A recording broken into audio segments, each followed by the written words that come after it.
Yo, Flipdo. Sorry about that. I had to step away in order to grab a package outside. I hope your day has been well, Flipdo. We have the final side quests I have to do for the game, and then I can go ahead and just basically claim what's left. Oh, wait. Gotta tilt my TV just a little bit. Give me a sec.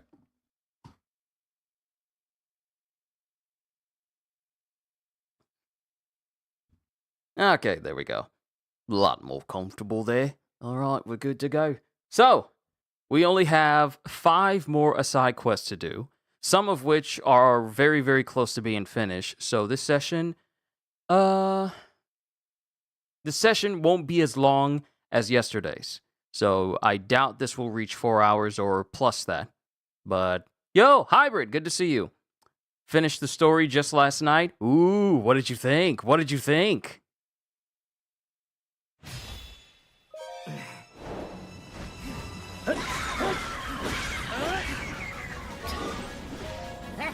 I would love to hear your thoughts on how they did the prequel that leads up to Tears of the Kingdom.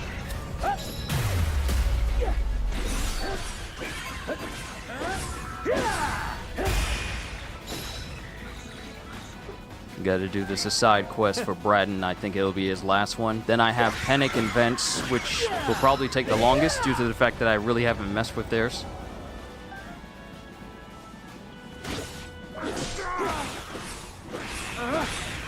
Watch this, Goro! Also helping some of these characters I normally wouldn't play or touch, helping them level up just a little bit.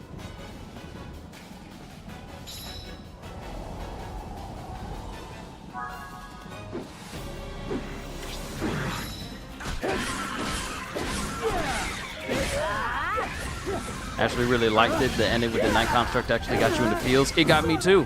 Because what you mean that the final moment of the Night Construct is us literally listening to the classic theme of Zelda. Watch this, Goro! Enjoyed it way more than the Tears of the Kingdom story. I feel like Tears of the Kingdom was more like all of this stuff was set up and we are just having to deal with the aftermath of it all.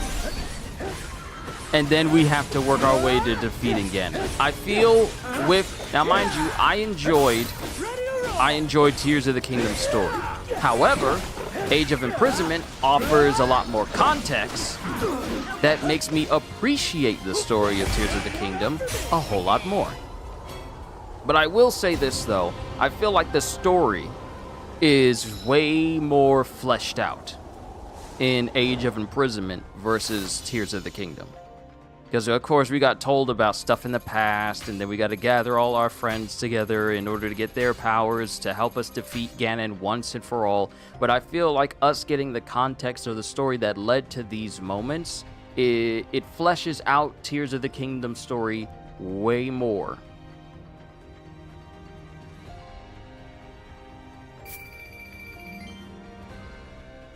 Not just that, but seeing Calamo's reminiscence, he made me appreciate Companion so much more. I really hope we go back to those going forward.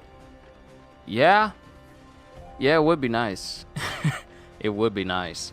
Also, we did some digging, like a fellow moderator here, Kitty by her name. She is a massive Zelda fan, and we both did some digging, and we found out the fate of Calamo all those years later. We kind of thought like, ooh, wouldn't it be cool if he was the great Deku Tree? But no, that was not the case. Turns out he was the ancient tree stump in the northwestern part of Hyrule in Tears of the Kingdom and Breath of the Wild. So the big old giant tree stump that is like in the middle of a lake in that part of Hyrule, yeah, that's him. Kind of wondering what happened to him for him to be cut like that, but that's kind of what we discovered. Also, Linalia burning the pages of both Calamo and the Construct. I can see why it would be a bit of an issue if that sort of knowledge made its way into Tears of the Kingdom, because given the fact that Ganondorf, who was in top tier form in this game, Yeah, it's in the voice notes in the Breath of the Wild upgrade pack. I did not get that.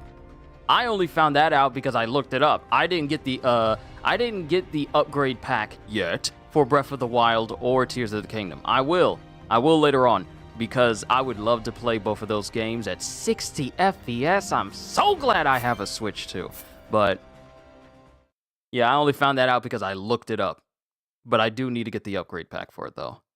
But Ganondorf was in tip-top form in this entire story. It wasn't just me, but it just felt like Ganon wanted to aura farm every single place that he went. Every single scene he was in, he was either posing or looking ominous or just stealing every bit of aura from everyone in the entire scene except for the last scene with Rauru.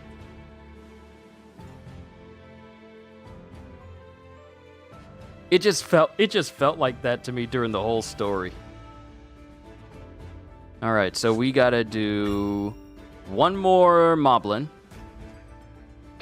And it says 77%. I don't think it's gonna be the last one. We might have another list for Breton after this, and then we can just focus on Panic and Vents. So we'll just do that one challenge, rescue the Hylian soldiers again, because it's the most consistent one that has...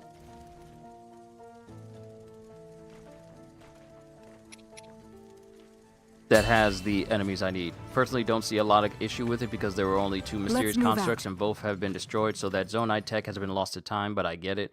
Yeah, I also get it as well. I feel like if they wanted to, they could have made that, like, the Forbidden Construct like an adversary you could fight within Tears of the Kingdom, but I honestly think they probably didn't think that far ahead. But then again, given the fact that the cutscenes of the Tears that we got, the cutscenes we got for Tears of the Kingdom with the Tears, finding out that they're actually part of entire whole scenes, not just parts, but entire cutscenes, makes me think that they probably still kind of had it in mind, but it wasn't something they wanted to add to Tears of the Kingdom.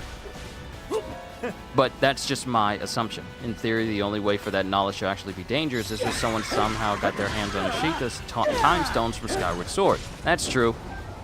I'm not too fully knowledgeable on time stones, but when it comes to time travel and stuff, I feel like the only game kind of in a non-canon sort of way. But, yeah, I get where you're coming from, though. Now, here's something that I found a bit of an issue, and it was more like a nitpick over everything else. There's this one particular camp effect called Recover 1 Heart every 50 seconds. I, for the life of me, feel like that is not a worthwhile upgrade to have.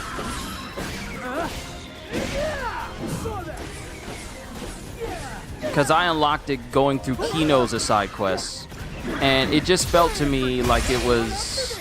Ah, cool, there we go.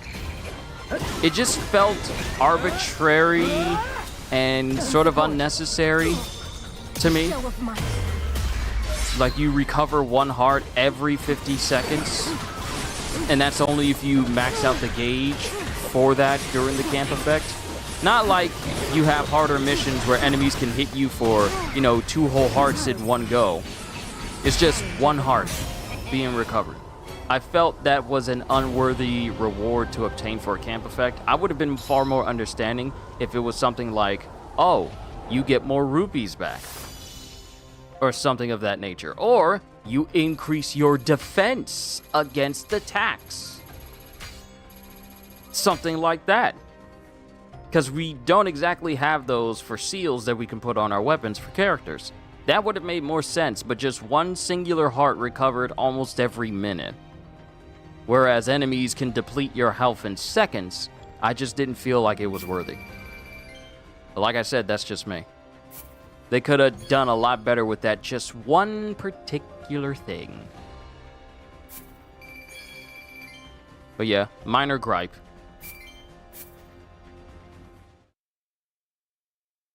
So let's see if Bratton has 1 more major thing that we have to do.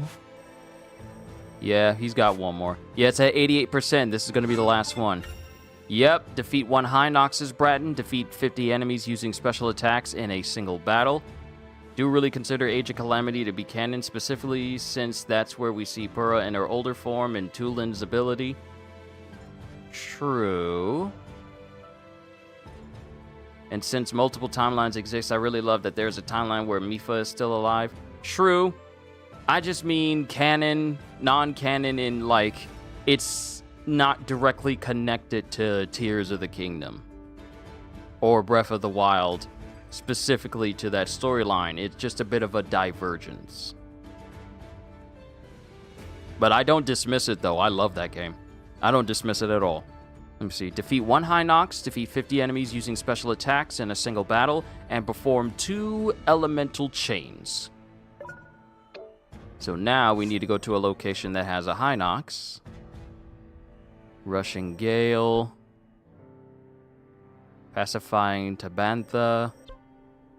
Reclaiming his homeland. Let's do Pacifying Tabantha. If you need any maintenance, Also, I can help. I've just been playing on easy the entire time. I've been playing on easy the entire time. Because there really is no need, no benefit, no incentive to play on harder difficulties because your XP you gain don't change. The amount of rewards you get don't change either.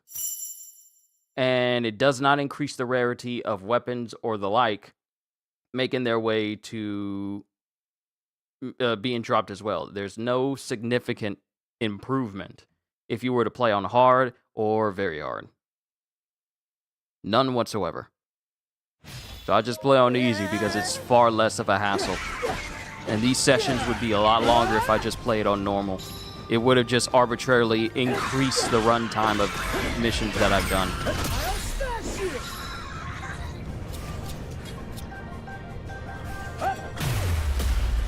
I'm with you.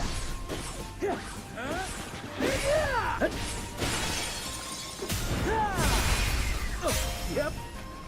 I do wonder what happens afterwards, though, because for Calamity Ganon to still exist, it means Zelda does have to eventually find Raru's Secret Stone and travel back in time.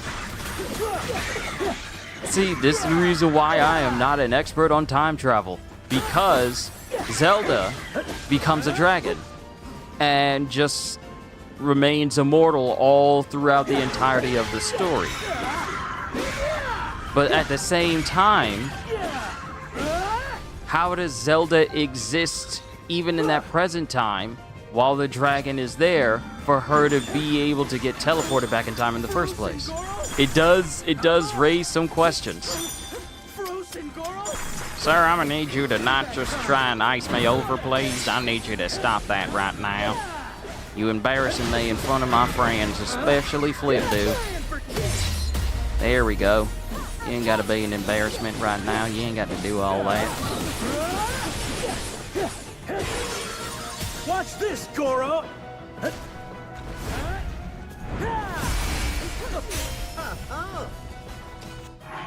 Gotta double check. Perform 2 elemental chains.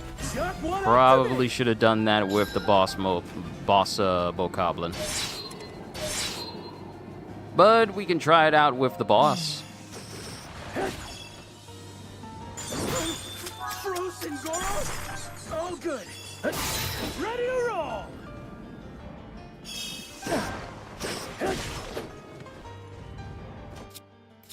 Alright, so set him on fire.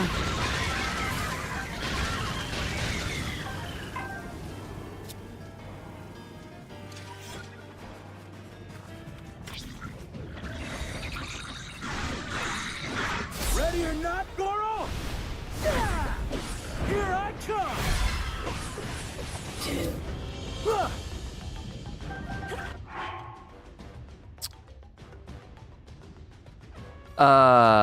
I need more enemies. I might need to do a vicious mission in order to get that done.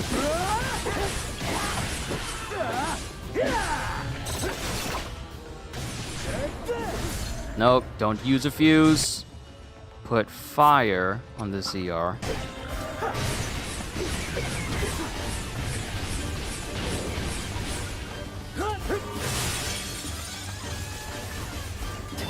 Time travel is tricky, but it depends on the rules established, I guess. Oh no, you're completely right. You're completely right. Time travel has always been like a finicky concept in both video games, movies, and pretty much everything else. If it ain't done right, it's gonna lead to questions.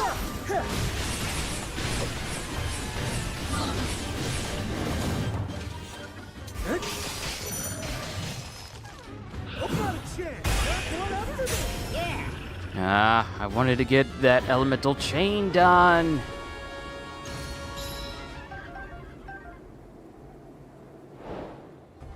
But at least I got the high knock, so all we gotta do is just do the elemental chain and the 50 enemies done in by a special. And then we'll be done with Bratton.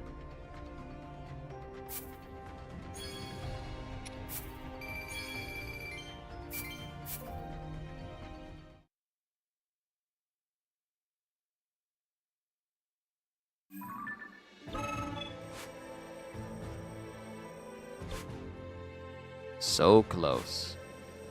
Alright, we'll do a vicious.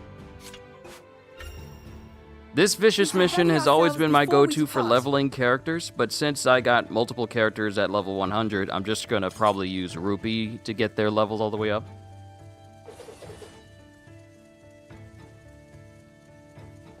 Legend of Zelda has been confusing with how it portrays time travel, since in Skyward Sword and Tears of the Kingdom, it's placed it as a closed causality where any travel means it's always been the case. Yeah, you're right. It's always a special cases between, you know, Skyward Sword and Tears of the Kingdom, and I'm leaning more towards Tears of the Kingdom simply because that's the only one of the two that I've actually played. So it really does, like you said before, it really does depend on the rules that both of these games establish.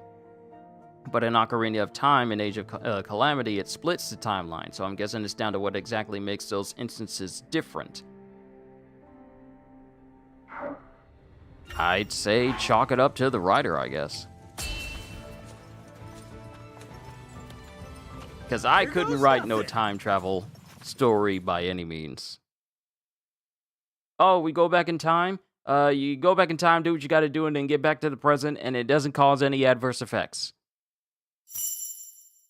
Regardless, if you were to crush a butterfly that was supposed to stay alive all the way past this 5th of September, and it dying would inexplicably cause a town to face a ginormous calamity because it died on the 4th of September. Like, I couldn't do anything like that. It just seems so much to understand and, you know, get right.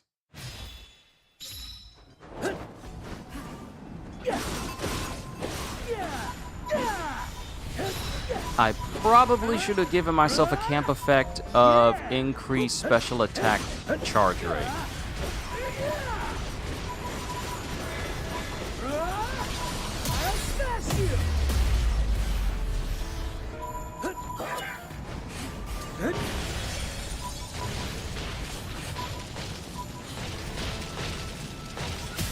Okay, I can't do anything with them with the weak point gauge that way.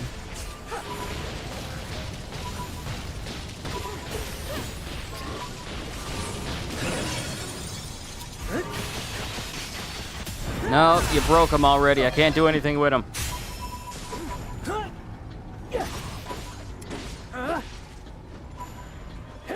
Once we get to the Flux Construct, that'll be easier, simply because it has so much health.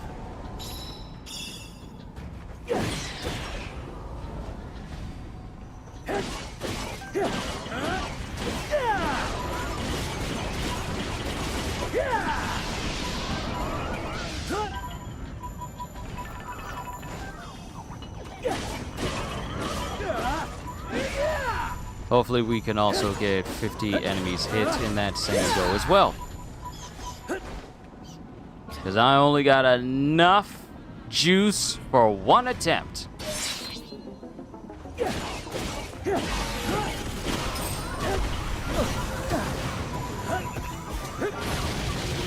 No. Ready or not, Goro? Please be 50 people in here. How many people was that? How many people was that? That was 33. Okay. We're gonna need to build up my gauge again.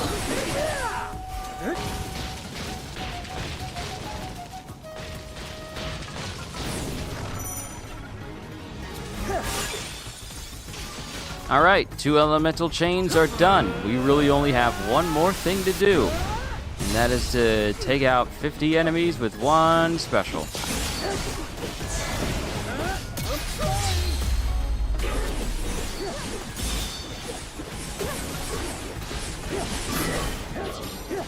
Together we roll.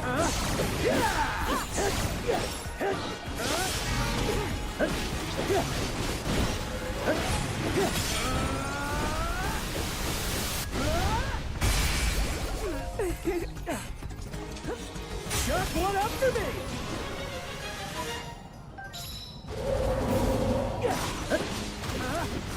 Spend the next 3 years trying to stop. Yep, watched it recently. It's one of the best time travel stories I've seen in a minute.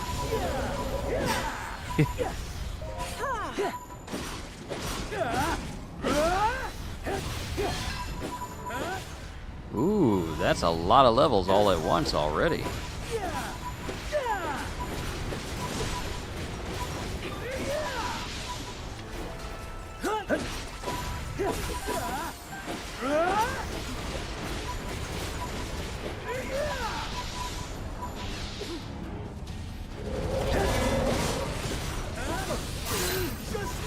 Come on, stop hitting me! Ready or not, Goro? Yeah! Here I come! There we go. All right, Bratton's done. Watch this, Goro!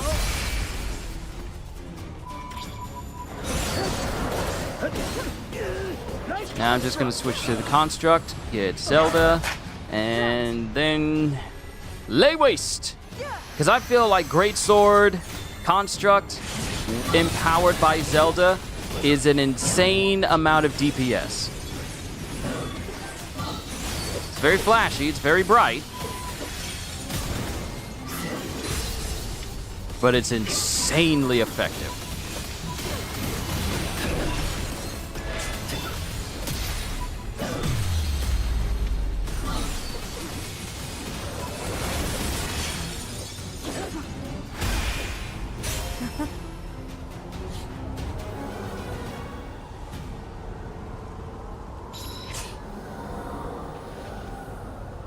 Very nice. Bratton should be done, and all we'll have left is just the Rito and the Garuda. But I feel like I should do Ronza and Sholani's first, simply because they're further along than Panic and Vence.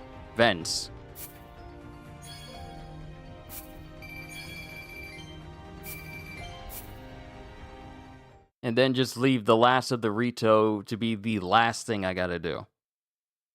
It just makes more sense.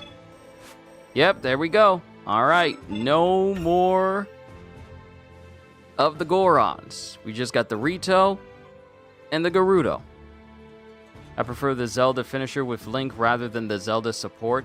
Ah, you like it when she empowers him and then he just goes straight flying and then just smashes. I feel I'm more partial to the Zelda support because on top of all the attacks I do with Greatsword Link Struck, I also get the added bonus of multiple light orbs just buffing an entire area as it just disintegrates the weak point gauge.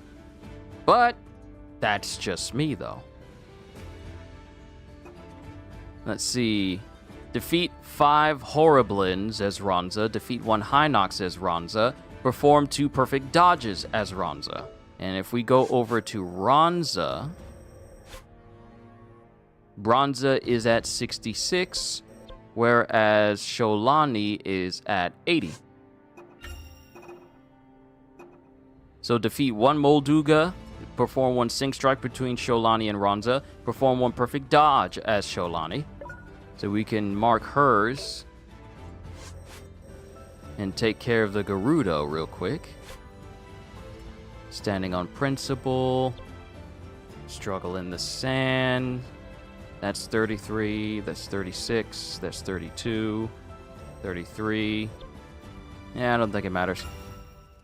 We'll just Right bring when in I was wanting a Cholani. snack, too. Victory will be ours.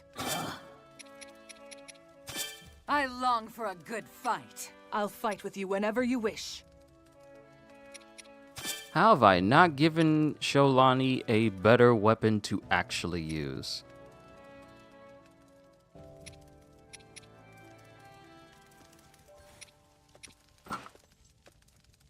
It's Elite Guard.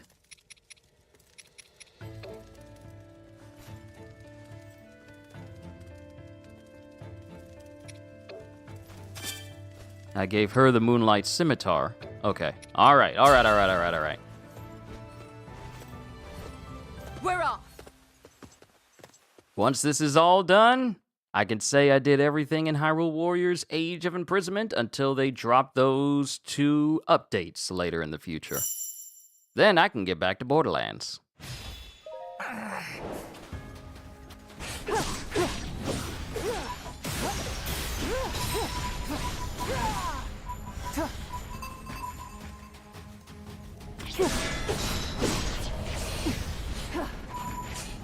Cholani is so much fun. I feel like her moveset, it took me some getting used to.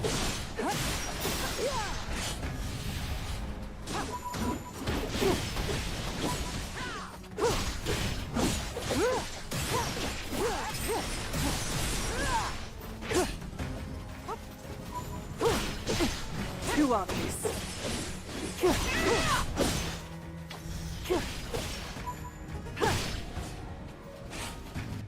Because I'm trying to get a perfect dodge. Gotta do a sync strike and a perfect dodge with her, and 2 perfect dodges with Ronza. I won't be getting a perfect dodge from that big shade, though. But from the Blue Moblin, yes.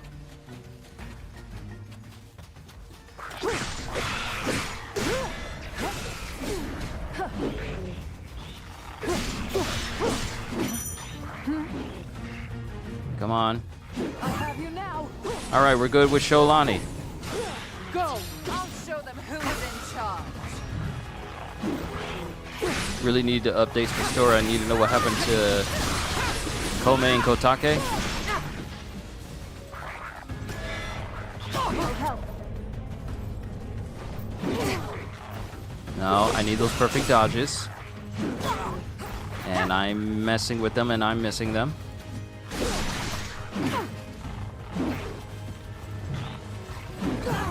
All right, that's 1.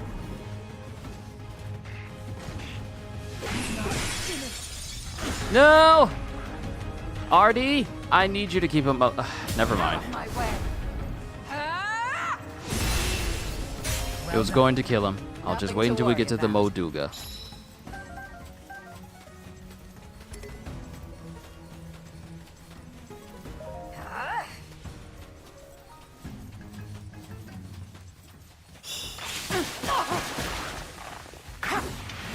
Got you!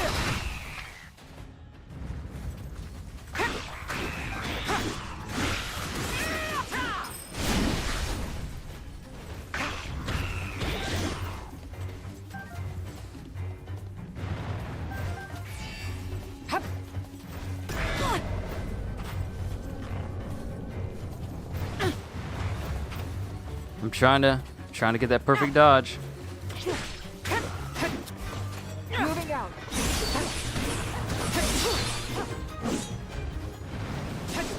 Let's fight as one. Like I'd say no.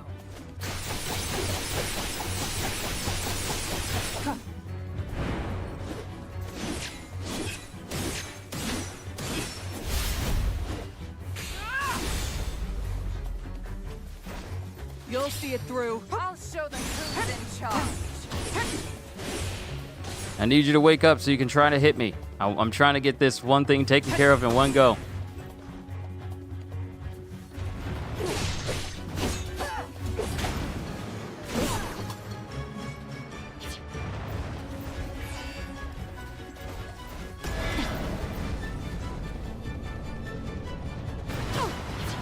Nope, that ain't gonna work.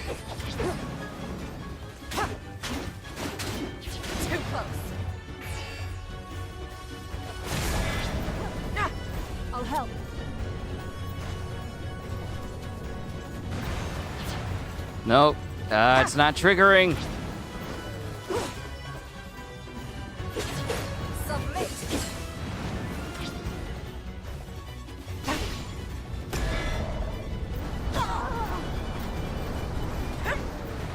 I'm trying to get in front of him so he can attack me on purpose. Come on, I want you to attack me.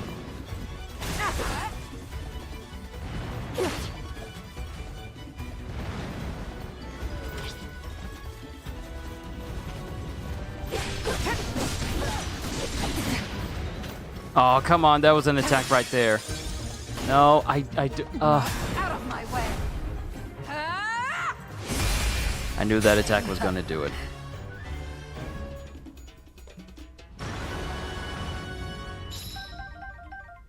I think I chose the wrong person to defeat the Molduga, because I believe that was supposed to go to Sholani.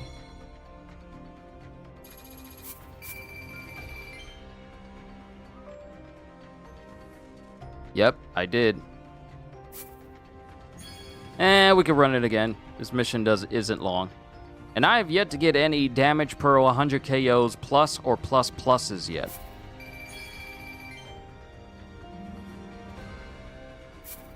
We'll run it again. With proper dodging this time.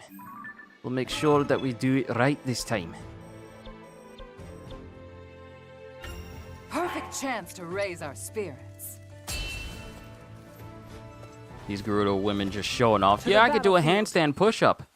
I can also do it one-handed. Yeah, just showing off. Just showing off.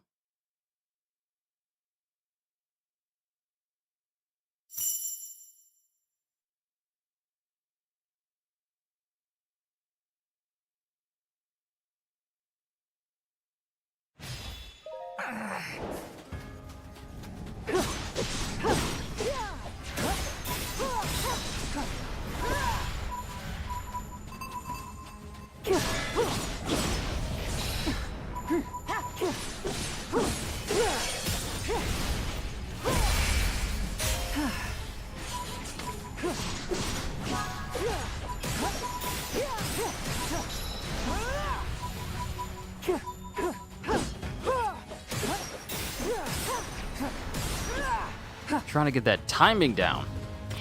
It's yours. I'll show them who's in charge.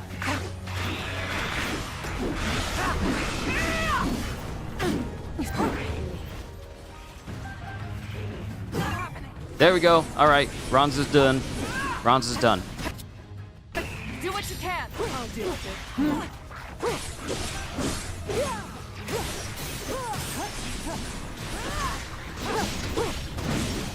Which Zelda games have I played so far? Ocarina of Time, the original one. On the N64. it. More pitiful than I Ocarina of Time again on the 3DS. Tears of the Kingdom, Breath of the Wild, Hyrule Warriors Definitive Edition, Hyrule Warriors Age of Calamity, and lastly, Hyrule Warriors Age of Imprisonment. I have yet to play Twilight Princess. I don't know what it's like to say I play Skyward Sword, Wind Waker. There's a lot of Zelda games that have come out. I've never played Majora's Mask either. There's a lot of Zelda games that I have never played at all.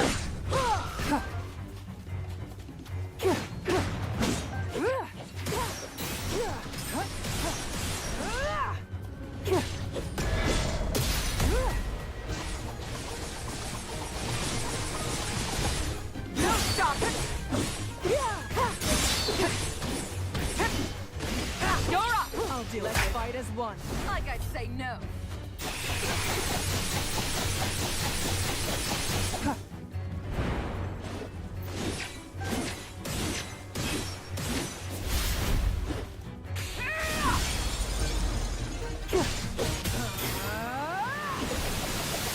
Step aside.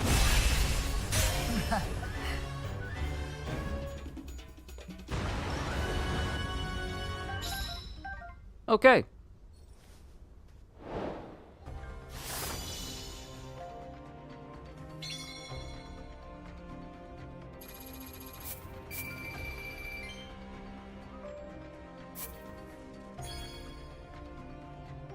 There's many you've played but never completed. Ah, felt that. Not just about Zelda, but just other games in general. There's quite a few games I've played and started, but I've yet to complete. My backlog is, my entire backlog is just staring at me going like, when he gonna come back and complete us? Xenoblade Chronicles? I still haven't gotten through that yet. It's still gonna be a minute before I get through even the first Xenoblade Chronicles, because I still got Xenoblade Chronicles 2 and 3, and I gotta play through them.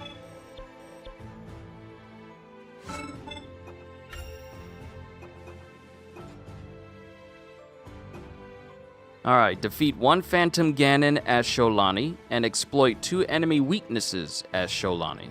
I know where we can find a Ganon at, but we need to work on Ronza, get both of these 2 completed, and then we can lastly work on the Rito. So defeat 1 Hinox as Ronza, and defeat 5 Horriblins.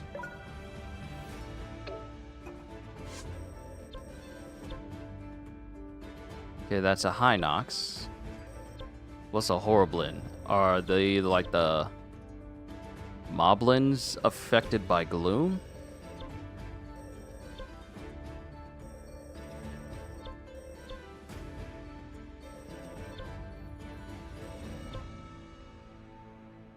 Oh, Horriblins are the ones with the ugly faces. Oh, okay. You bought Silk Song, but have yet to as so much as open it. I felt that too. I felt that too. That was me when I bought Miles Morales for my PS5, and I didn't have a PS5 yet. I got it because it was Spider-Man, and I couldn't wait to play it. But I didn't own a PS5 at the time, so it just sat on my shelf for a significant amount of time before I actually got my hands on my PS5. And that's when I played it. And I want to say that I had another game that I didn't open until I said I was never going to touch the game until I finished the first one first, and then I opened up the second one. I'm trying to remember what game that was, because I kept the sequel closed until I played through like the first game. I'm trying to remember what it was. I'm trying to remember, but I am significantly drawing a blank on it. Okay, so there's Horriblins there. Is there another mission with Horriblins? Yeah, struggle in the blazing heat. If I could get like a Horriblin mission that also has a Hinox in it, that'd be great too. But I don't think my luck is going to be all that good.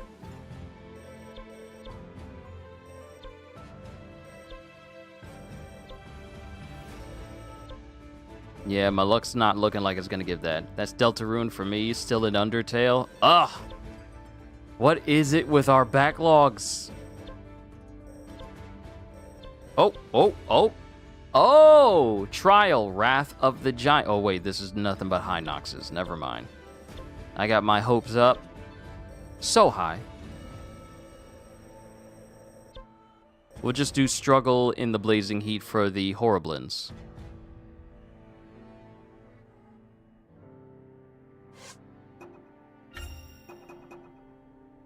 Horriblins, 1 Hinox. Exploit 2 enemy weaknesses as Sholani. We can get that taken care of in this one go. How can I? I'm gonna say this about the Game Awards nominations for Game of the Year. I like the list.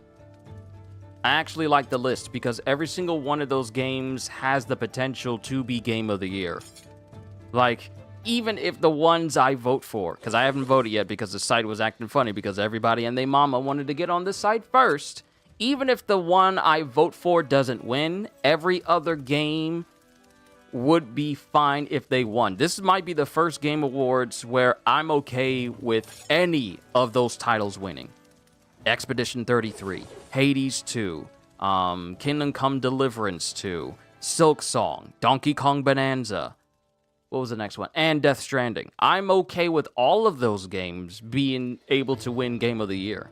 I've only played 2 out of all of those games. I will play Expedition 33 one day, but Donkey Kong Bonanza has my vote for Game of the Year because simply it's just my overall opinion that that game did everything right to me in terms of gameplay and music and story. And many people have heard this story, but I lost my N64 back when I was a kid.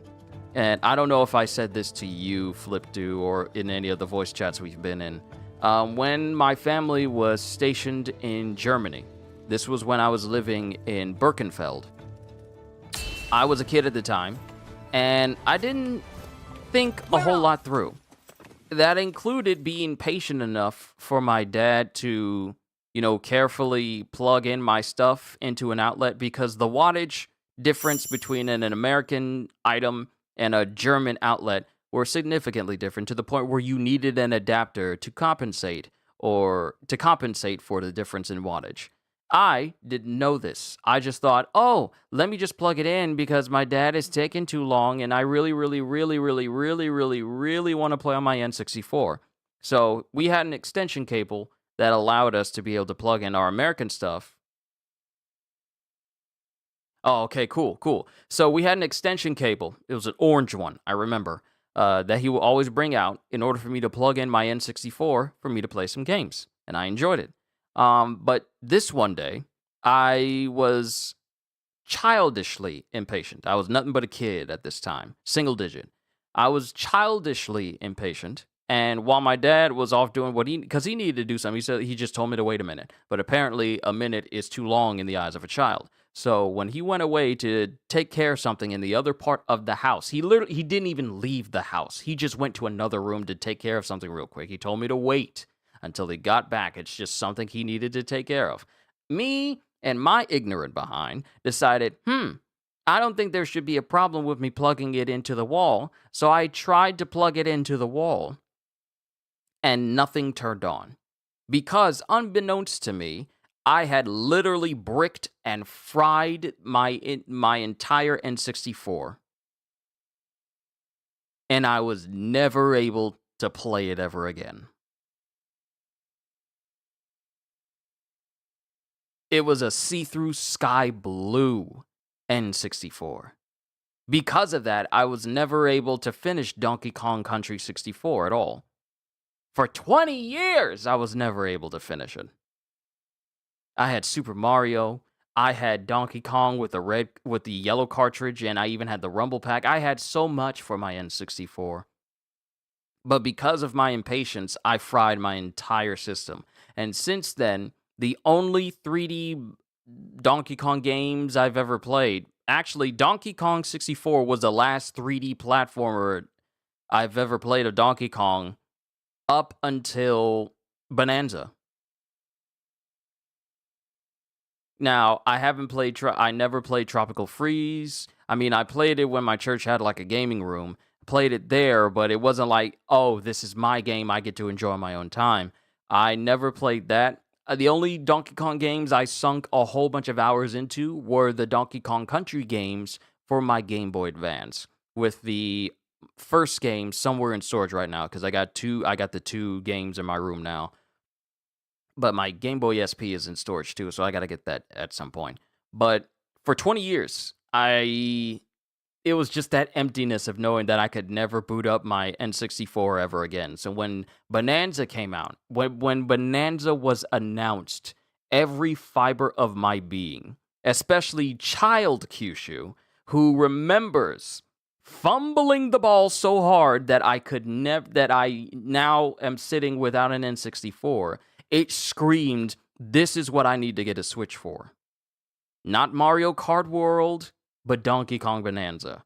So when I played the game, it was not only a rush of nostalgia, but it was like this was a moment to make up for a mistake I still to this day remember from 20 whole years ago. actually, you know, it was over 20 years. I wanted, because since Donkey Kong Country came out in 99, I want to say pretty much almost 25 years of time had to pass for me to relive my childhood of enjoying Donkey Kong in a 3D platforming game. So, when I say Bonanza is my game of the year, it made up for almost 25 years that I could have enjoyed Donkey Kong ever since. It is my game of the year, and a game that I hold near and dear to my heart specifically because of that reason.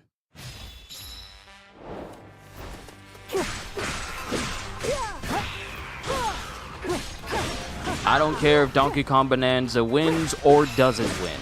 It is my game of the year in my heart, and there is nothing that could ever change that.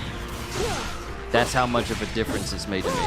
I literally sat here after I 100%ed the game, and I just sat there after the credits rolled, because I did a stream. I did a stream of me basically completing everything in the game. And once the stream was over, because I did face cam for it, once the stream was over and the camera was turned off, I just sat in my chair and just cried, because it was like, it was a dream fulfilled of being able to enjoy Donkey Kong like I did as a kid. It was amazing. Taking over. That was going to be your vote, but the DLC really ruined it for you. Emerald Isle wasn't good. Because while and you know what, I kind of am on record saying that I will get Emerald Isle DLC and the DK Island DLC eventually. But at the same time, the more I looked into it, I was wondering, is the only thing we're getting just this roguelite mode?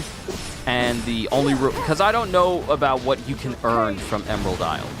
Is it just statues and stuff that you can earn as a reward? Not like, maybe buffs to DK or brand new skills or stuff. Is that not the case? Because if it isn't, I kind of prefer when DLCs add on to the main game and it's not just specific to the DLC itself. To be more specific, in a game like DK Bonanza, it'd be cool if we could unlock skills or stuff we could have that we could use in the main game, and it's not just specific to the DLC. But that's me, though. No, not at all. It was the biggest disappointment I've ever had with any game ever. The Emerald Isle was? Oh, no. So I'm better off just sticking with the main game of DK Bonanza then.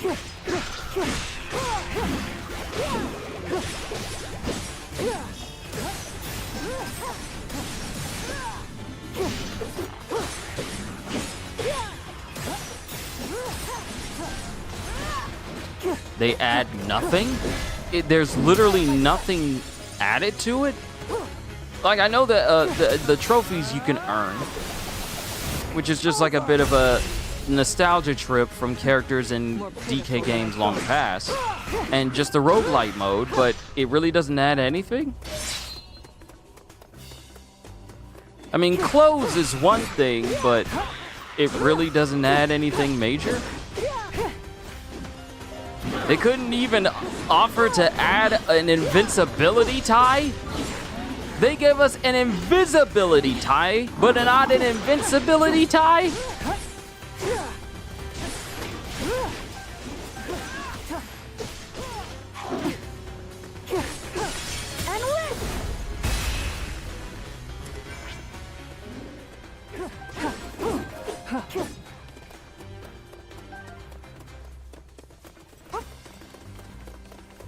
It has the trophies, the DK Isle, and the roguelike mode. That's it.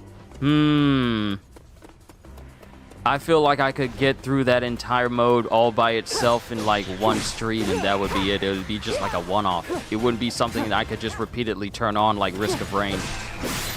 I kind of get that feeling. Oh, cool. We did that for Sholani.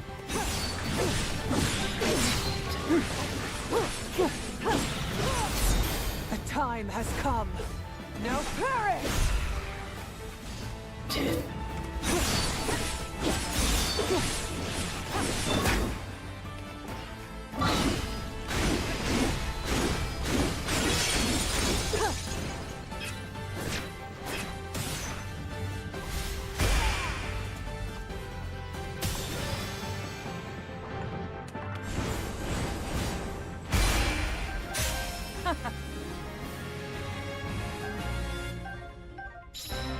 Huh.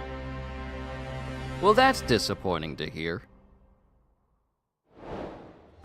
I kind of expected more.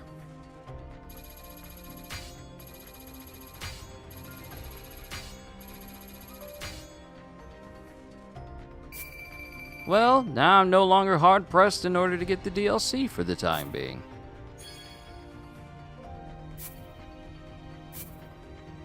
Yeah, I'm not entirely upset with what was given, but you can't market it with so little and put a $20 price tag and not make us assume it'd be more. Yeah, here's the thing. When it comes to DLCs, they better have a substantial amount to them if you're going to be charging over $20. $20 or above. $20 or above. And considering, and since we're on the topic of price tags for things being added to games and it needs to be worth your time, I am still conflicted about the new DLC pack we're supposed to be getting for Pirate Warriors. Because, honestly, I feel like the characters they're releasing for the pack, two of the characters I'm kinda okay with, but one of them I am absolutely not okay with. I do not feel like S-Snake needed to be in the upcoming pack. It should have been Kuma. It should have been Kuma. You cannot tell me that we've seen enough of S-Snake for her to be seen as a priority over literally the greatest dad of all time, Kuma, after going through several episodes and several chapters of his entire backstory. There is literally no way you can tell me that S-Snake was rated better than Kuma. And another thing that gets me upset is that she's better at lasers than Kizaru. I'm upset about that because I'm a Kizaru main. I love playing Kizaru in Pirate Warriors. And she does lasers better than him. It upsets me. How much is it? It's just Lucci, Zephyr, and one more, right? So the entire character pass is Lucci, Bonnie, and S-Snake. And the fan-voted survey characters we're supposed to be getting next year is Eneru, Zephyr, and King. But as far as we know, they are not coming with any new missions. They're not coming with any new costumes except for the characters of the Egghead pack, which are Lucci, Bonnie, and S-Snake. Lucci getting a shirtless version, Bonnie getting her classic Saba Odi outfit, and S-Snake literally having no shoes, just mirroring her first appearance on Amazon Lily in the episode and chapter, in the chapter and episode.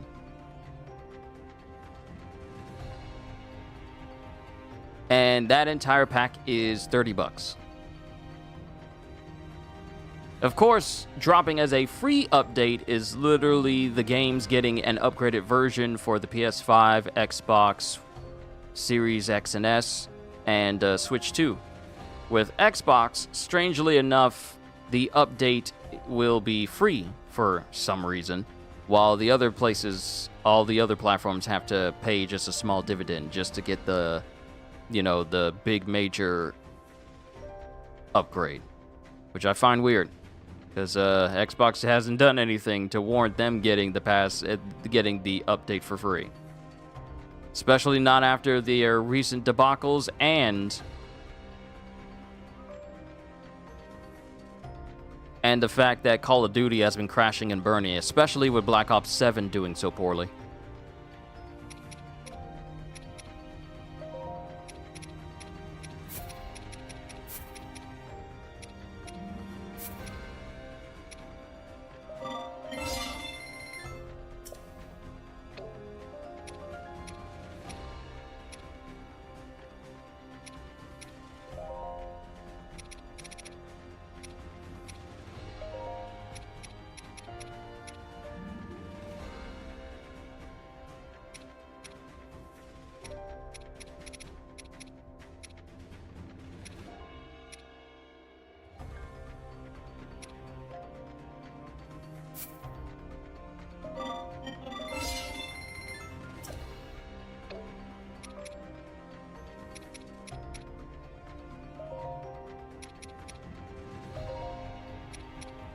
Oh man, and I thought us on Xenoverse 2 had it rough. At least they're still supporting Xenoverse 2. I feel like Pirate Warriors has the potential to be the best Pirate Warriors 4 has the potential to be the best Pirate Warriors game, but the decisions that were made towards it were ill-advised.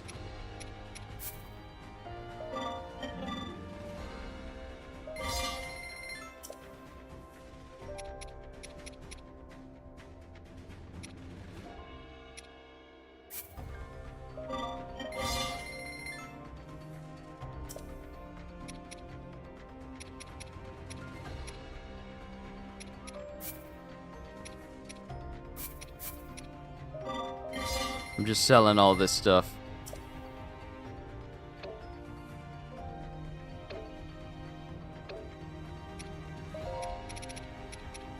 Anything to sell? No.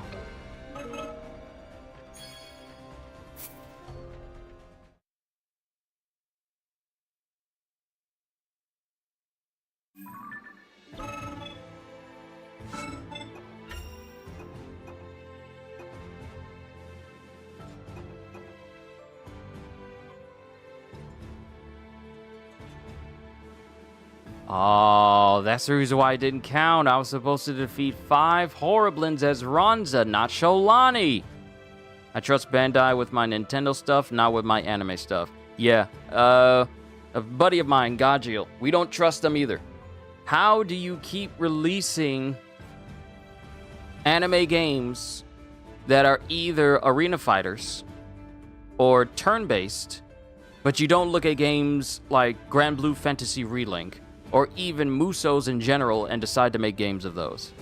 I feel like Bandai, when it comes to anime stuff, they are doing stuff that is safe. Not creative, safe. Stuff that they know will just sell just because it just follows the same pattern, rather than being adventurous, taking a risk, and trying to create something that can stand the test of time, other than an arena fighter where people will get tired after playing the same characters for, you know, like a couple hundred matches. Then people will be wondering, okay, I've played everybody against everybody. What else is there?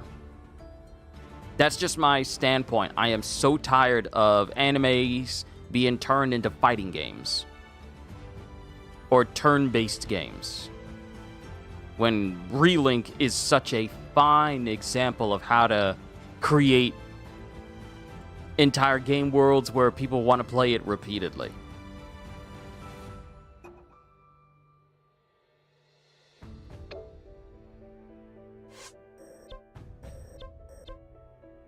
But once again, that's just me. Perfect chance to raise our spirits. Okay, this time I'm supposed to be playing as Ronza to take To the down battlefield. the Horriblins.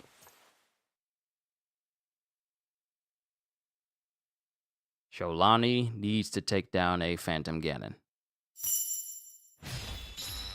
Claim victory. I'll show them who's in charge.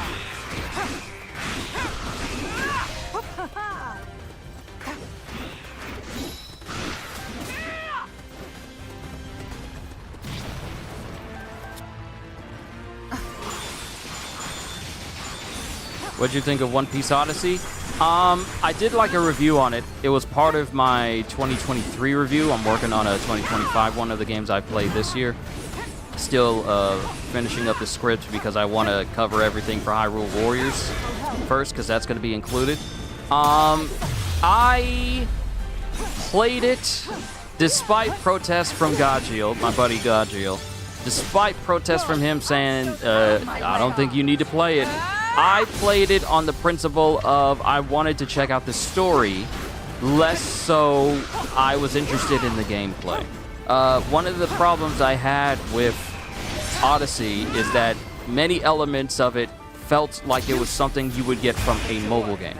Case in point, it had that same 3-point weakness system, like technique is weak to speed, speed is weak to power, power is weak to technique. It had stuff like that you would see in a mobile game.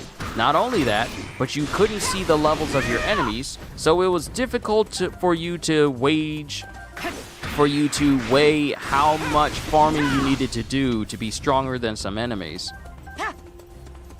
And even if you were using a type that was strong against an enemy, some of these enemies seem to have like a ludicrous boost that make it so that they were even resistant to the very type that they're supposed to be weak to. So there were certain things about the gameplay that just rubbed me the wrong way.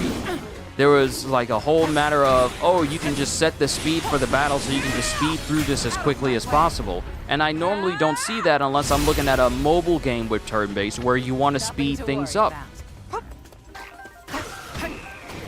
So while the story had me interested, the gameplay left a lot to be desired.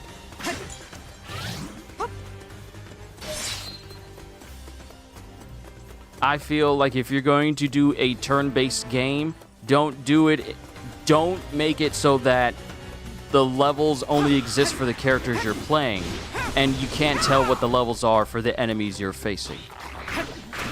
Because that just means that any amount of you trying to farm is just arbitrary, and it doesn't feel wholly complete. It doesn't give you the freedom to know. Like, the lack of knowing is what I couldn't stand for that game.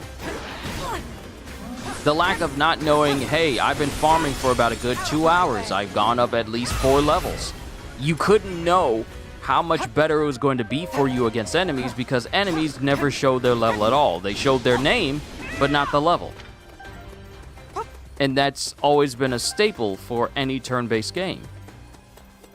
Just so you can know how well you're matched up against them. So I just found that incredibly annoying rather than to be like, oh, this is an interesting way to do things, because no, it's not an interesting way to do things. It just... Here to the end.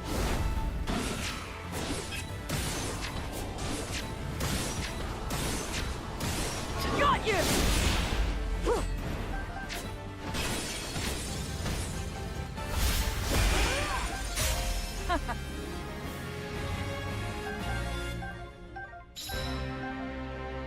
All right, now to go find a Hynox.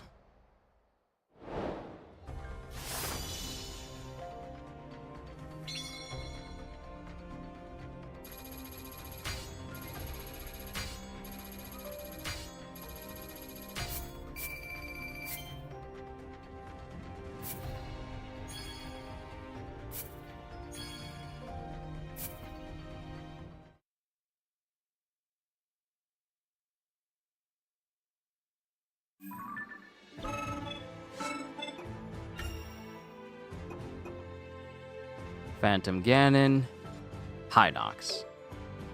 I see, that's good to know because I only wanted to get it for the story. You could easily just watch a compilation. You could easily just watch a compilation of the cutscenes and that would save you so much trouble. I am being so real with you. It is not worth it for the gameplay. Maybe if you got it on sale for something that is under $10 or even under $7, maybe. But you could, find some enjoyment out of it, but it is not worth it for the gameplay. I don't think One Piece works as a turn-based game. It's better for it to be open and for you to have control of the combat versus you just taking turns and fighting. It just does not suit the One Piece moniker at all.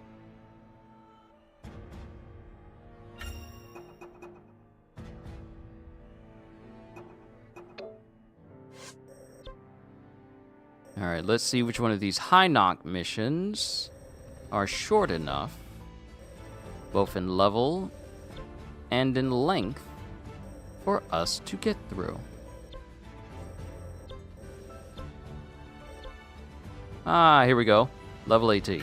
This'll work. How can I best use this time?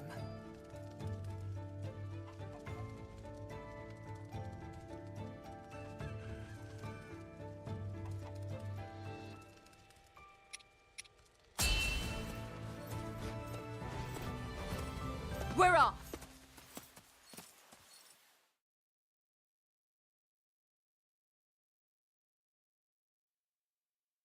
Give me a sec, I'll be right back again.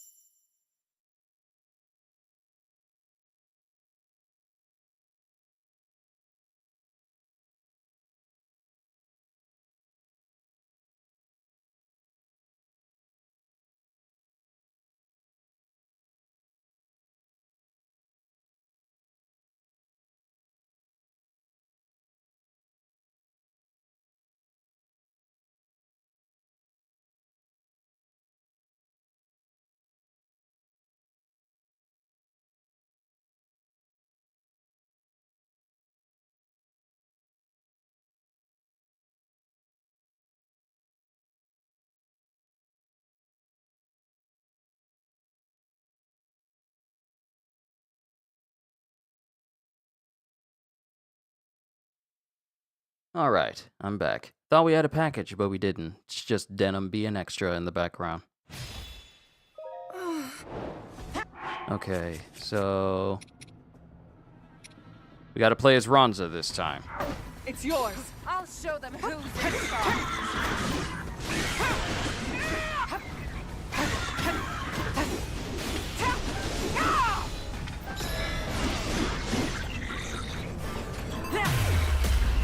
By the way, did you get into Zelda through one of the wild eras or back during your N64 days? It was during my N64 days. Out of my way.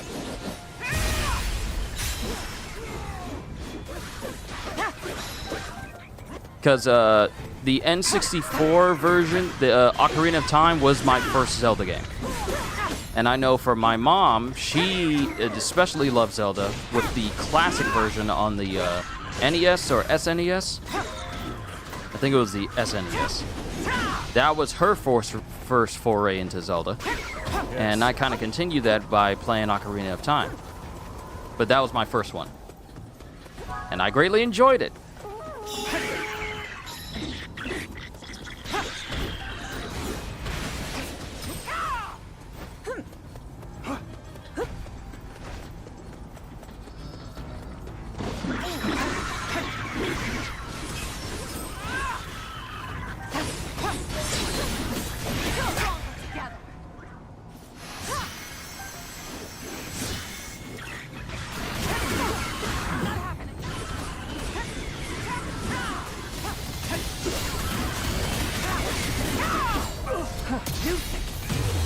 Nothing to worry about.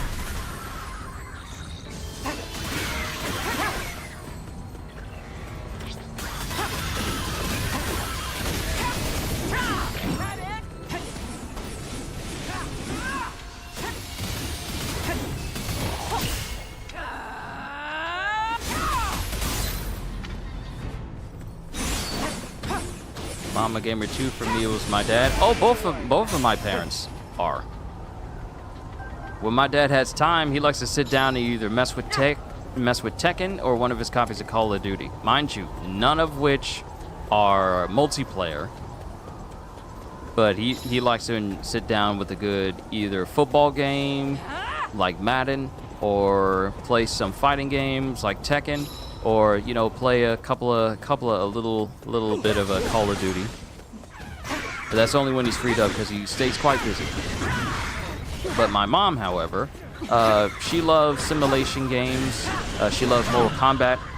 She loves Zelda. And my sister, she specifically loves racing games or simulation games, which is why they both absolutely adore The Sims. But yeah, my dad at a young age, he loved playing on like the N64 as well. Better take aim. Because he liked playing games like Doom and NBA Live like 97. He played like, he played some of like the first iterations of Madden when they became 3D. He would mess around with Madden on the N64 or NBA Live all the time as well. He would love those. I think I remember he rented a GoldenEye one day from Blockbuster. So you can kind of tell how far back my childhood goes.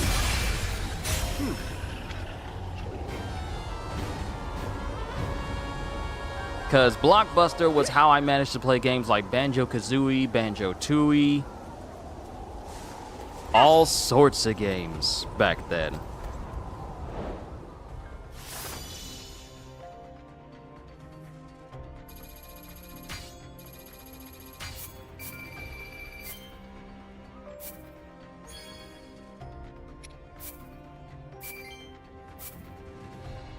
All right, is that the last one for Ronza? It should be, because we were at 80%. It isn't. We're at 90% and 70% for Ronza. How are we still not done for Ronza? Defeat 600 enemies in a single battle. Use 3 ice attacks near bodies of water. Perform 2 special attacks as Ronza. Dad doesn't play anymore as much as it pains me. It happens. It's all good. Okay, I need to find an area of water and 600 enemies to bring down.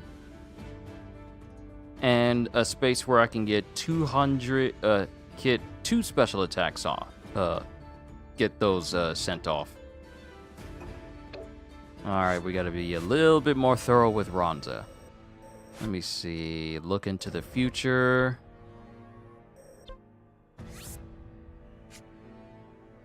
$300 enemies. I need something that can push towards 600. Nah. Nope.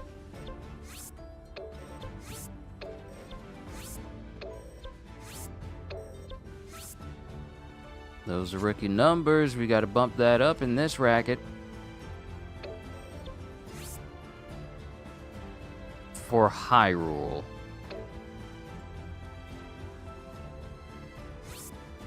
608? This might be the one. Perfect chance to raise our spirits.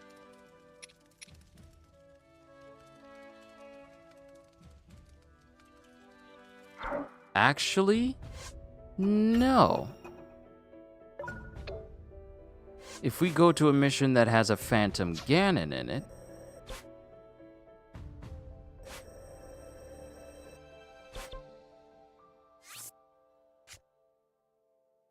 no.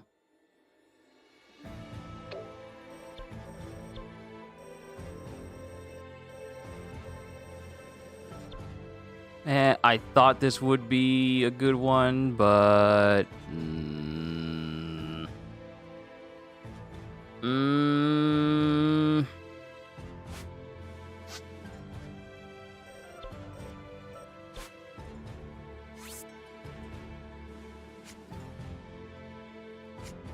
And it took me 29 minutes to get through this the first time. I'm not trying to take too long.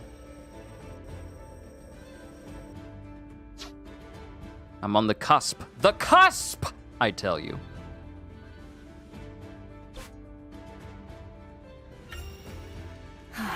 The perfect chance to sharpen my blade. You know what? I wonder what this'll do.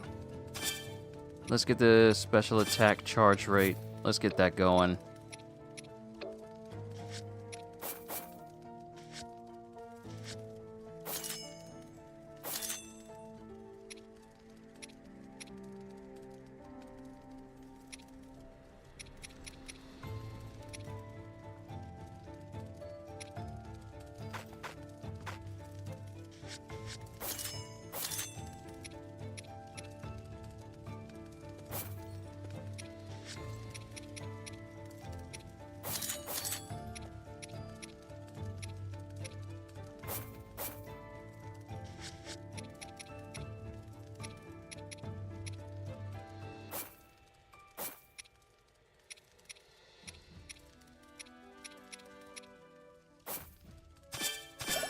Let's just give ourselves a little bit of a boost right there. That ought to help us out just a little. To the battlefield.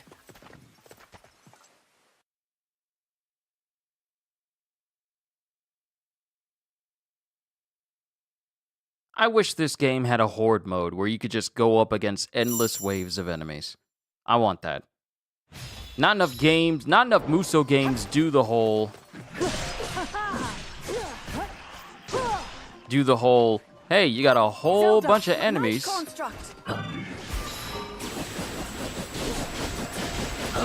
Let's see how long you last.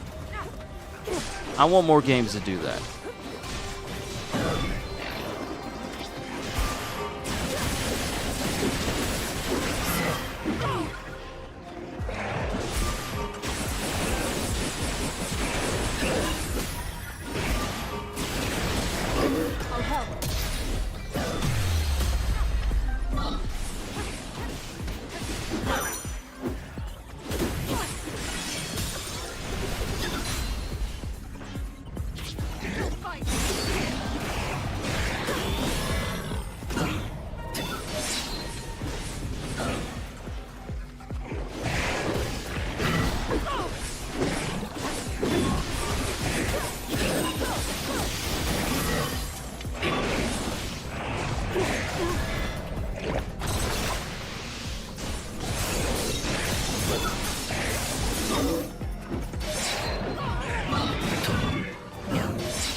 A solo leveling Muso about the Interim War would do endless mode. Look, don't even get me started on solo leveling video games. Don't even get me started on what they're... the only games we have are mobile games. Can't stand that. Oh, we got solo leveling. Awesome! It's a mobile game. Boo! We got solo leveling Arise Overdrive. Awesome! That'll be on consoles, I think, as well. Cool! It's mobile. Boo! Oh, we got solo leveling in the 27-year gap that covers the Interim War, and it's a roguelike. Interesting! But it's only on mobile. Boo! It's like, what is wrong with you? You want to take one of the biggest series there is, which also coincidentally, we are not getting a season 3 of the anime. They're going to turn it into a film. Sorry, but you have one of the best examples of how to do, dungeons in a game that gives you so many different options. Because I don't know if you've ever played Grand Blue Fantasy Relink. It is incredible. The way they have missions, you could literally take the game's entire approach and just incorporate it into, different series. It could work with One Piece. It could work with that time I got reincarnated as a slime. Solo leveling Karma will be on console, I'm pretty sure. Yeah, it is. However, from what I understand, solo leveling. Sorry, Ronza, give me a sec. Solo leveling Karma.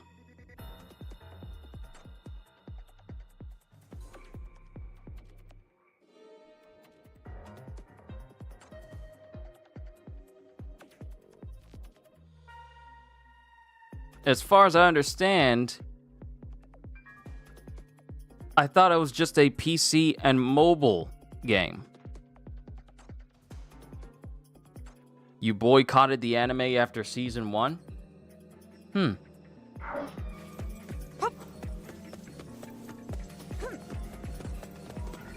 I'm sure you have your reasons. I'll just say that I kind of enjoyed the anime. I'll be real with you. I kind of enjoyed it. But I won't discredit those who have an issue with it.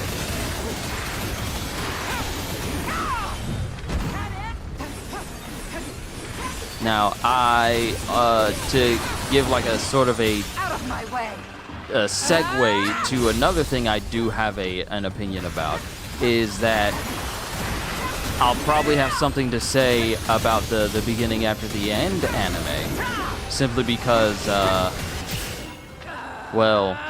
and this was actually something I wanted to bring up during the last big talk that everyone was having, and this was before Klax was done doing the poll for people's favorite characters for One Piece. This was during that big old chat that we all had, and I wanted to bring it up, but I didn't get like an opportunity.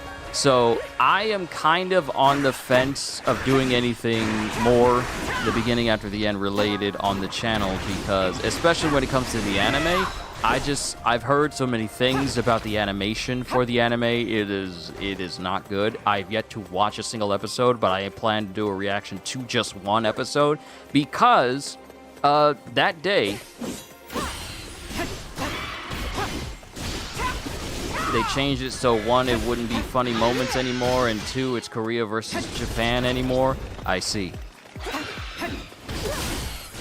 Yeah, there were some changes that people were definitely not happy with. So I can fully understand that. I really can.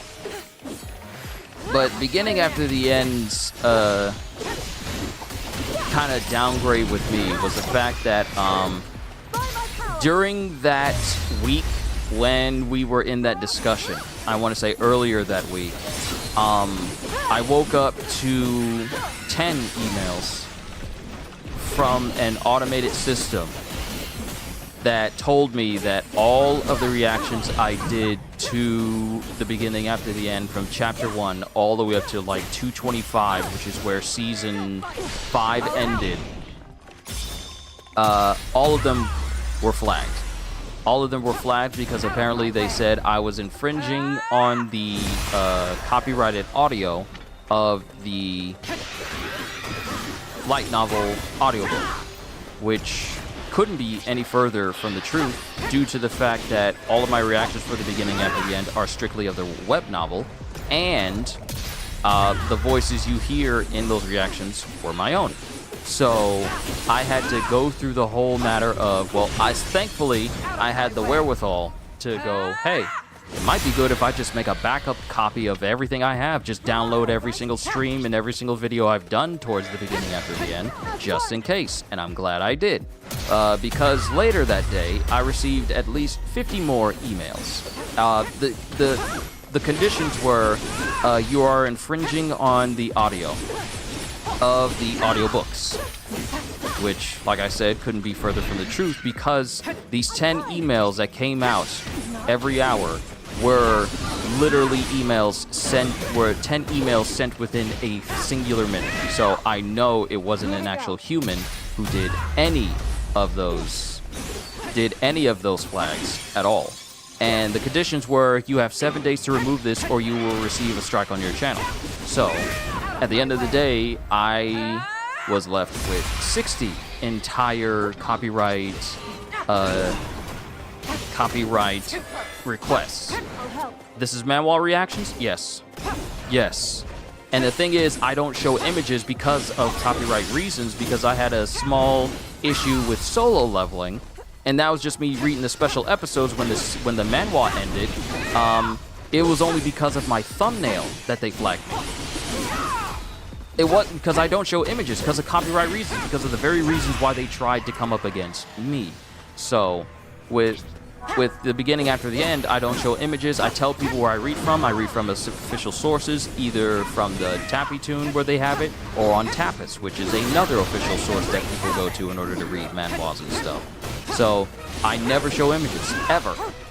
So, every single one of the videos that I've done over the past 3 years, every last one of them, I had to remove.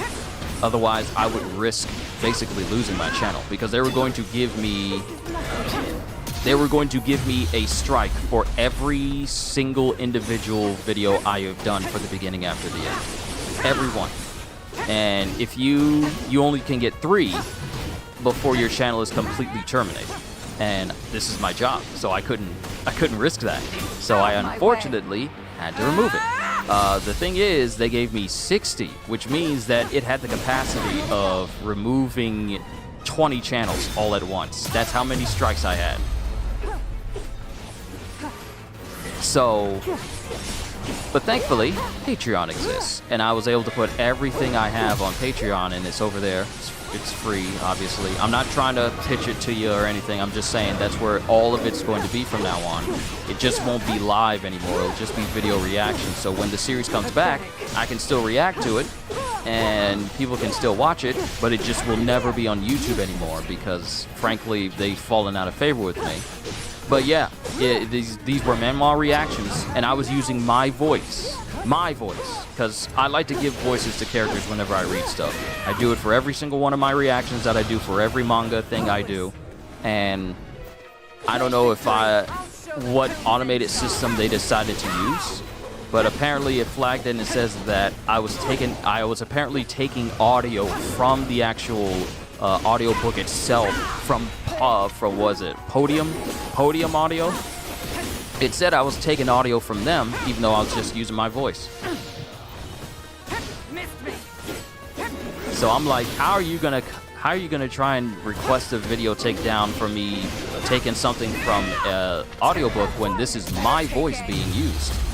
It is literally my voice. How are you gonna flag a video that is using my voice? How are you gonna threaten a channel that's where I'm using my voice? So it was so confusing. So I'm reluctant to do anything Korean manhwa related simply because of how finicky it is. You know, reacting to Japanese manga, that's fine. You know, they understand. They don't mind people reacting to their stuff. They understand. So you didn't fight it? I couldn't. It didn't give me an option to repeal. I was literally left with no choice but to remove them all or Out of my way. risk losing my channel. I literally didn't have an option. The only option they gave me was to remove it within 7 days. I'll get you. See, I had an option to repeal the strike that solo leveling gave me because of my thumbnail, but they rejected it because they didn't see a reason, even though I asked them and I told them that everything I did was within fair use. So they just rejected it and they ignored it, even though I gave them ample reason to. And the thing is, someone manually looked at that solo leveling video. Someone looked at it and still said I was breaking copyright, and they kept the strike on there. And this was like a couple years ago. So with T-Bait, not a single person looked at it. It was automated because every single time I got an email, it was 10 within a single minute. No human could do that because every single one of my reactions that got flagged were over an hour long. So you can understand why this was quite concerning, because there's no way no regular human could have watched 10 different streams that were an hour apiece and deem it, hey, you're infringing on copyrights. Take it down. We see stuff on there that we don't want, so we're going to flag your channel. So whatever automated system they used, there was no control over it. They didn't fine-tune it. And it hit my channel like a ton of bricks. 3 years. 3 years of me covering the series, and it had to go. Otherwise, the 10 plus years I've been doing this would have just gone up in smoke. So it was annoying. So going back to us talking about manhwas being turned into anime, I would only do the one episode of T-Bait, and that would be it. Because I don't feel a desire to ever cover the series on my channel again, simply because I can't trust them to leave my channel alone. I ain't do nothing to nobody. I didn't make fun of the creators or anything. I just covered the series, gave it my own spin on it, did it within fair use, didn't show any images that could get me flagged, and they still hit me. So when I do this one reaction, it will be the only time. I won't be reacting to the entire series. I have no desire. And anything I cover for the beginning after the end will just strictly be on Patreon, where I know they ain't gonna mess with me all that much. Accept your fate and meet your end.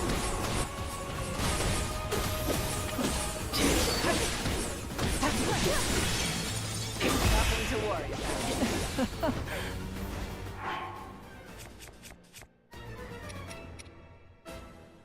Oh, good lord, I'm using the wrong person again. Your turn. I'll deal with this. Good thing there was another Phantom Ganon. But yeah, it was incredibly annoying.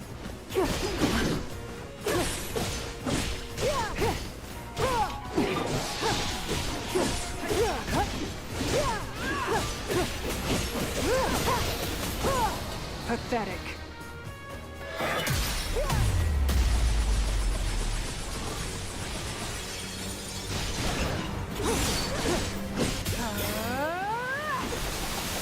Too easy.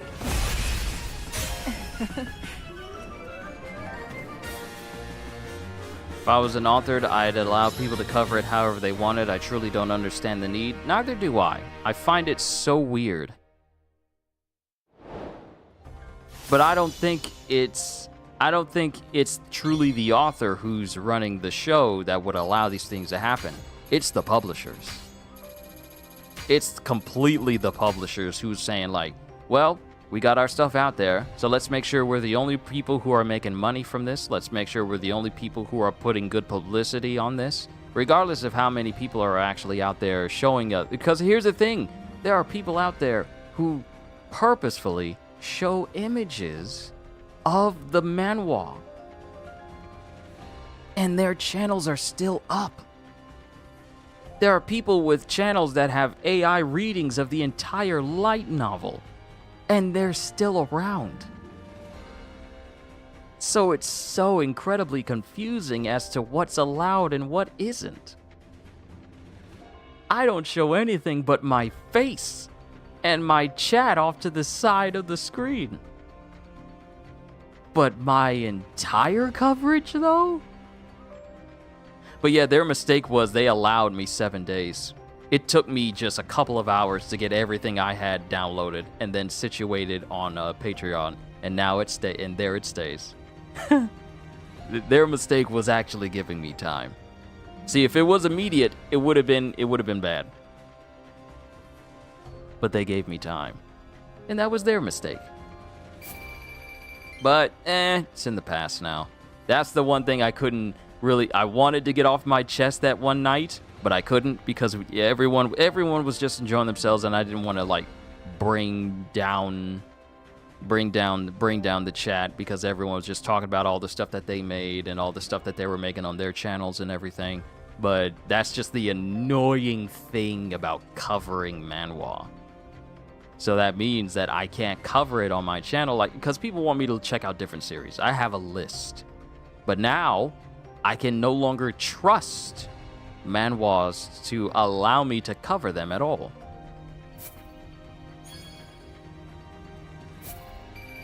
Simply because of that reason. It was annoying.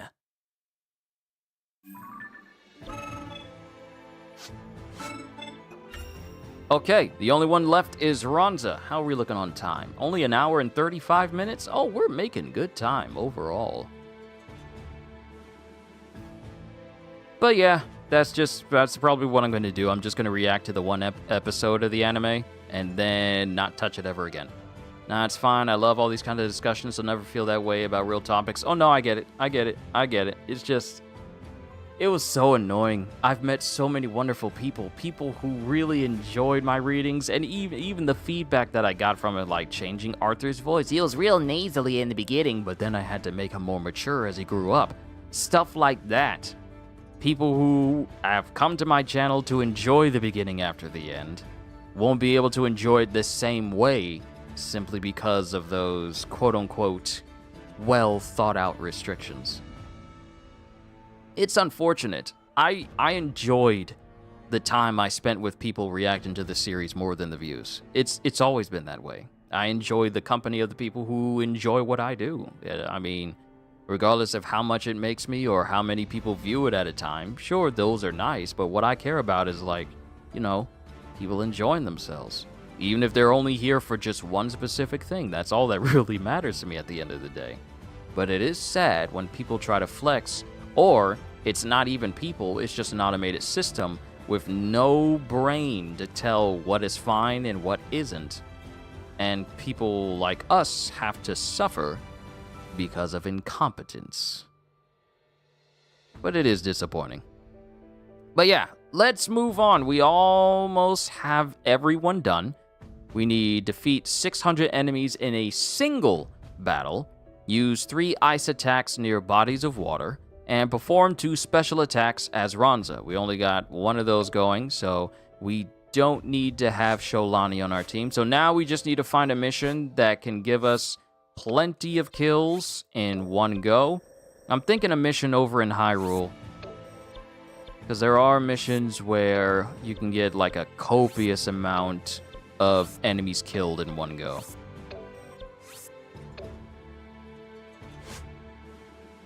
Maybe it's the challenges.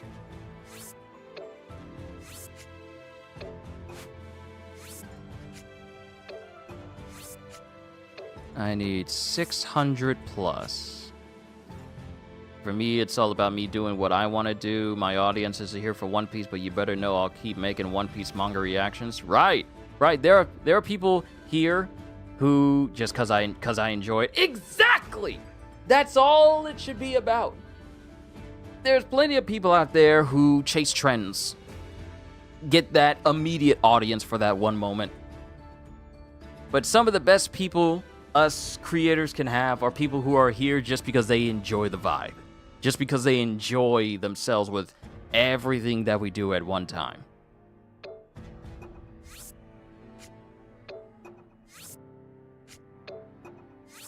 As long as you're enjoying what you're doing, that's all that matters.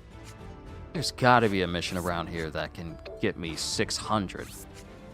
There has to be.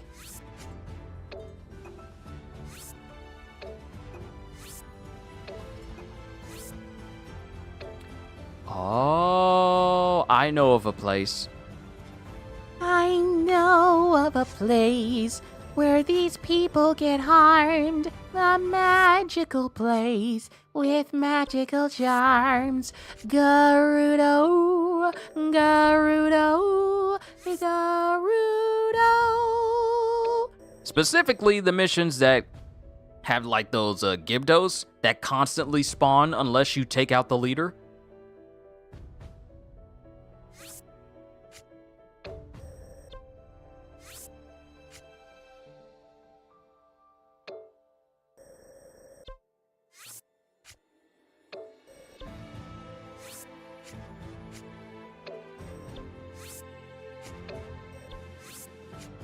Where's one of these missions? Ah, here we go. 400, let's see, a wind through the desert. New cluster of Gibdo hives have been discovered in the Gerudo Desert. Unable to say no to Rafika, Calamo finds himself reluctantly joining the extermination force. There's no water. There's no water in this place. But I do need the kills. How can I best use this time?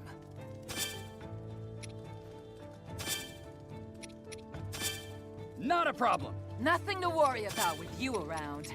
Nothing like a battle to get the blood pumping. I trust you with my life, and I mean that.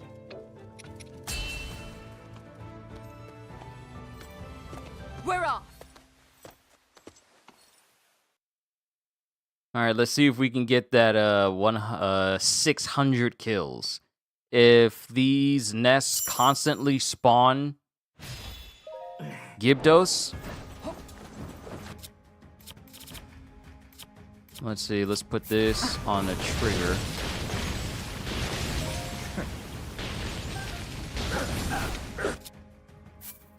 Add you to the ZR.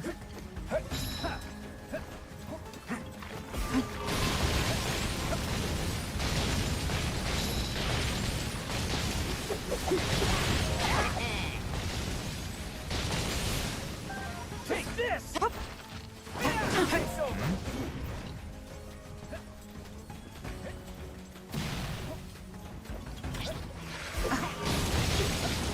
Helping out! Gotcha!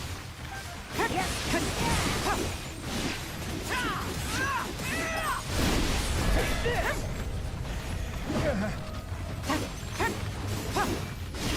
No stopping now. You're up. Ah, first time I'm seeing this screen. Controlling Vents, a Rito warrior who outmaneuvers enemies with deft flying before striking with the sword clutched in his talons. Some of his strong attacks allow him to fly into the air and chain into aerial attacks. Press Y X to make him perform a spin attack. What's next on my Zelda adventure?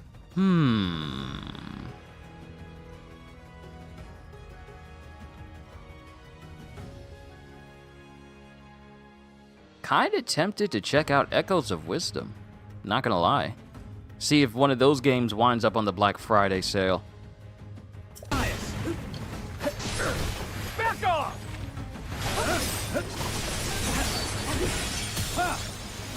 Here!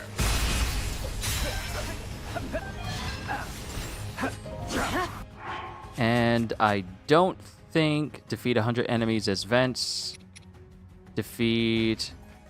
Perform a special attack as Ronza. We just need to play as Ronza, do a special attack, and then everything else we can just do as Vents.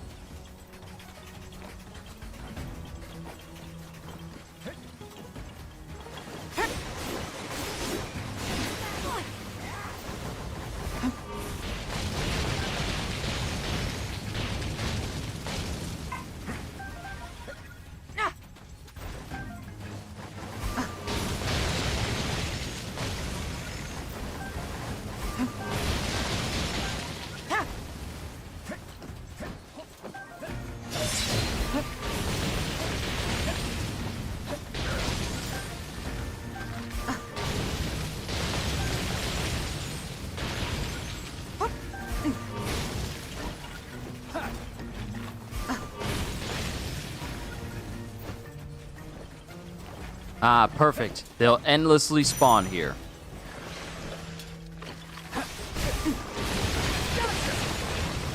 So now we just need to get 400 more kills. Echoes of Wisdom is one of the only games I've done from start to finish on stream, and I rarely finish Zelda games, so I think that should tell you a lot about what fun I had with it. Indeed. I will definitely keep it on my list. I'm also looking to see if Expedition 33 will go on sale as well, because I might grab that too. But the next big game I'll probably be focusing on will be Marvel Cosmic Invasion, which is coming out December 1st, I believe. Me and Gaja have been really looking forward to Cosmic Invasion for a hot minute.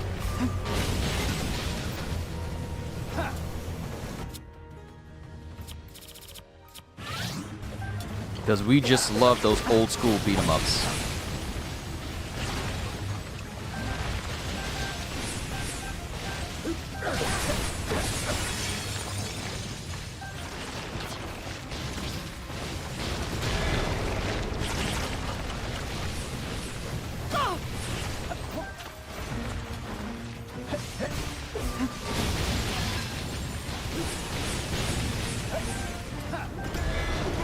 Helping out. Back off.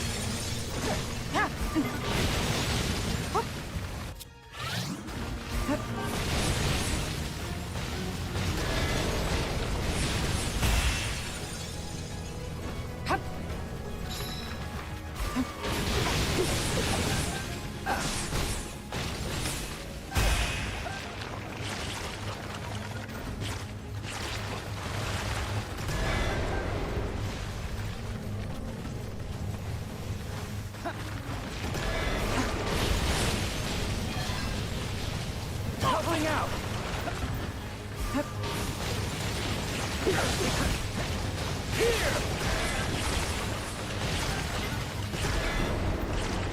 No, you want me to keep hitting you, but I'm not interested.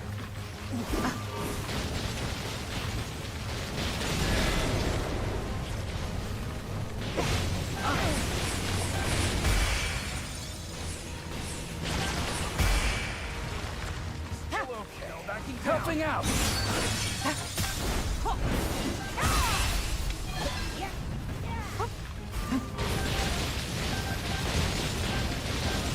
I know I'm running out of time. Yeah, I'm definitely running out of time.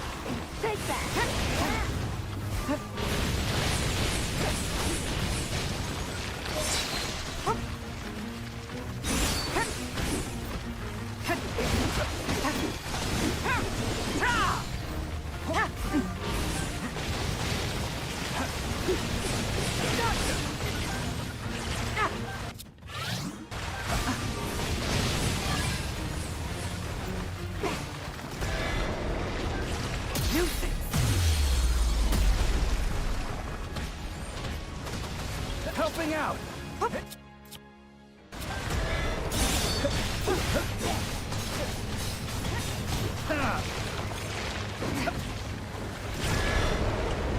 Steady.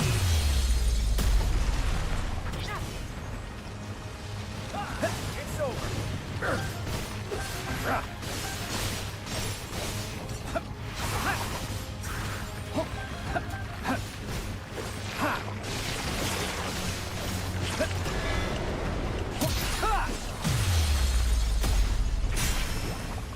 All right, timer's gone.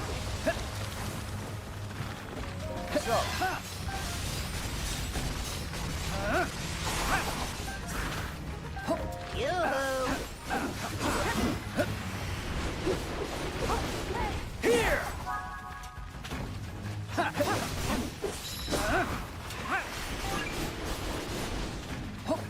All right, cool.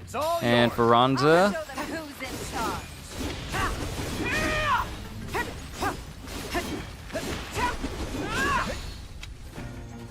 okay.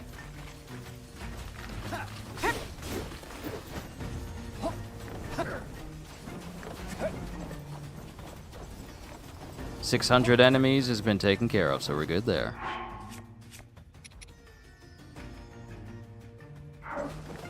Then I'll do a special attack in here. your fate! And meet your end! Helping out.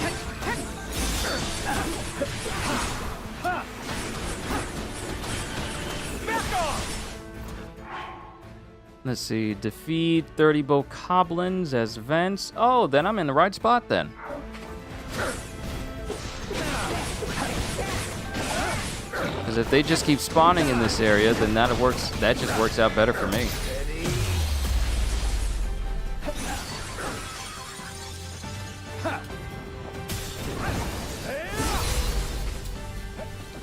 Taking over!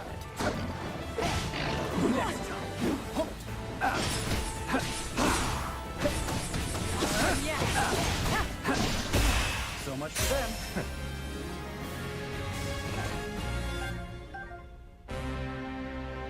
Okay. I love me some beat 'em ups. One of my most favorite beat 'em ups I've played over the years was Scott Pilgrim vs. the World, the video game. It was incredibly fun. I loved it. And now they're making another one called Scott Pilgrim EX. And now we're also getting a Marvel beat 'em up as well. Yes, please. More of that.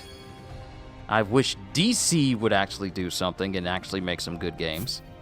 But no, we need to make mobile games all the time.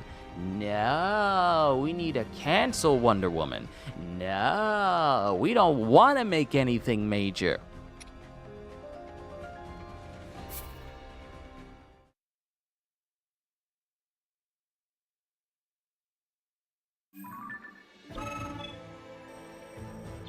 All right, Sholani is done. We are at 77% for Ronza. We're getting there. We are getting there. We just need to use ice attacks near bodies of water. That can be done with a relatively easy challenge. One that is near water. I'm trying to remember which one of these is actually near water. It's not rescuing the Hylian soldiers. I think it's shielding the Hylian soldiers. I think this one has us near water at one point.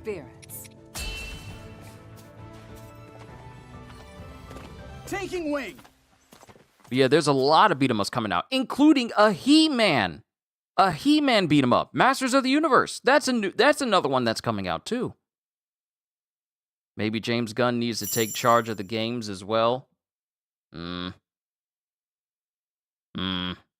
I have things to say about Gunn and how he's directing this new DC universe. I have things to say. Good luck out there! Let's win this!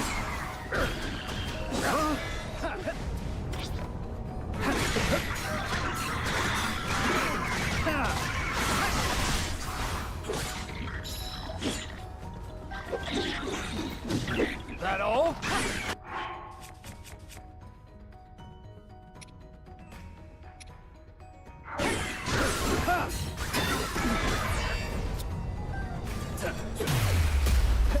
No stop!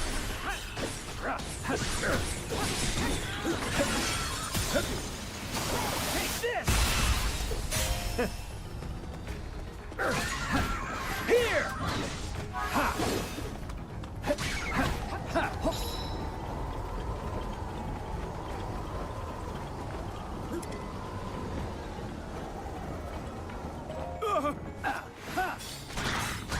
Sam, we love controversial opinions. I honestly feel with Gunn's approach to doing the DCU, I don't know if I have another 10 years to spare on a movie universe. I already spent so many years with the MCU. I mean, the first half of the MCU was essentially peak MCU, and we got the last of the best of the Marvel films with Endgame. But after that, it feels like it's kind of tapering just a little bit. I haven't seen Fantastic Four. I still need to watch that. And I still need to sit down and watch Thunderbolts. So I can't say anything about those films. But with DC, they tried it with the Snyderverse, with Man of Steel, Batman vs. Superman, the Justice League, and Aquaman. It failed. Me, with James Gunn at the helm, it feels... I don't want to say it's like he's trying too hard, but I feel like him trying to set everything up so it can feel like a big universe right from the jump. I feel there's just too much that needs to be cooked. And I say this because from Gunn's standpoint, he wants actors to portray their characters in the movies, also remain those same characters in TV shows, also remain those same characters in animation, and also remain those same characters across gaming as well. And I feel like that is a lot.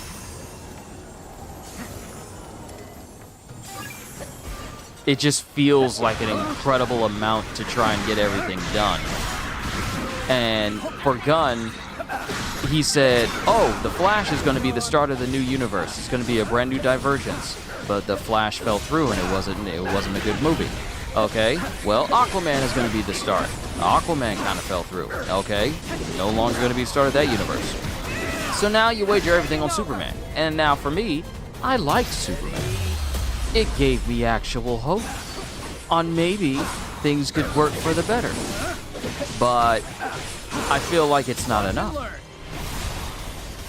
You can't just have one good movie out of 3 that's supposed to start your universe and say like, well, we still got it. It's still in the bag. I know there's a lot of things in the works. I know. But at the same time, you don't want your first impression to be one of, oh, these first 2 movies that were supposed to start this universe to give people hope of a brand new cinematic universe, they both fell through.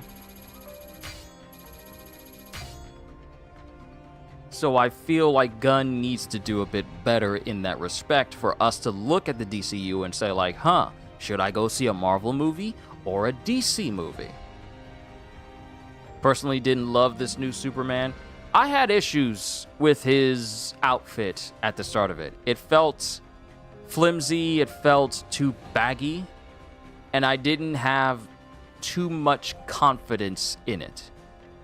Simply because of how Gunn was behaving, because he kept saying that every movie that was coming out before it came out was fantastic, but Flash wasn't fantastic, and Aquaman 2 wasn't fantastic. So you'll have to pardon me if I don't really trust a lot of what he says. Least of all, if anything is game-related.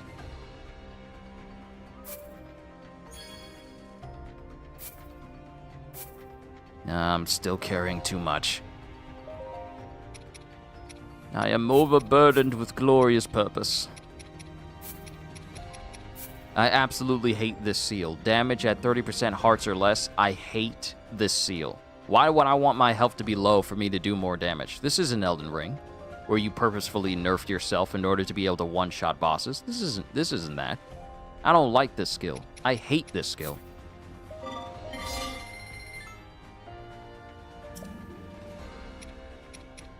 So, but that's just me and my opinion on Gunn.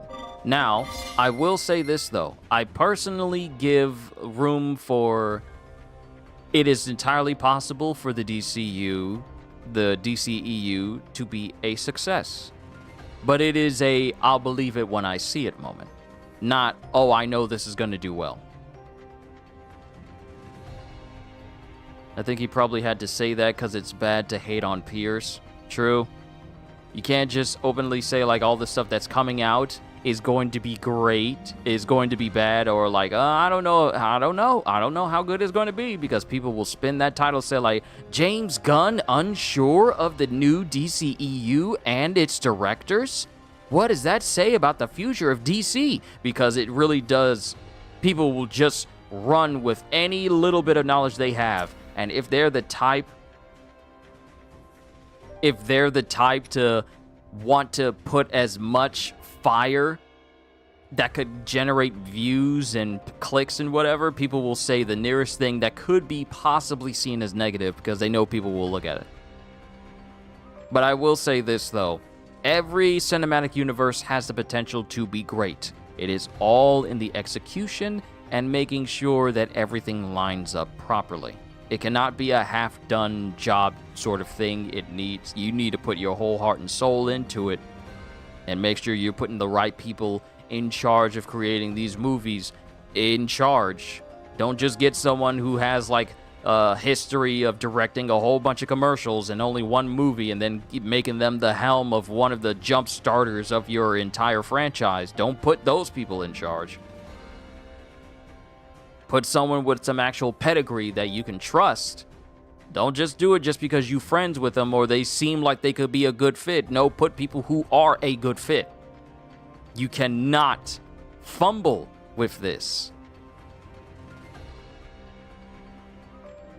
That's my only thing. You cannot put people who are not good at directing movies into directing movies that is supposed to be helping get your entire universe off the ground. It has to be someone who knows what they're doing, and they've helped make good films that people actually praise. That is my only thing. They're either good at it or they're not. You cannot get people who are in between. And if you do, you can't get mad and upset if your films don't do well. Because people warn you. People will warn you.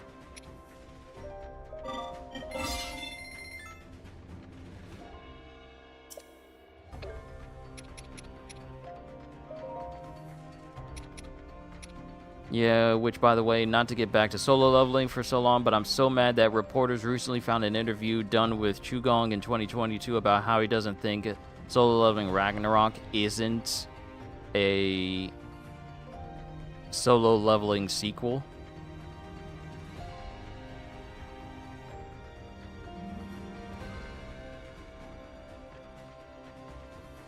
So it's not a solo leveling sequel, even though the special episodes essentially led up into it.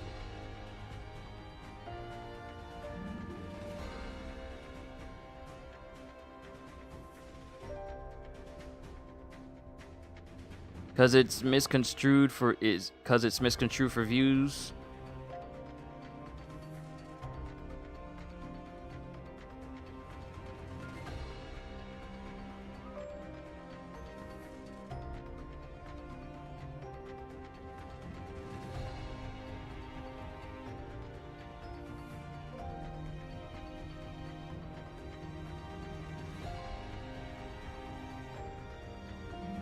Was it Chugong or Dubu?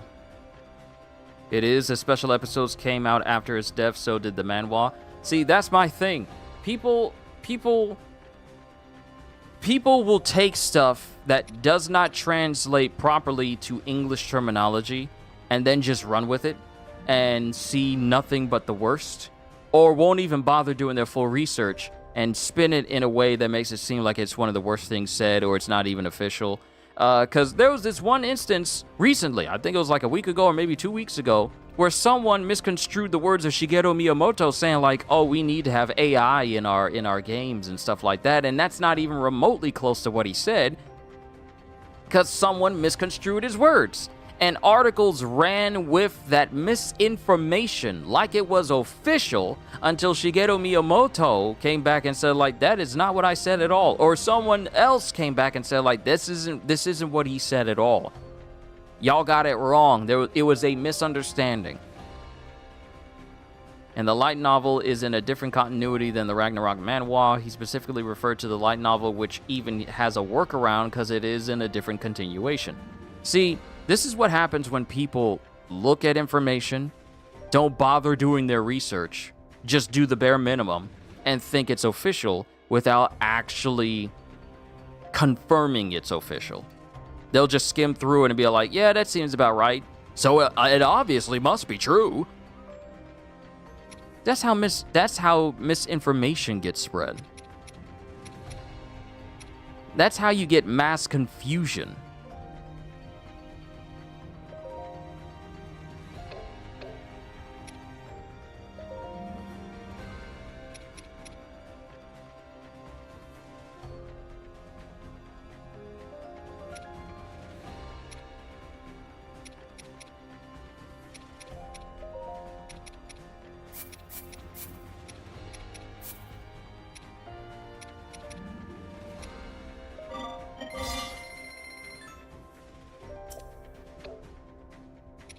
I'm sorry, I'm holding y'all up.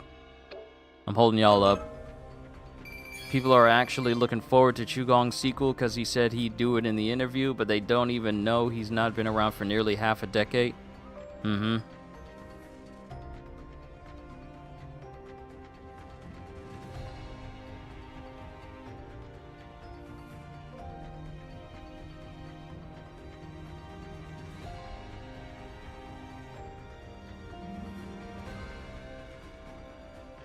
Now, are we talking about the same person? Because Chugong is still alive. The artist, Dubu, he's the one who passed away in 2022.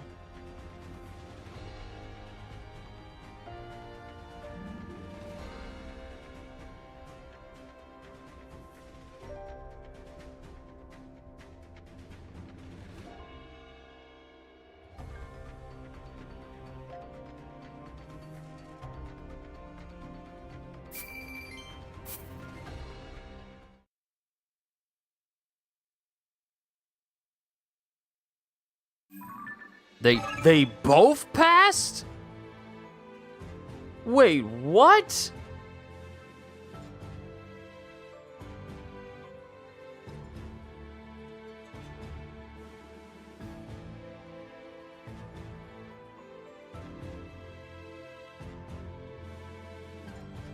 I thought he's been alive this whole time.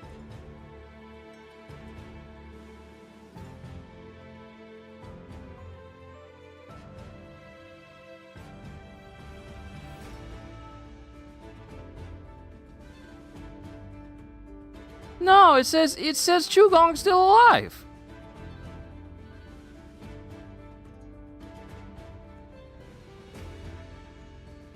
No, it says Chugong's alive because he was involved with the anime team for the solo leveling anime.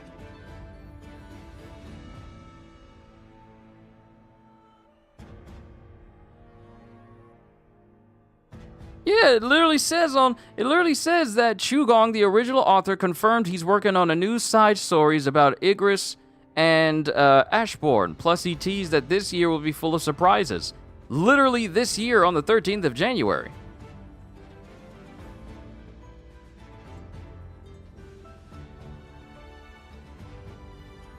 Yeah, the illustrator passed, but not the author. He's still very much alive.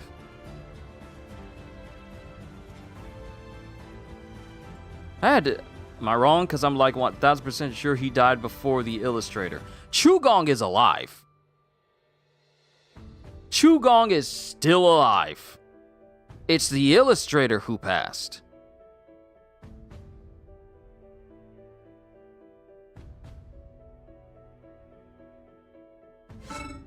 Nah, dude, Chugong's still alive. That's a big revelation to you. Yeah, Chugong's still alive. He was literally involved in the anime. He was involved in the anime. And the anime wasn't like nearly half a decade ago. It was like last year. And the year before. Defeat 1 Lionel. Defeat 2 boss bokoblins. And this ought to be the last one for Ronza. Then we can focus on Vents and Panic.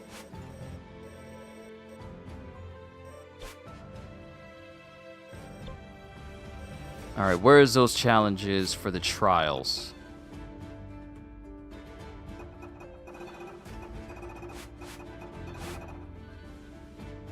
Yeah, man! Yeah, Chugong is still alive! Very much alive!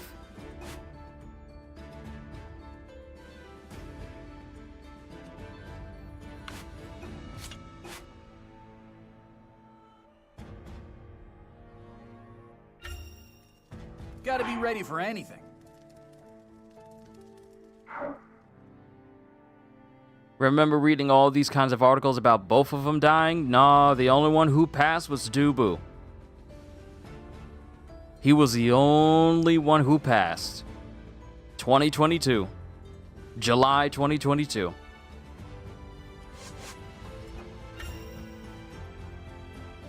Enhance weapons, smash boxes, do battle with 1 chunk of rock salt applied to camp.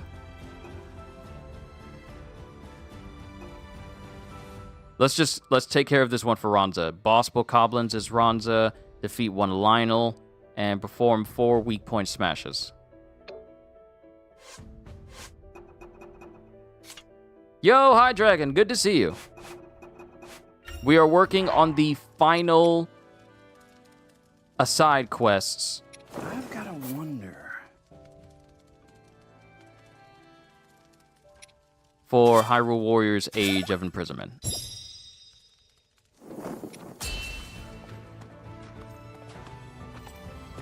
Let's go.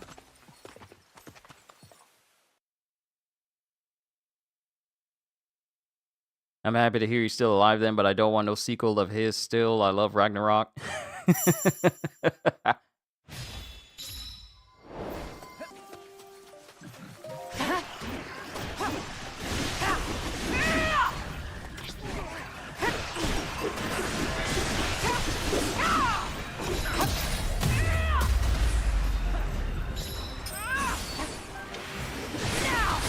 Out of my way.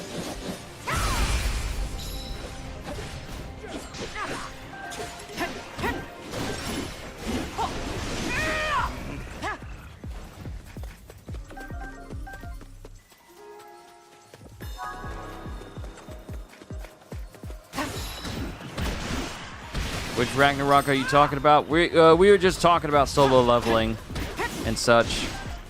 Flipdo here didn't know that Chugong was still alive and thought that he died.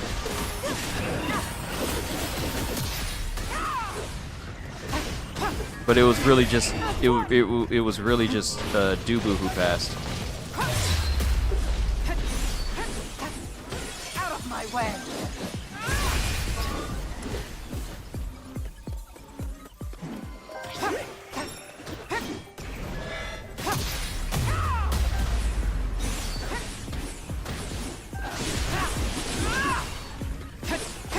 Out of my way. Alright, I should have room for one more weak point smash, and that'll be sorted. Thinking of God of War 1? No, we're not talking about God of War. Ready to wreak havoc. Even though Ragnarok was good. And the little DLC, the Valhalla DLC, was among some of the best DLC I've ever played for a single player game.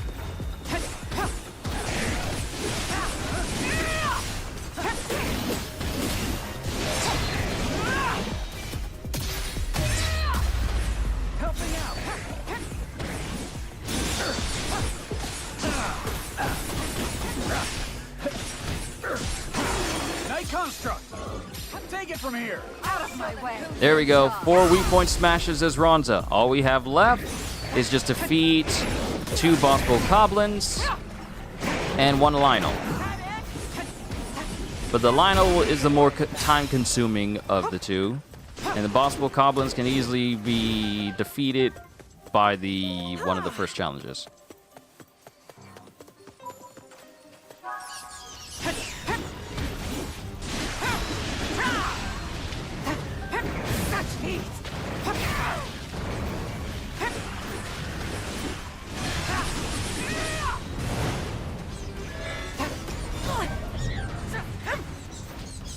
I want to say my absolute favorite DLC of all time has to be Undead Nightmare from Red Dead Redemption 1.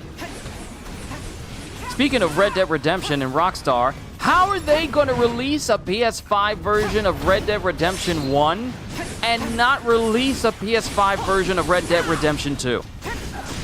How? How does that even work? That doesn't even sound right. How do you release a PS5 version of the older game and not make a PS5 version of the newer one? I would be playing Red Dead Redemption 2 right now if it ran above a lock 30. And you can't tell me it's not possible because, hello, we are getting a PS5 version of Red Dead 1, which is a game that originated on the PS3. So you can't tell me that it's not possible. You can't tell me they ain't got money because it's Rockstar. They always got money. Nothing to worry about. That's my complaint. But my favorite DLC of all time is Undead Nightmare. It gave us a zombie apocalypse in the open world of Red Dead. We had the 4 horses of the apocalypse. We had an entire west just overrun by zombies. We saw all sorts of things. Simple, you start with 1 other than 2. I'm smelling something. I'm smelling something. And it smells like excuses.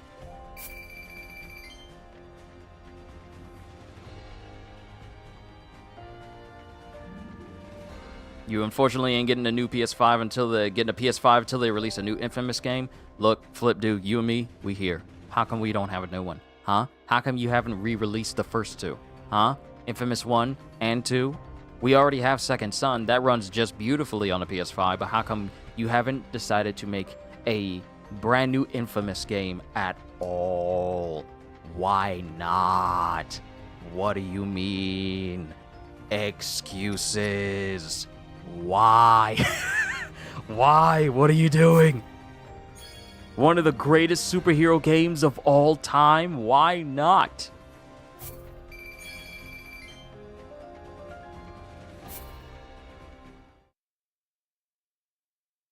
Imagine playing the first Infamous and it runs at a smooth 60 with graphical enhancements. They remade Second Son? No, it just runs well on a PS5. I believe it runs at 60 the last time I booted it up.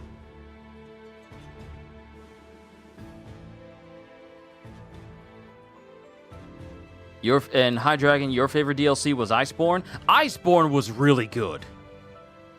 Iceborne was a phenomenal DLC for Monster Hunter World. It brought so many incredible beneficial changes to the entire game. And then you cap it off with Fatalis as the last great monster. And it was literally the hardest fight in the game, but when you beat it, and you got its armor, you were essentially the strongest hunter ever. It was the most overpowered armor you could have. What do you mean you could heal while you were attacking? What do you mean it had the highest defense? What do you mean the Fatalis hammer was the highest damaging weapon in the entire game? It was just so much was good. So much was good about Iceborne.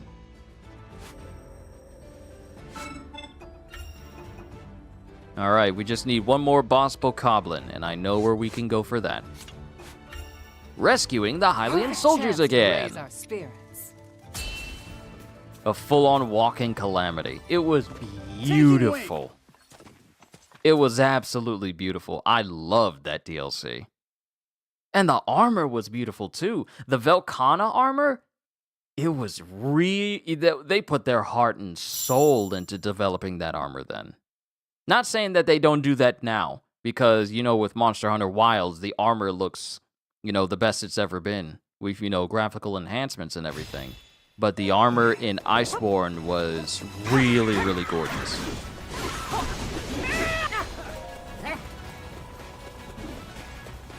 And now, with this title update for Monster Hunter Wilds coming out, it's going to allow people to get even more powerful than before.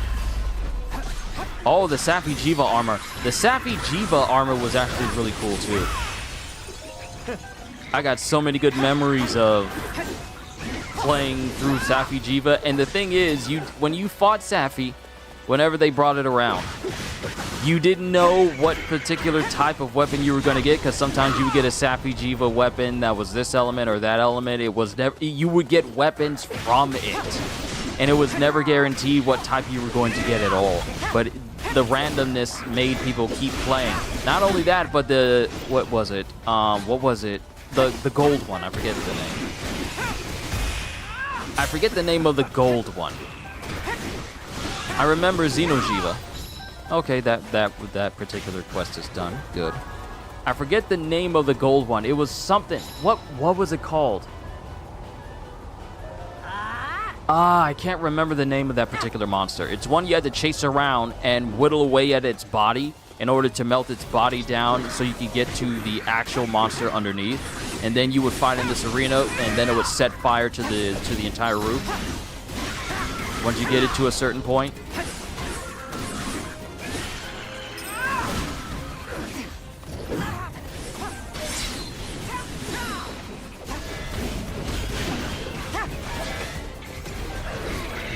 Helping out. Little assistance. Got it done.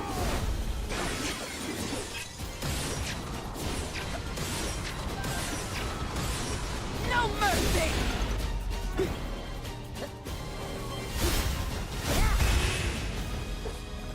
Nothing to worry about. All right, I believe that should be all the missions for Ronza. The only ones we got missions left for are Vents and Pinnock.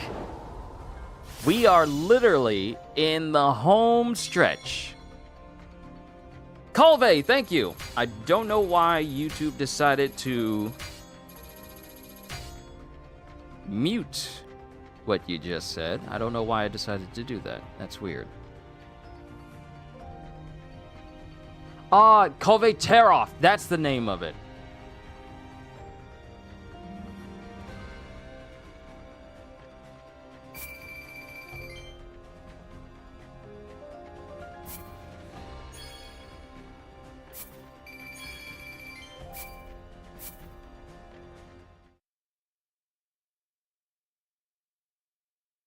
Oh, I remember the Colvey Tear-Off armor, just straight up gold. All right, we only have 2 more people. Ain't no better way to keep players playing than good old weapon gotcha. You ain't wrong.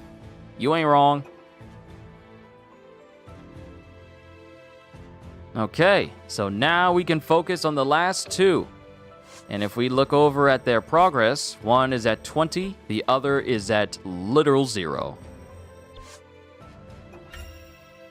So, perform a strike between enhance weapons, okay, oh, I just need to enhance some weapons. All right, let's enhance the weapons of these 2.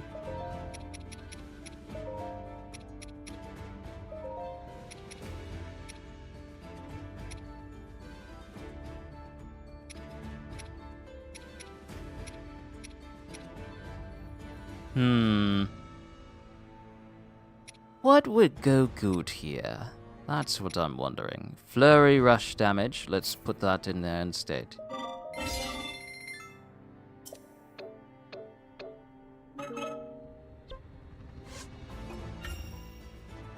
Okay, we need to do that again.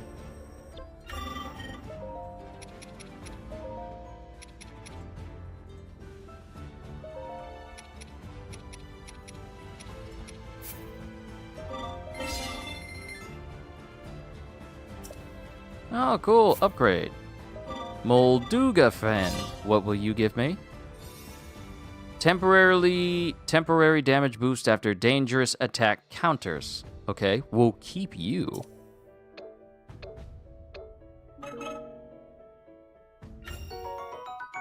Mighty Porgy. I will say this, though. I am ready for the next major update for Monster Hunter Wilds. Even though, also, don't worry, Flipdo, I saw you. Haven't played Monster Hunter since Double Cross? Man, I love these games. I wish they did a Hyrule Warriors for the intro of Skyward Sword. Look, they need to do like a Hyrule Warriors that just brings everybody back.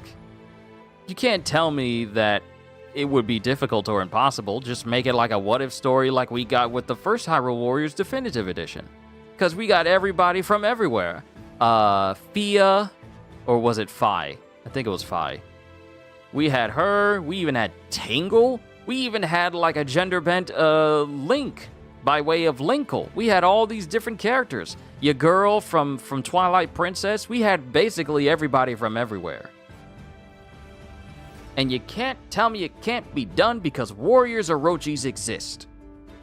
Which brings you characters from not 1, not 2, but 3 separate games. A Hyrule Warriors 2? No. I wouldn't say Hyrule Warriors 2. It would have to have its own special name.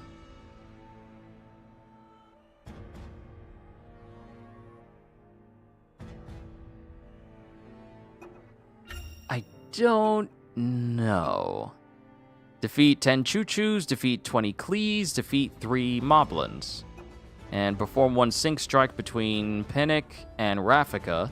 Defeat 100 enemies as Pinnock.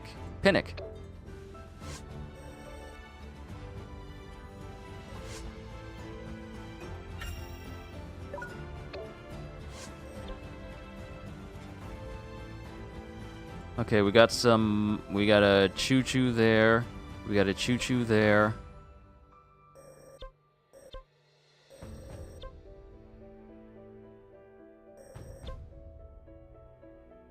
We got some Klees and some Moblins.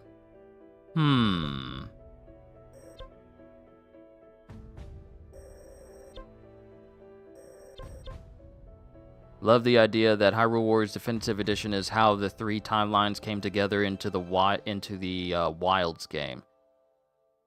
That would be an interesting take.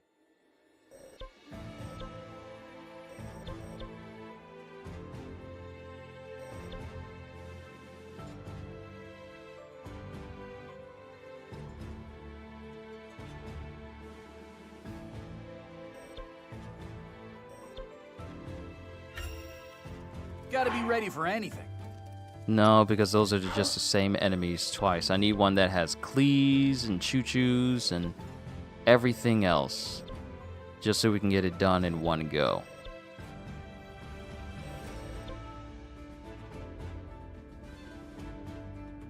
And this might work. A lot of people believe that to be the case. I can see it.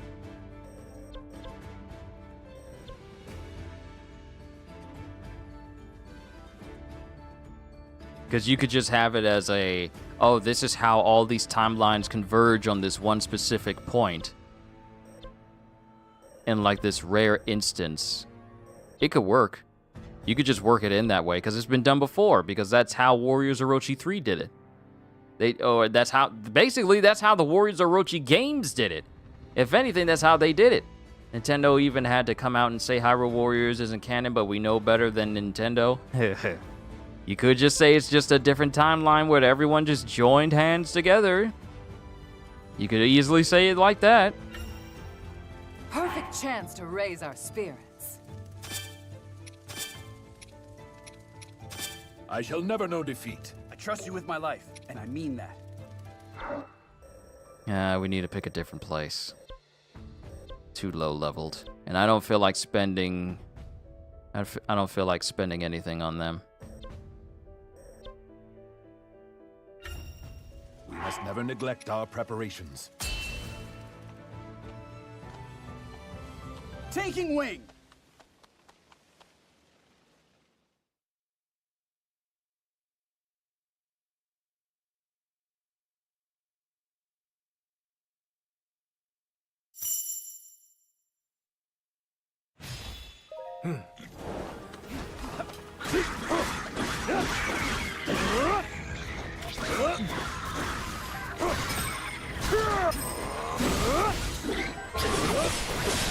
Helping out! Steel yourself!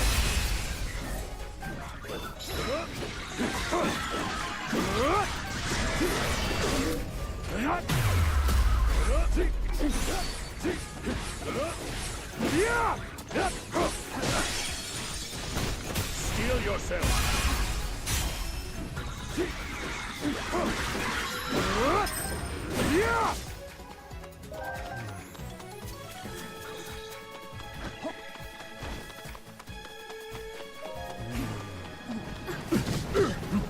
Oh, you just gonna let me get hit by all of that? You ain't gonna even try to cover your boy?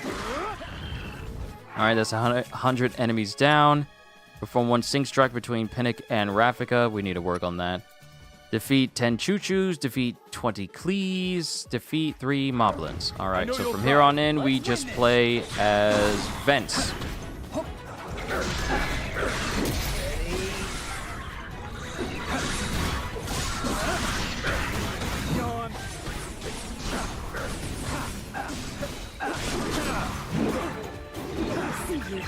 There's a lot of things that's going to be taking my attention in this month and next month.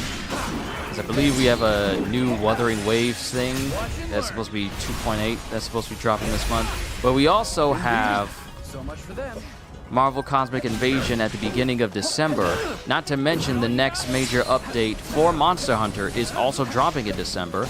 And also going back to November, the next major update for Space Marine 2 is dropping next week. Watch and learn.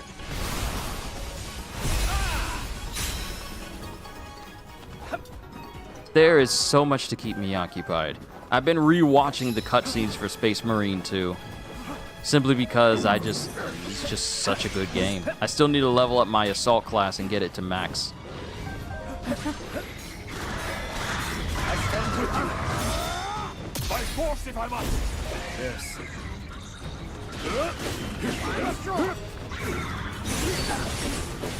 To battle. Let's win this. Need a hand.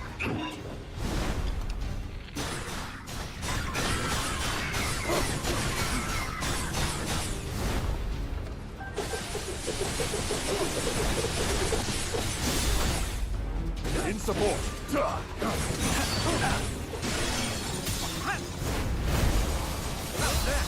Ooh, I like that move. Back it down.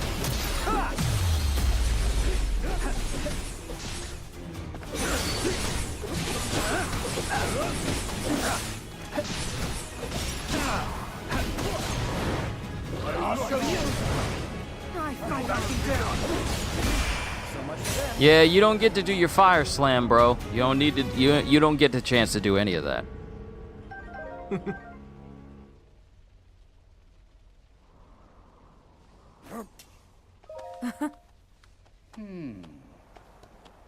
What next?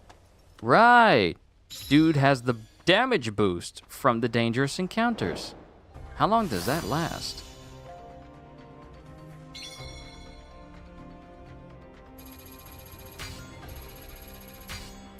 Another thing to bring up about Pirate Warriors that's dropping this week is the fact that apparently one of the changes that's happening is that there's going to be a new ranking level. Whereas it went all the way up to S rank, it is now going to go all the way up to S plus rank. The other day, you took the time to read all of Hyrule Historia, creating a champion and whatever I could find of Tears of the Kingdom's masterworks because I'm insane. You're not insane, you're just dedicated. There's a difference.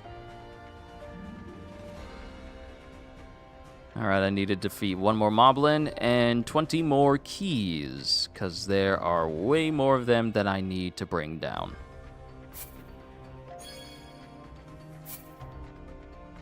And the info basically says Ganon is continuously revived specifically, which only happens in the Downfall timeline, and the official Tears of the Kingdom timeline says there's absolutely no historical record for the... Ooh, I want to read this. I definitely want to read the rest of this. Continue, my friend!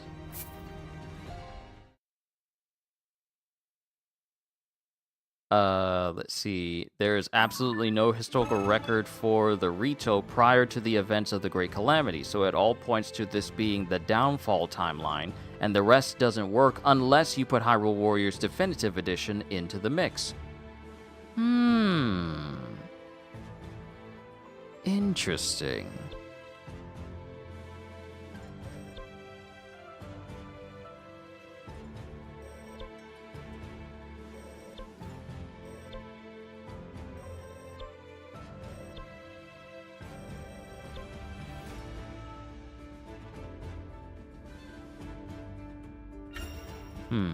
This could be the next one we do. Let's add in Rafika. Anything I can do, I'll do it. I'll defend you with my life if I have to. Alright. So, I gotta take this moment to stretch, walk around, and take the boys outside before we get started with this next mission, as we work on the last few side quests. I will be right back. Hold tight, everybody. I thank you not only for your patience, but also sticking around. I'll be back shortly.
Okay, back again.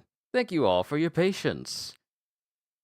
Oh right, I don't know if you knew that the Rito evolved from the dead Zora after Ocarina of Time, which I now realize is probably info I shouldn't have mentioned till you played the game. And by no means did I even think of maybe I shouldn't have this comment up here, so let me just remove it. No, I'm gonna leave it up and say how I shouldn't have mentioned it. Flip to! And you're not bothering me with that information. It's all like, oh my word! Oh, if you hadn't have told me, I wish I would have known about this information, but... it's whatever.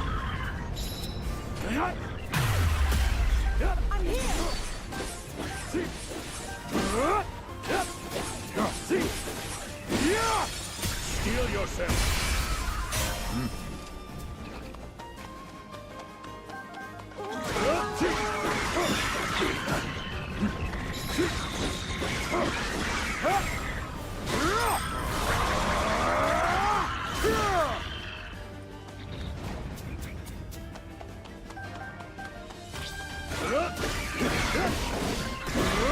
To ground with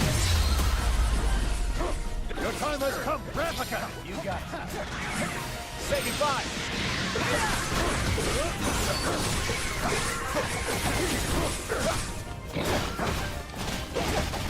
Try harder. Too bad.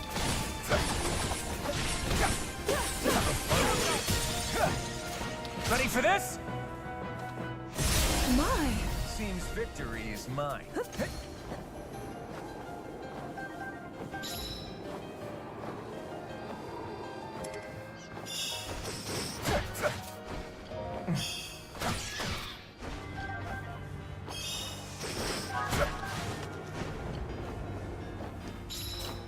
People can't delete live chat comments unless they're a mod. You can't delete your own comment?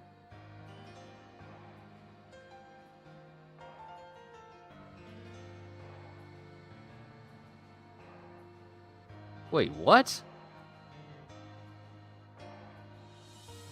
Hold the phone? People are not able to do that to their own comments? Hold on.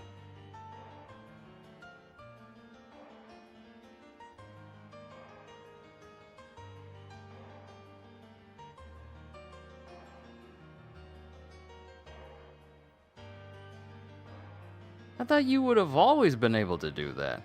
Hold on, is that something I need to change?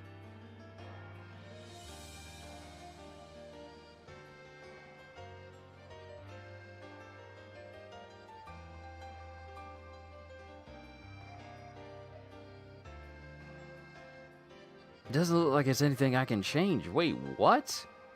I thought that was always a thing. I'm being serious. I thought that was always a thing. Oh, wait, you can. That's new. I'm gonna keep playing now.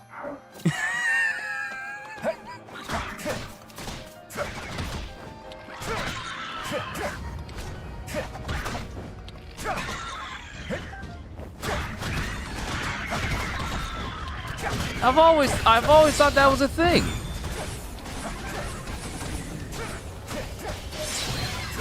You know what to do. I sure do. Too easy. I linked up with the wrong person. Back off.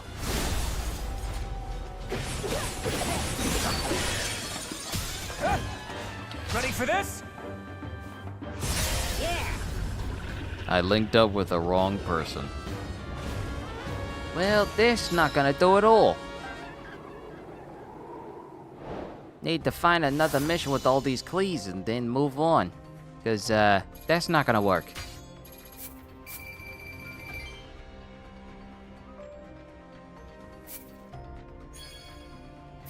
Yeah, this not good enough. We need to run another one. Like a better one. I feel like I can get all this done before 4 hours. And then I can say, hey, I did everything I could possibly do. We can move on from there.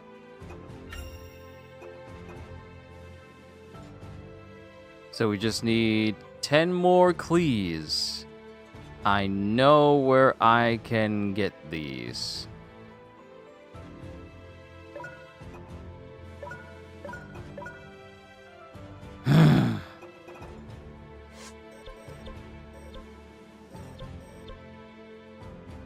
Moblin. It's saying that there's some Clees over here. Turns out it's always been the case. I'm gonna scream. I can't have another Chugong situation. I honestly feel that it's always been the case, because I literally had a session yesterday and on Saturday where people were removing their comments, and because it would say like comment retracted, not comment deleted by insert myself or moderator. So I honestly feel like it's always been a thing. It is, and it's been that way for all the years that I've been streaming, because I've been streaming for about 10 years now. Since September, it was 10 years.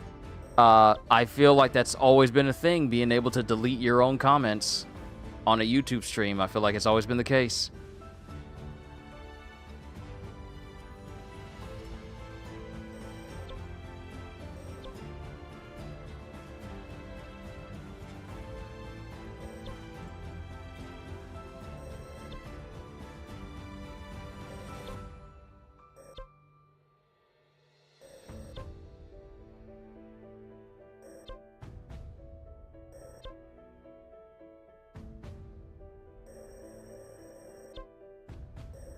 Okay, what'll actually help me is if I do the mission to get rid of the moblins, and then it'll only mark the missions that have Clees in them.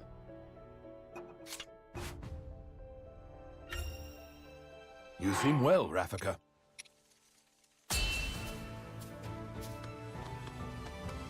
Better get going, I guess.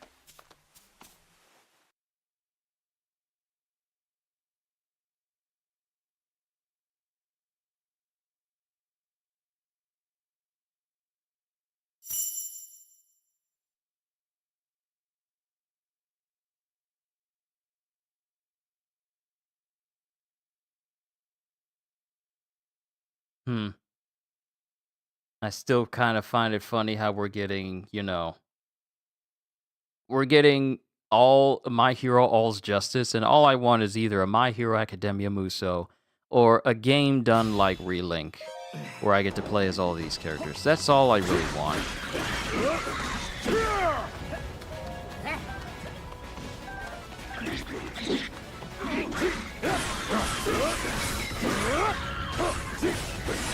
Steel yourself.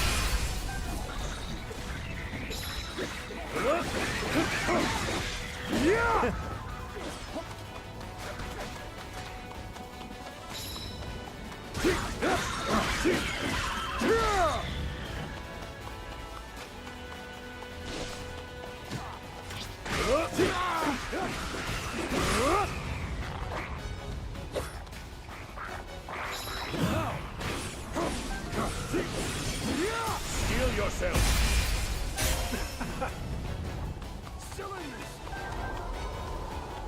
I'm kind of surprised this is the only Rito that runs on his feet, rather than flying with the spear in his hand.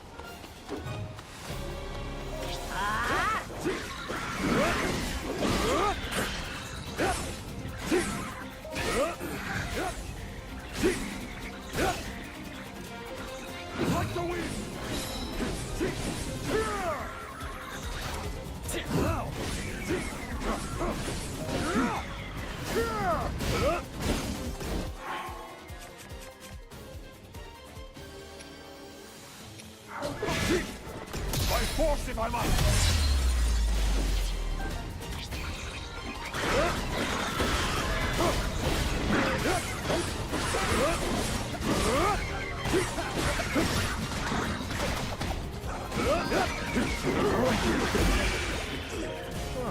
Unless it's from the Vigilante Deku era, I probably don't need a My Hero Muso. I honestly feel like the only way a My Hero Muso would work is if you include all the major events that happen throughout the story up until the end.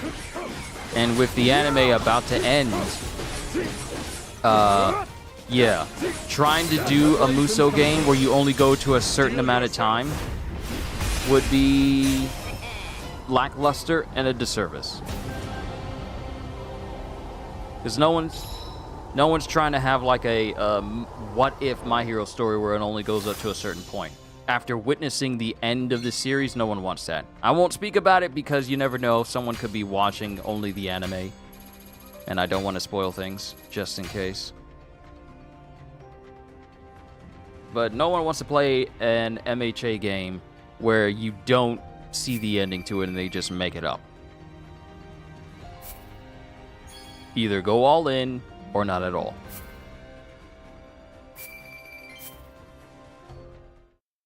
But I am so tired of anime being turned into fighting games. But yeah, that's all I'll say about it, because I could go all day about my complaints.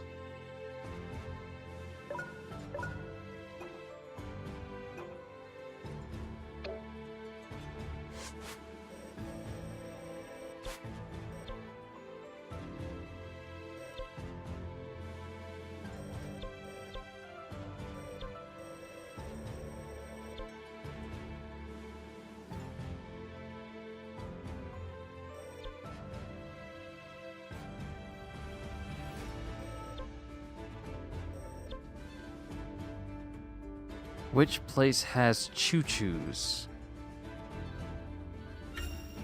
Maybe Gotta be ready this for one? anything. I make for battle.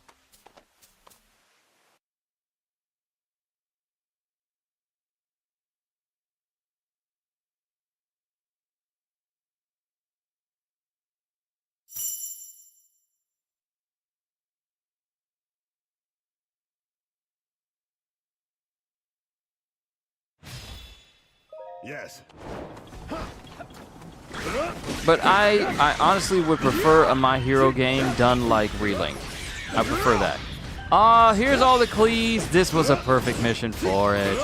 Yes. But not for the choo-choos.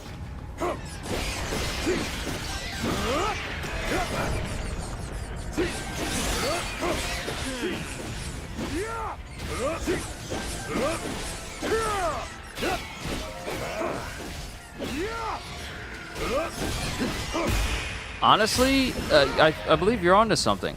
I feel like a vigilante. I feel like starting My Hero from the point where we skip ahead of time just a little bit. Yeah, we skip ahead in time a little bit to the war era that's currently going on, and then just base the story on that. And then you could, if you want to get like classic characters, you could just have like one-off missions that are like flashback missions, and so you can play as, you know, classic characters. Steel yourself. But it should really focus on pretty much the major war that's happening in the anime right now. I feel like that would be a better arc to focus on. I feel like I don't need, and it wouldn't really work anyway, to have a Muso with the beginning of My Hero. Yeah, I agree. It should have people, not like, you could have them as, you know, costume unlocks like classic Deku and classic Bakugo and classic Shoto and everybody else. But I feel focusing on the story during the war, which had a ton of fighting in it, that would probably be a better setting than trying to do the beginning of My Hero Academia all the way to the end. Because I'm just gonna contradict myself. I literally just said that it would probably make it be good if they just had, you know, started from the beginning all the way to the end. But I feel I have to agree with you on it being the, you know, starting from the vigilante point all the way up until the very end of the series. Because you could have like knockdown, drag out fights with everybody and individual boss fights with the major antagonists of each section.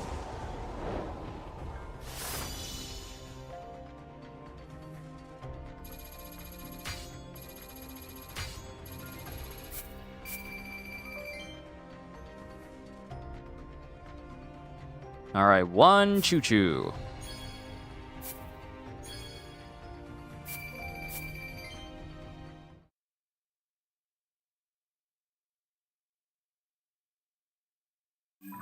But I can hope all I want. I could just keep hoping all I want. Because there's so many other games I want to be turned into Musos as well. I want a Star Wars Muso. I want a Marvel Muso. I want a DC Muso. DC, do something. You can't give it. You don't want to give us a Wonder Woman. You don't want to give us a Flash game. You don't want to give us Superman. Just give us a DC Muso. And just be done with it. Just be done with it. Give us a DC Muso, and I won't ask you for nothing else. Because I can't trust them to actually follow through and let the game be made. If I remember correctly, everyone comes back too. A good example is Muscular. Yeah, there's a lot of characters you can bring back. And like I said, you could have flashback missions that allow you to play characters that aren't in the main story, but you can have flashback of them so they can be unlocks you could have, even if it's like even if they don't match the setting that they're in. Yes.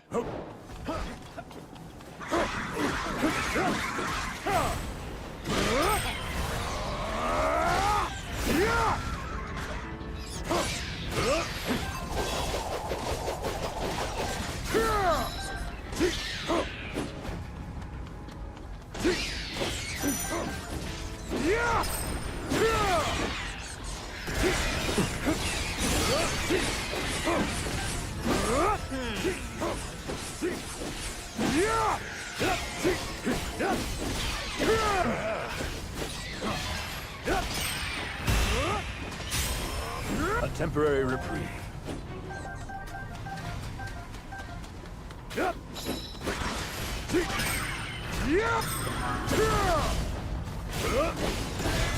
To ground with you. Need a hand?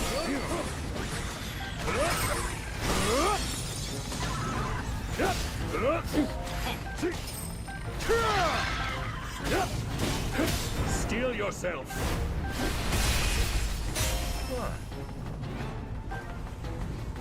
An effortless victory.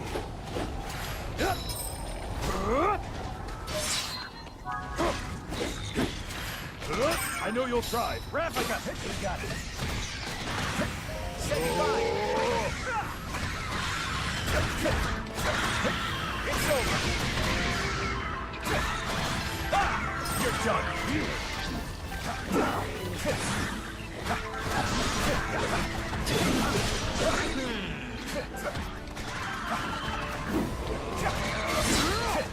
Go on then. I shall prevail. All right, where's Rafika? Rafika. I'll help.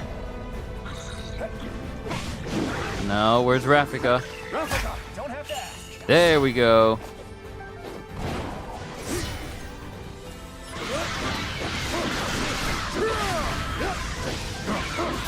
Preparation complete.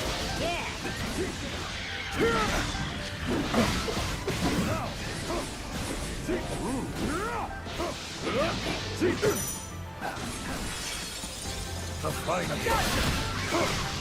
Steel yourself.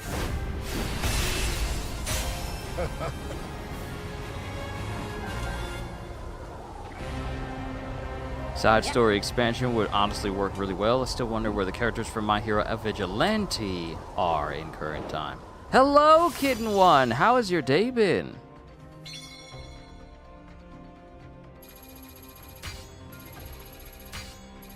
I hope all has been well with you and your family.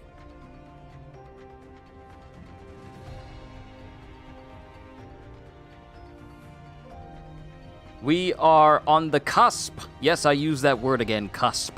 We are on the cusp of finishing these aside quests. We're working on the last two people, which are the Rito, Pennick and Vence. Pennick and Vence.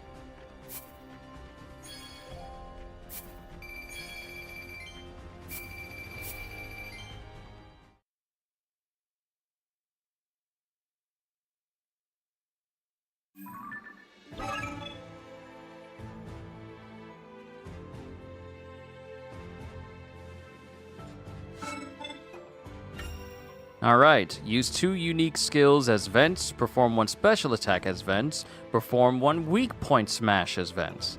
Then defeat 100 enemies as Pinnock, capture 1 outpost, and open 3 chests. I know the mission we need to do for this.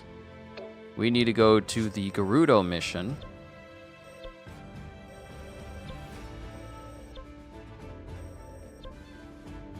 Rescuing the Gerudo soldiers, because this had an outpost that I Gotta be ready for clear. anything.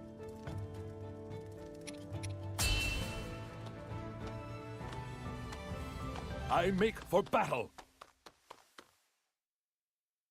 It's been super busy, but we're almost fully packed. Just got my room packed per mom's order. Gotcha.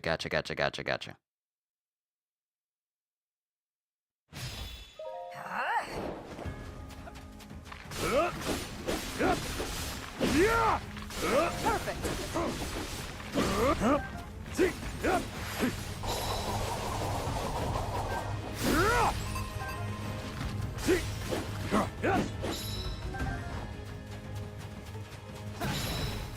All right, cool. Capture this outpost.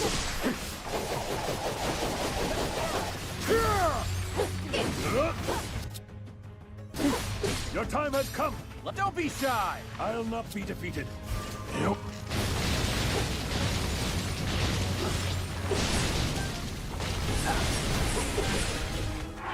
Wait, who did I need to do the weak point smash as Vents? The duty is yours. Let's win this. Great.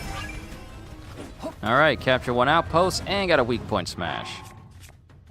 And we need to use 2 unique skills and 1 special attack as Vents. And we need to defeat 100 enemies as Panic. I'll not be defeated.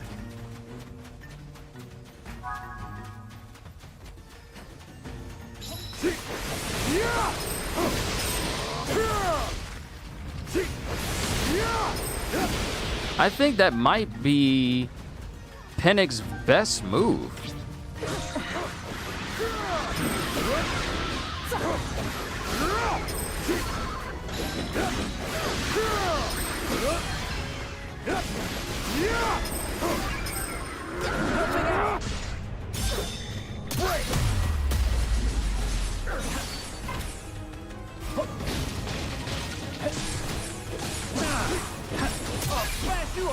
All right, that's 2 unique skills as Vents. Watch and learn. So much for them.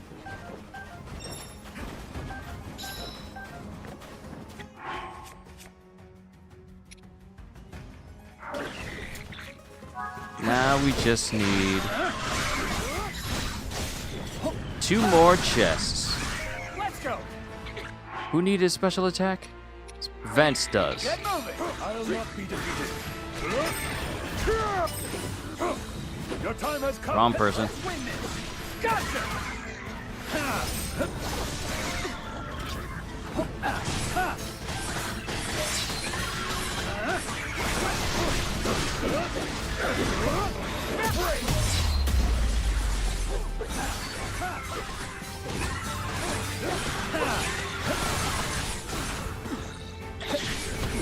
Gotcha.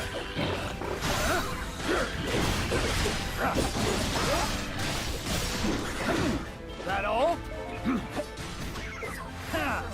shall pay.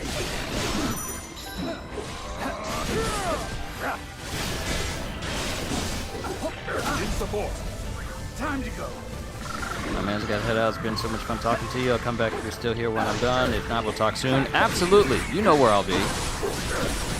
This session will only last as long as I have a side quest. Once I'm done with Vents and Panic, that'll be it for my current coverage of Hyrule Warriors, aside from some extra videos I'm gonna do, and until they announce like the big major updates for it.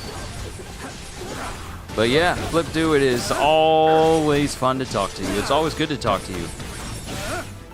Come on, special attack before Flipdo leaves. Thank you. Playtime's over. Take this.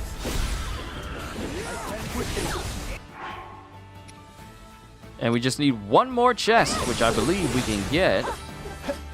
Shouldn't take long. From defeating this guy. Watch and learn. Come on, give me a chest. Give me a chest. Chest. Yes! Chests! There we go. But Flipdo, you have a wonderful rest of your day, and I hope to see you in the next thing I do. If not, then hey, we'll always be able to talk over on Discord.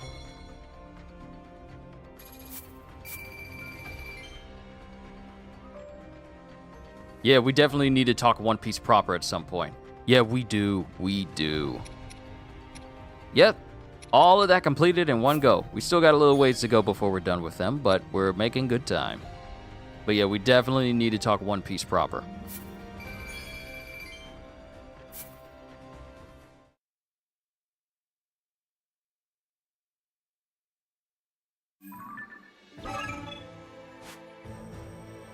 All right, how we're looking. That's 50% and 25. 25? All right, defeat 150 enemies as the Knight Construct using a spear. Defeat 20 Clees as Panic. Perform 2 perfect dodges. Defeat 10 enemies using Zonai devices. We can go right back to that mission we did with the Choo-Choos. And since we don't need vents for this, we can bring the Construct instead. All right, what was that mission we just did? Concern for the citizens. We must never neglect our preparations. So we don't need vents. We'll bring the Construct. We need a spear. I'll get the mighty Zonite Spear.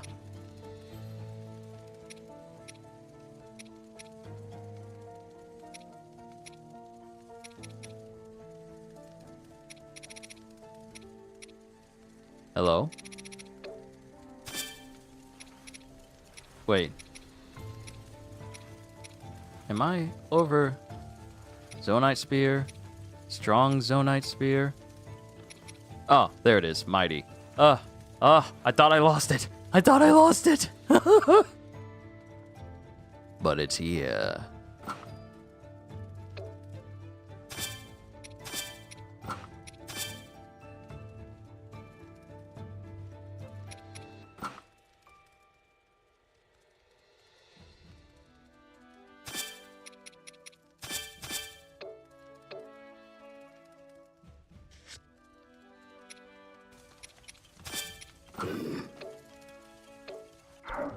Might as well upgrade it while I'm at it.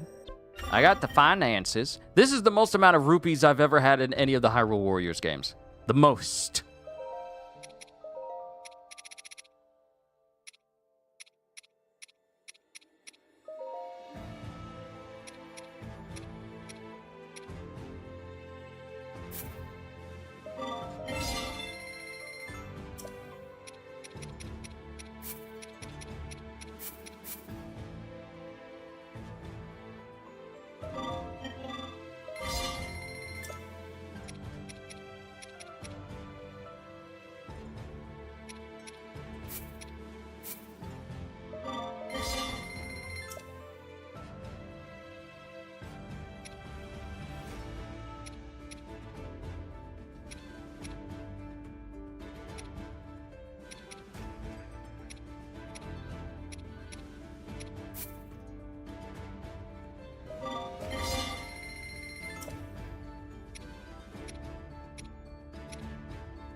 Ice Keys Eyeball.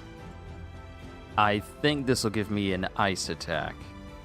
Can I change it before I see what it is? Yes, it'll let me change what it is before I confirm.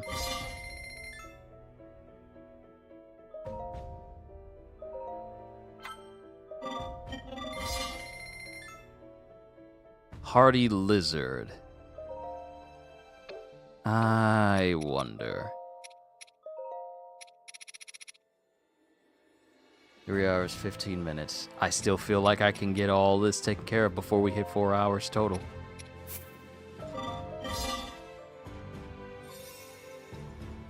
Gain an additional special attack gauge. No, that's useless to me. That is absolutely useless to me. Because I had that on Raru's weapon as his first tier that I could change, and it was a special attack. Mind you, I should have kept it and waited it out so I could change it into something special for his weapon, but I kind of ruined it by basically removing it completely.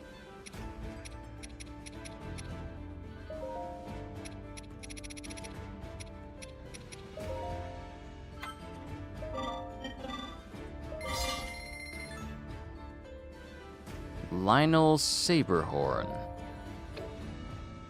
That should give me something good, right?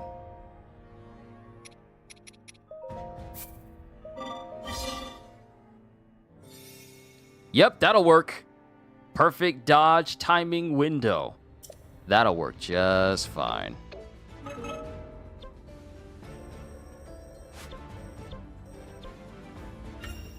All right, concern for the citizens. I make for battle.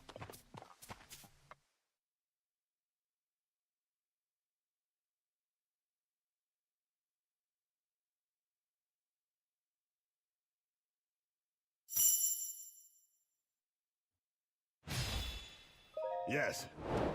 I know you'll thrive. Let's Night Construct.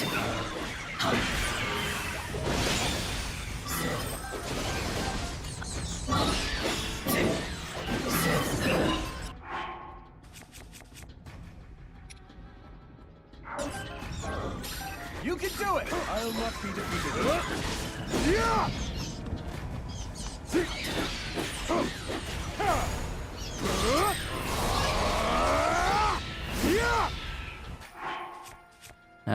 Burn and shock some enemies. Defeat enemies with Zonai devices. Yours. Night Construct.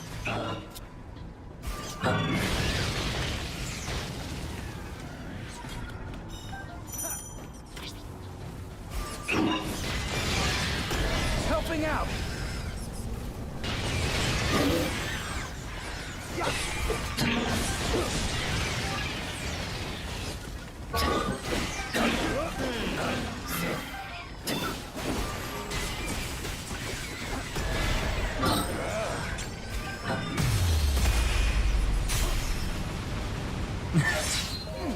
I have an aerial attack. I have a cannon. Huh? Cannon.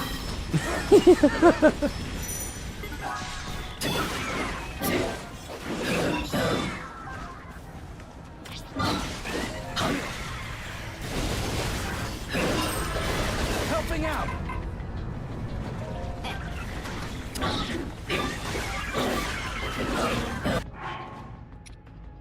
Let's see. Perform 2 perfect dodges.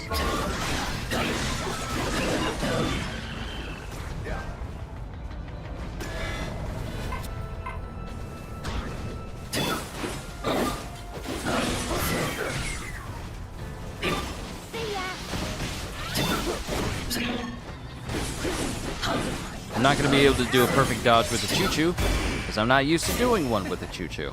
However, we can with a moblin.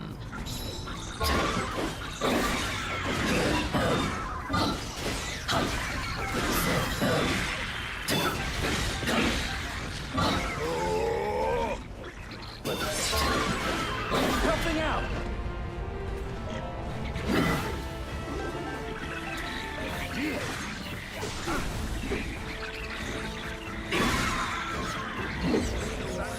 Come on! I got a parry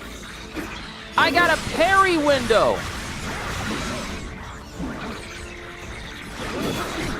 I got a parry window improvement!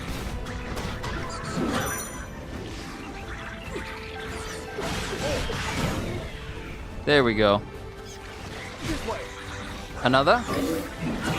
There we go. Alright, now you died.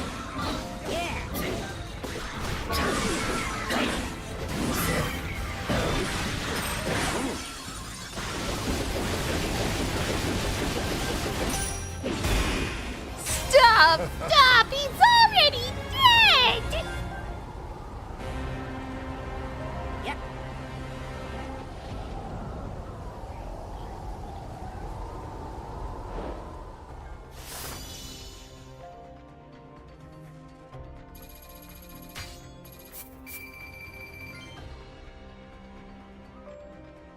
But all of them taken care of in one go. Good!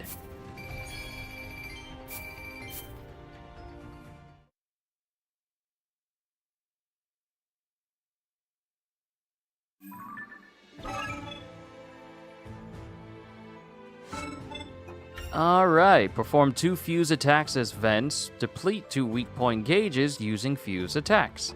And perform 2 fuse attacks as panic, defeat 5 enemies using special attacks in a single battle. How's that percentage looking? 37% and 60%. We're gonna be done with Vences before Panics, but at least we'll only have that one little one left. What? Some new posts? Oh, okay.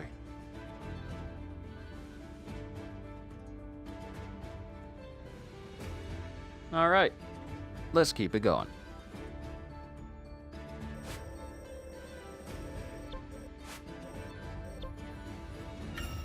We must never neglect our preparations. We're gonna come here because there's so many enemies that can help charge up our special attack gauge, so this is actually a really good place to use. Should have put some materials to increase my special charge attack rate increase, but I neglected to do that.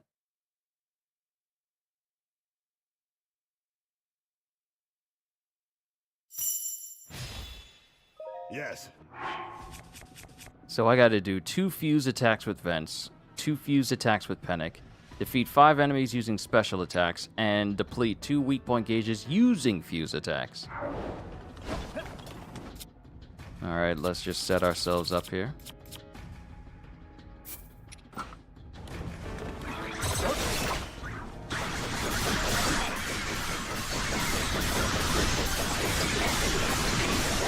Relent!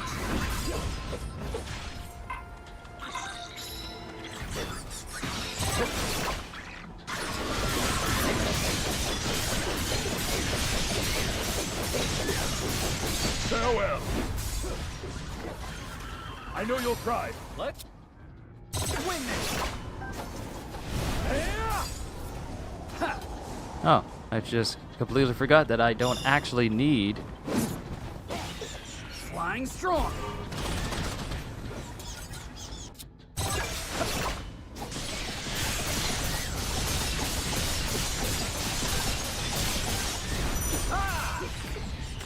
Take it from here. I'll not be defeated.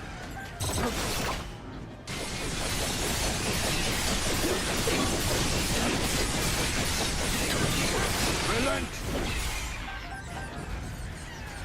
Yeah. Almost. Alright, this one weak point gauge, we'll use the other one against the choo-choo. Yep. Yep.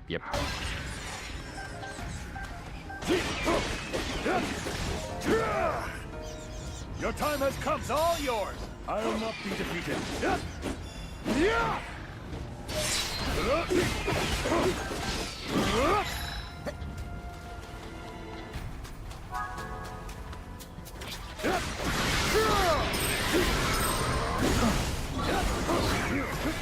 Helping out to ground with you.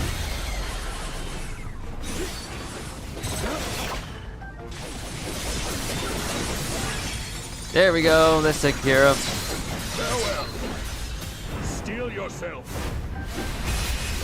Now to get that special leveled up. An effortless victory.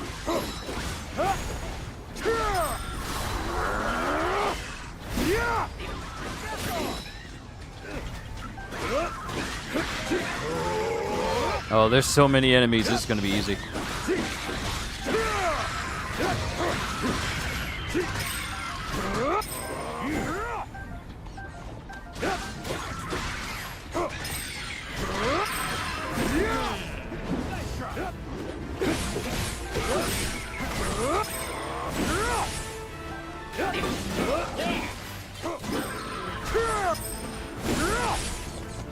Oh, I gotta be careful. Preparations complete. Your end is nigh. Behold! There we go. Helping out! Steel yourself! Okay. Pretty seamless. We did good there. Nice job, everybody. Nice job.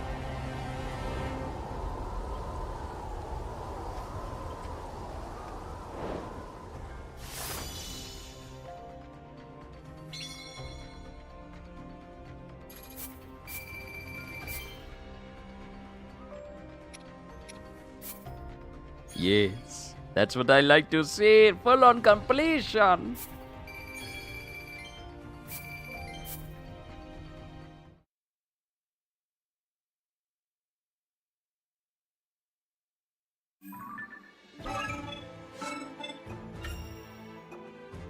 Alright, enhance one weapon at the weapons research base. Collect 10 bundles of wood. Perform one sync strike between Vents and Raffica. Perform one sync strike between Vents and the Knight Construct.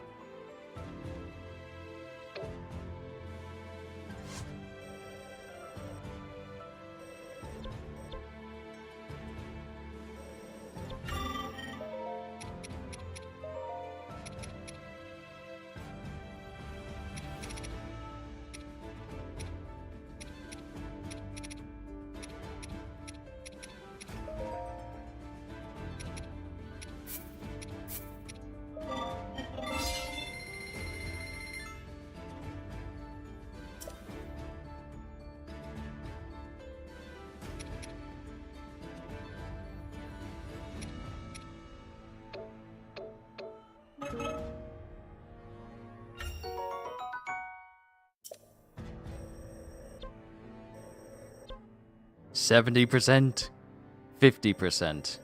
We're looking better every single time. Let's go back to concern for the citizens, because that's actually a good place. Plenty of people, plenty of opportunities for us to fill up our sync gauge. And we don't need Panic for this one, so let's bring Time to Raffica. earn my keep, huh? I hope this works. And then sync gauge charge rate.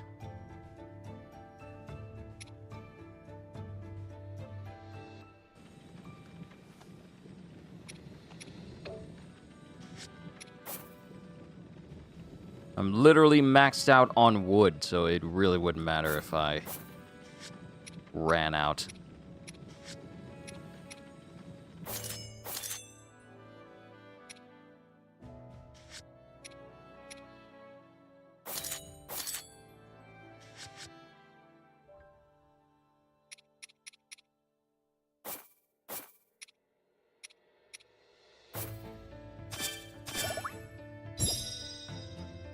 I could get used to this.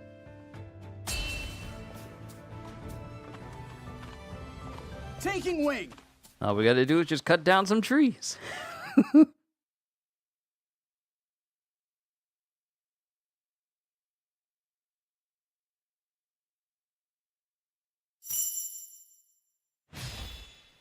Yes. Let's see what you got. Yep, of course.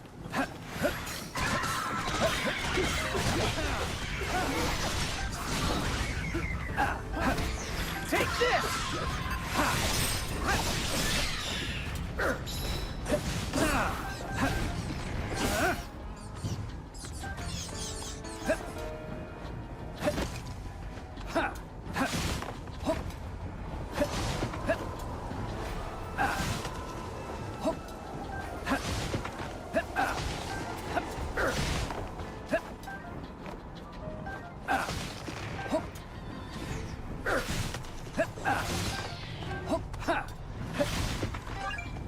All right, bundles of wood taken care of. Now for the sync strikes.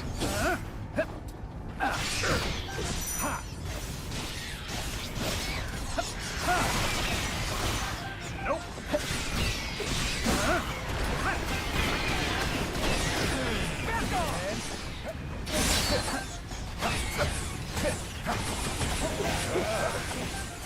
Too easy.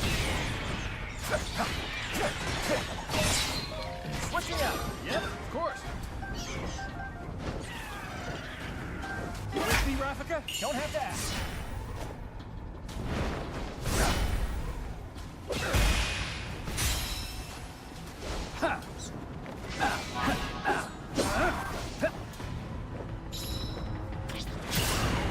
then do the finisher, then build it up again for the Night Construct.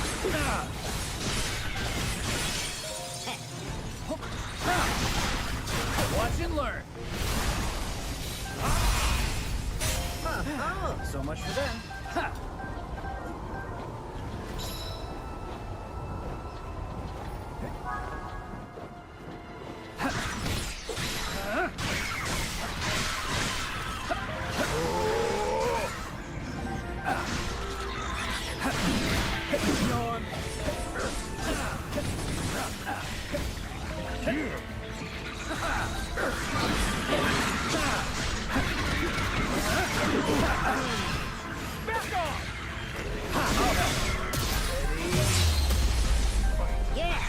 Night Construct! Ready for this? Man, I didn't want to kill him. I didn't want to kill him. I didn't want to kill him. I didn't want to kill him. But oh well. Oh well. Yep.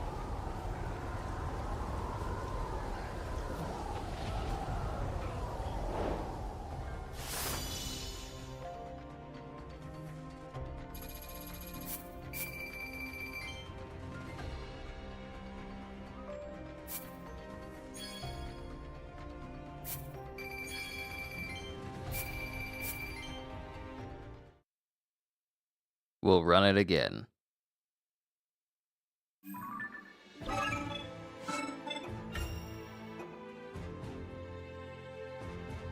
Defeat 1 Lioneless Pinnock, defeat 3 powerful enemies with ice-clad weak point gauges, and burn, freeze, or shock 50 enemies. Still need to do the sync strike between Vents and the Night Construct. So we'll just run this mission again. Little relaxation never hurt any. Can't wait to see what happens.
That's actually pretty good.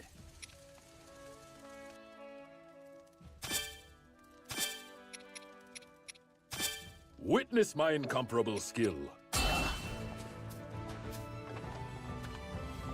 I make for battle. Alright, so we got Vents and the Night Construct.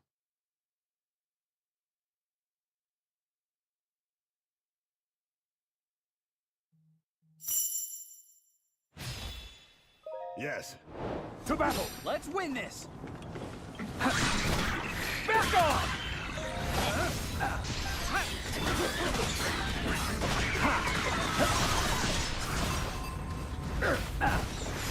Here! Back off! I've been using that move wrong the entire time. Here! Gotcha! Take this! Here!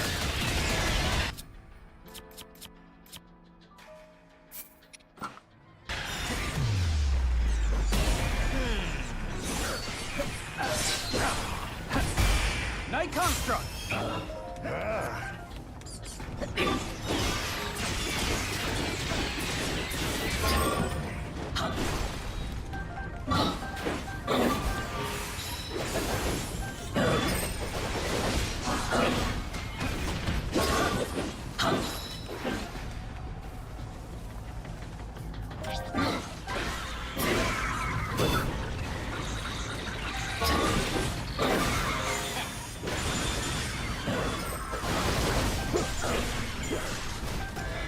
In support.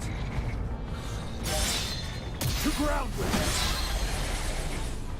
Would you? it. Let's win this. Okay, Night Construct. Need a hand. There we go.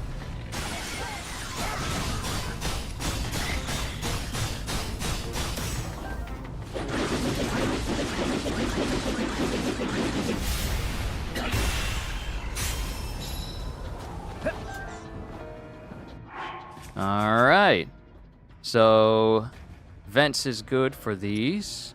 Defeat 3 powerful enemies with ice-clad weak point gauges. Defeat 1 Lionel. We'll go to a mission that has a frozen Lionel there and some ice-clad enemies.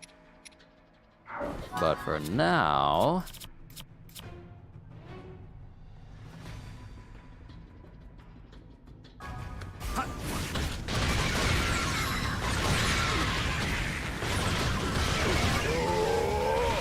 Easy.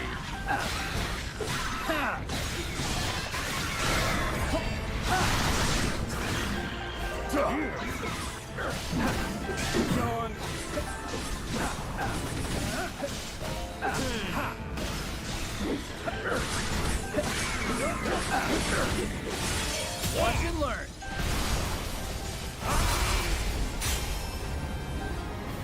All right. Buttery smooth. And I was completely wrong.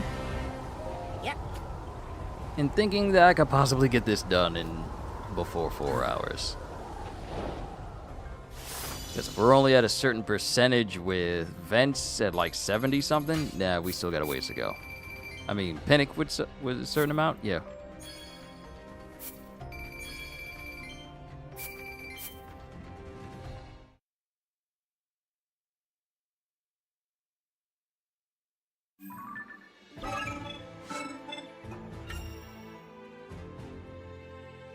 Exploit 2 enemy weaknesses as Vents. Perform 2 perfect dodges as Vents. Defeat 1 Lionel as Pinnock. Defeat 3 powerful enemies with ice-clad weak point gauges.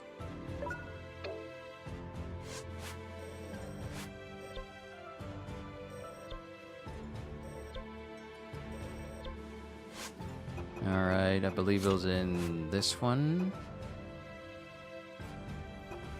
Where's the one with the Lionel? There's a frozen Lionel in one of these.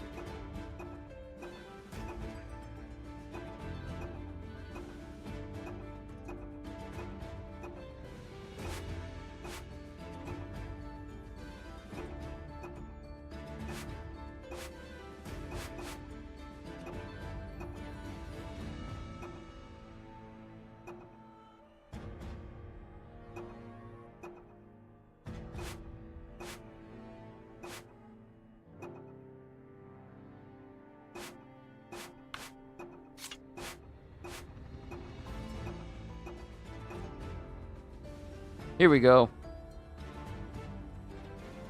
Frozen Lionel, frozen enemies. This'll work. Gotta be ready for anything.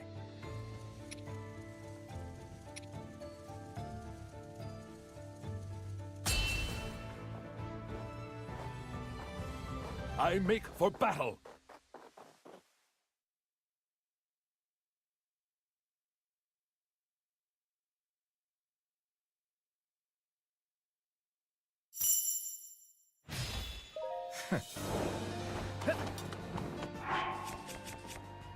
Exploit 2 enemy weaknesses as Vents. 2 perfect dodges as Vents.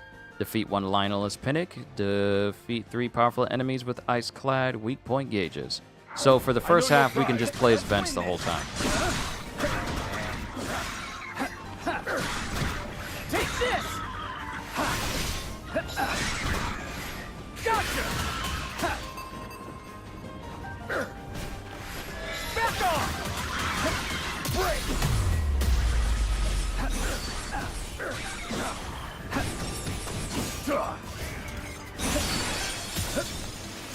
Take this! All right, this one down.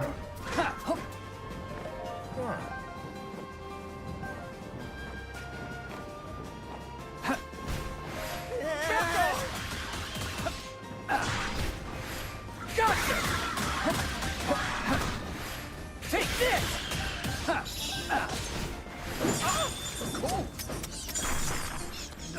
down. Back off. Take this.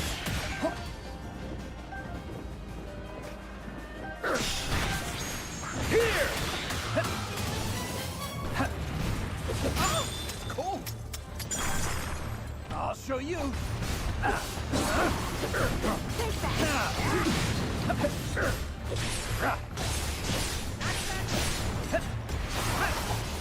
In support. Ready.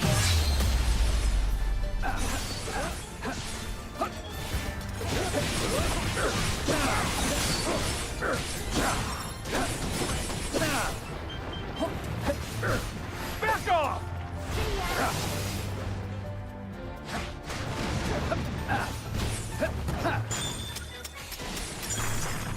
No backing down.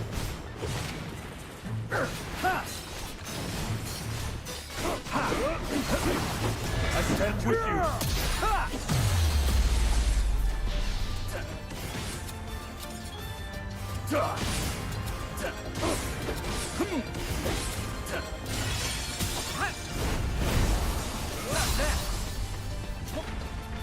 Once more. Take it from here. I'll not be defeated. Your time has come. Let's win this. So much for them.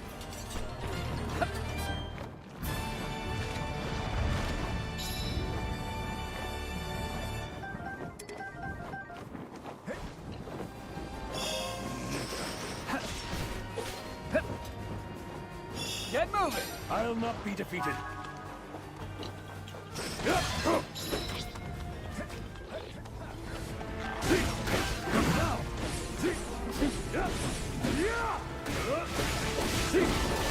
Like the wind.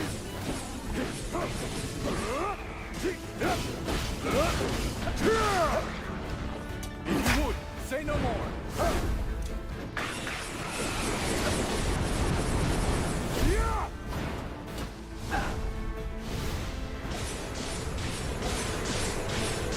Gotcha!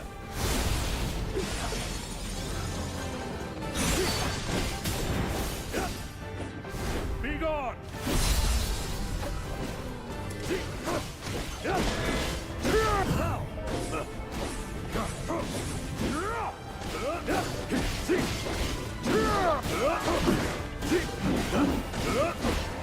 Like the wind.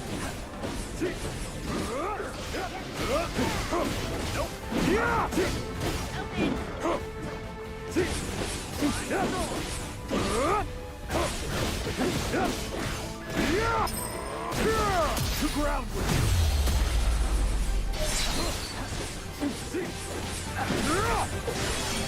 Steel yourself.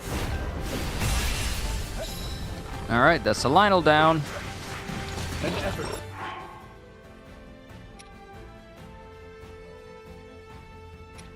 Oh, I need to do 2 perfect dodges with Vents. Let's win this. Yawn. All right, that's 1. Another.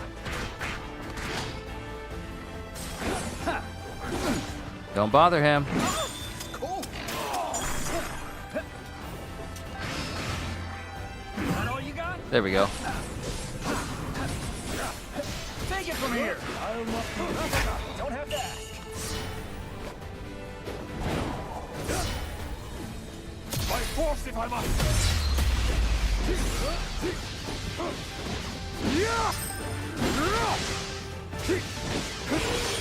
Steel yourself.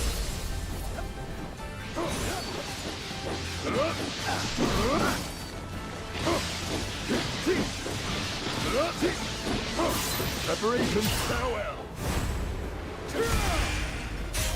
Hopefully that counted. That should count. We just need to take out one more ice-clad enemy, and that'll be just another listing we're done with.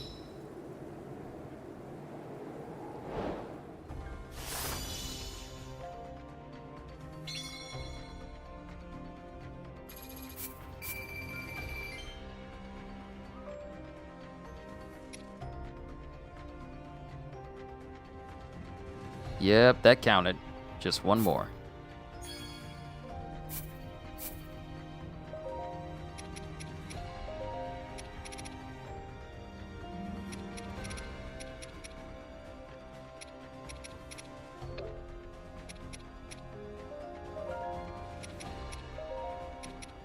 Just gotta keep on upgrading. Just keep upgrading.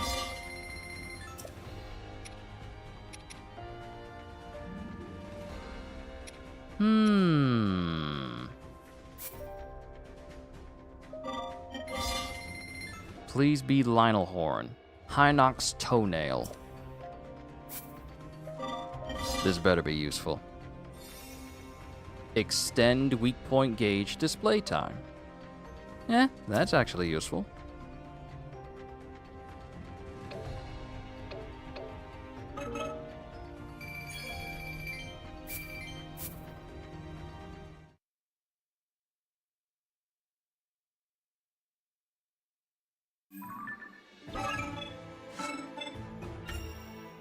Okay, defeat one Frost Taurus as Vents, perform 2 elemental chains, and exploit 2 enemy weaknesses as Vents.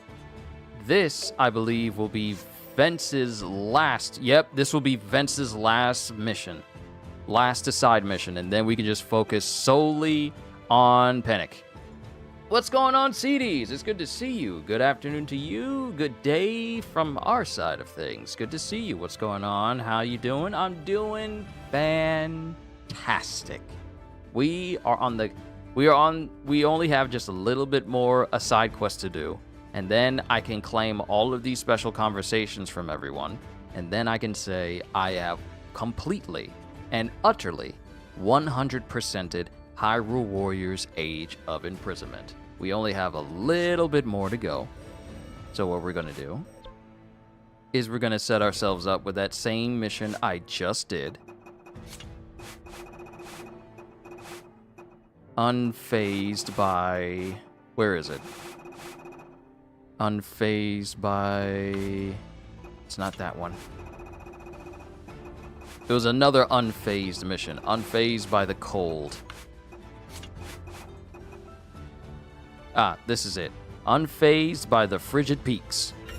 Negligence is the wordless enemy in war. Thank you for the congratulations. Chasing wind. Now, the mission won't start until I hit a button, but it is also past the time of when the boys need to be eating because I was so busy. That's on me. How am I liking it so far? Oh, it's fantastic. This is a wonderful game. This is a wonderful game, and I'm looking forward to the updates that they're going to bring to it as well, because they said they're going to bring free updates to ensure people can enjoy Hyrule Warriors longer. So I'm going to wait until... I'm looking forward to those updates. But for now, I got to take care of the boys. They got to eat. Once they're fed, then we'll continue. I'll be right back. Hold tight, everybody.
I know you'll try. Let's win this.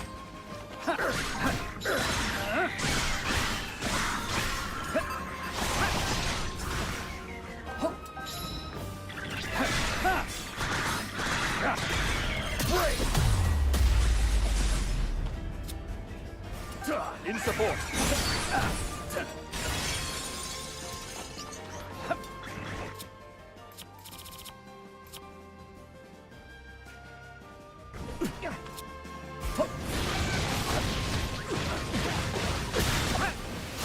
Gotcha.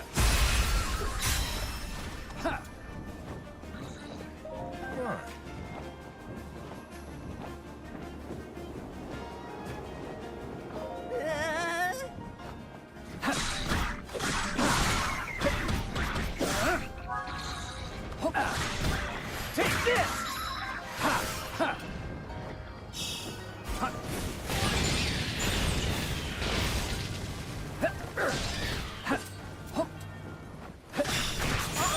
Cool.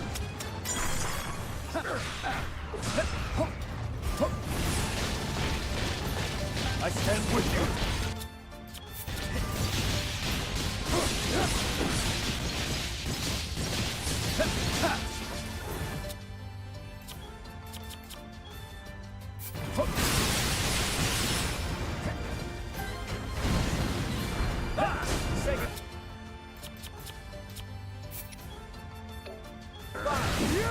In support. Ready.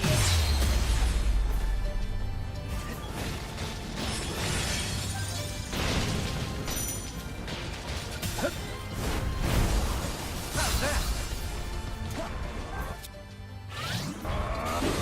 Yeah.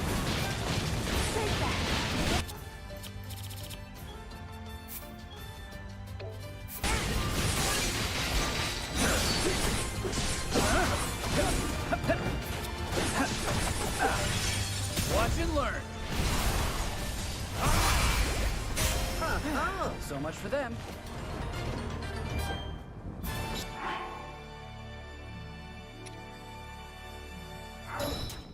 You can do it. I'll not be defeated.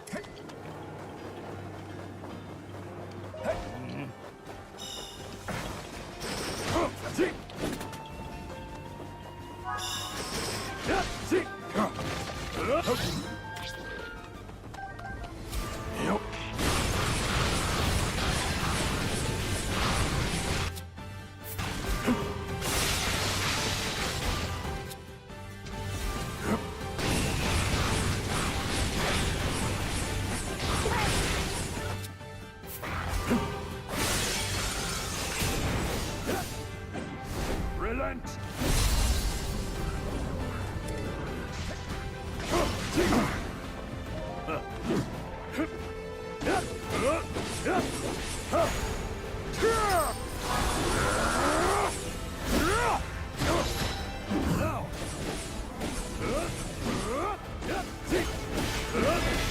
Now! To ground!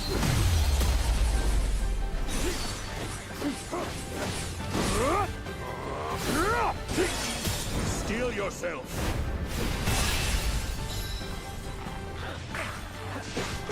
An effort! Never! Helping out.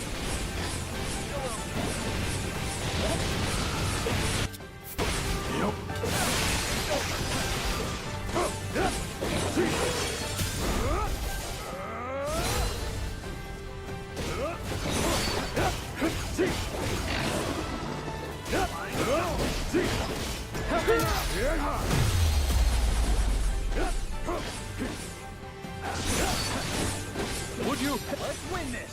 Ha! Ha! Doing this? Right!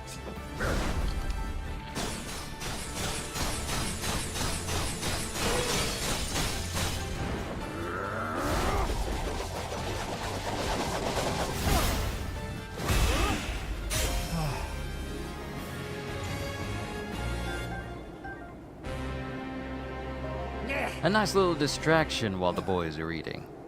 So I'm gonna go check and see if they're done. And if they are, I'll be right back. Thank you for your patience. We're almost done.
Boys have been fully taken care of, and all of these quests have been completed, which means the only one we have to worry about now is getting through the last of Pennick's missions.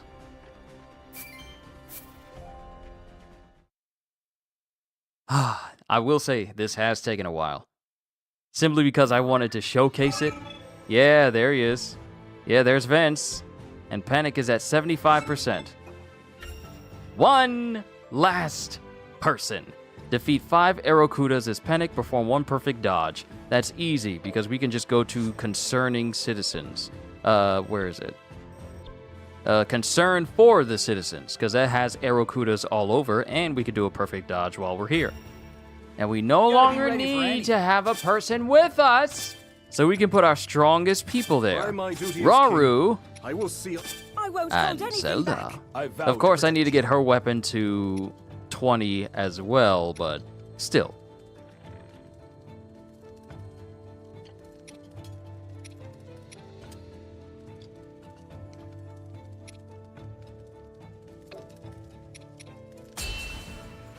We are almost done. Now, we just hit 4 hours, so that means that I wasn't able to get it all done in before 4 hours. But 4 hours and a couple minutes, it still counts. It still counts. Yes. So now we just need to focus on Pennick.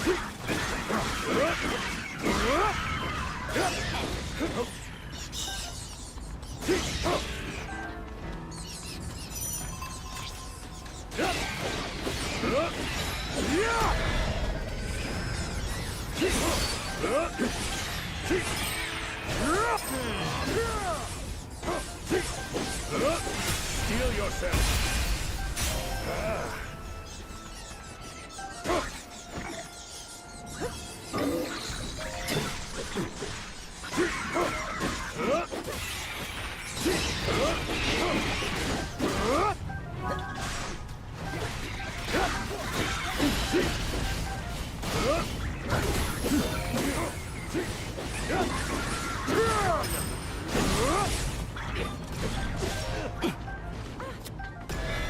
To ground with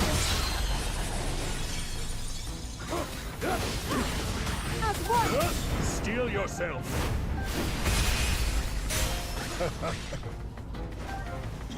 An effortless victory.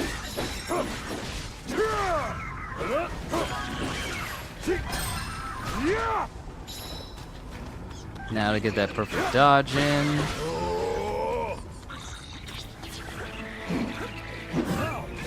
There we go. Effortless.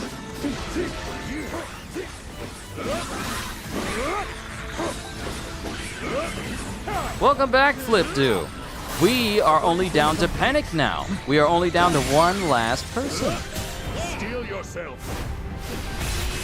So all we gotta do is just complete every single one of his, and then that's every aside quest done. Wasn't able to achieve my goal of getting it done within 4 hours, but 4 hours and a couple of minutes isn't gonna hurt anybody.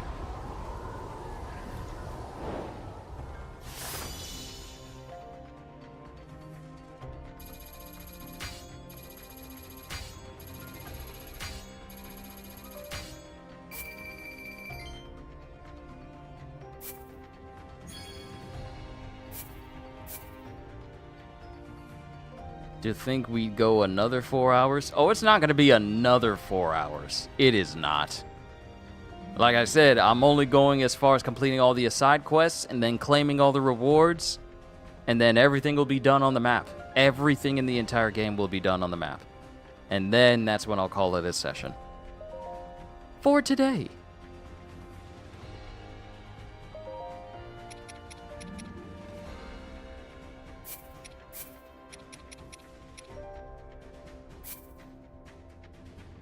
Wanted to be here for the other streams, but I wasn't done just yet. But you're fine, you're fine. It's all good.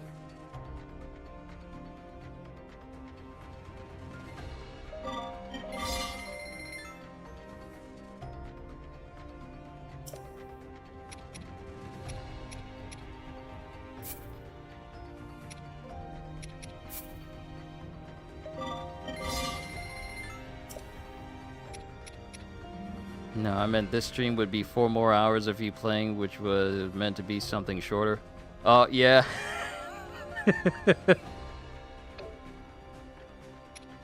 I got you. I got you.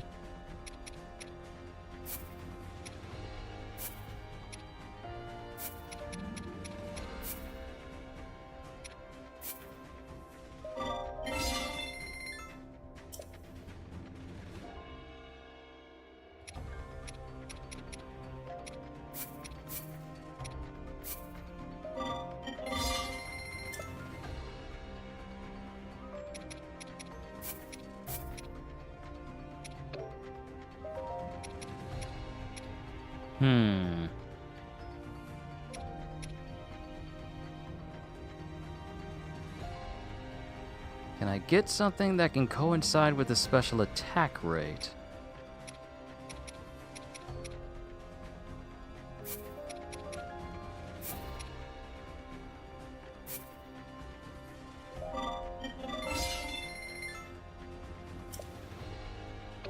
That'll have to do for now.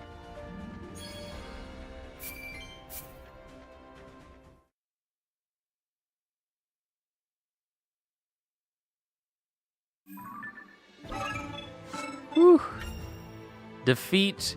This has got to be it. This has got to be the last one. 87%. Yeah, this next one we got to do has to be the last one.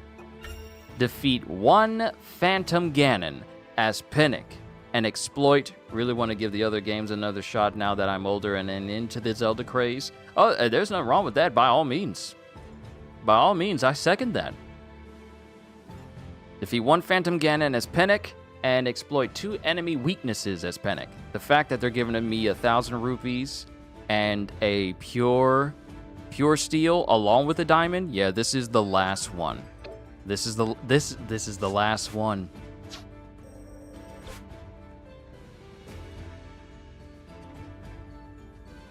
Never finished Ocarina of Time. I'll tell you what, I haven't finished Ocarina of Time on the 3DS. I still need to go through that.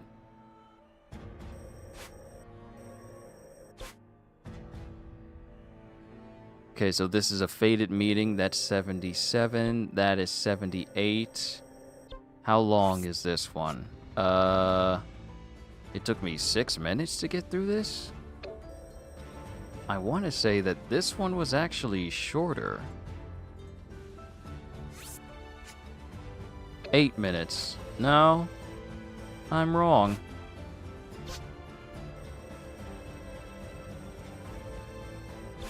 And the only other one is the Demon King Ensnared, and that simply took too much time.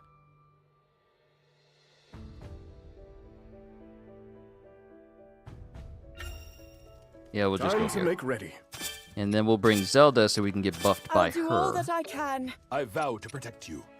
Only played the 3DS remake. I wasn't an N64 kid. I gotcha. I gotcha. Let's go. Eventually, I'm going to have to get back to my old backlogs of games that I haven't finished, both on PS4, well, not PS5, because I pretty much finished every PS5 game I have. But I need to get back to other Switch games that I haven't finished yet, that I need to finish.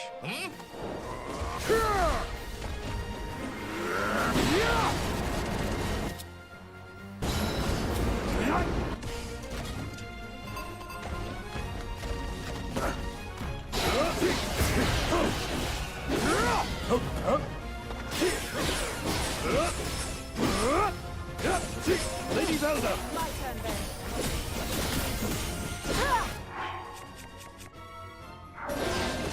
If you would. Grant me the honor. To ground!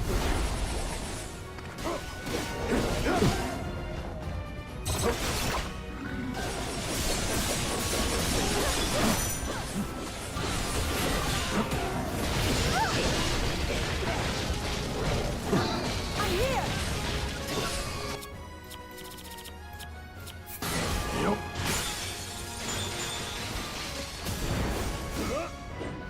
Relent!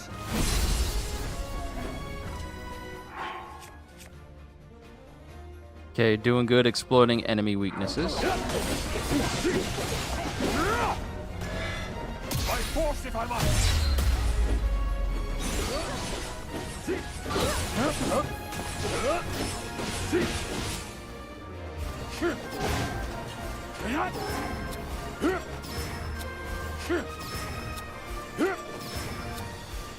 As one.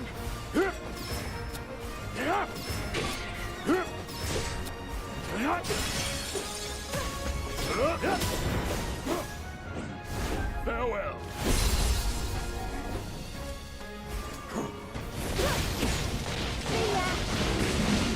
Never!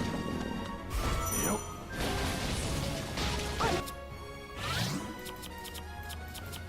All right.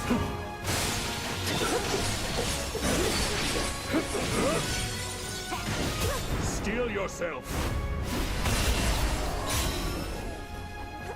Alright, so that didn't count as exploiting an enemy weakness.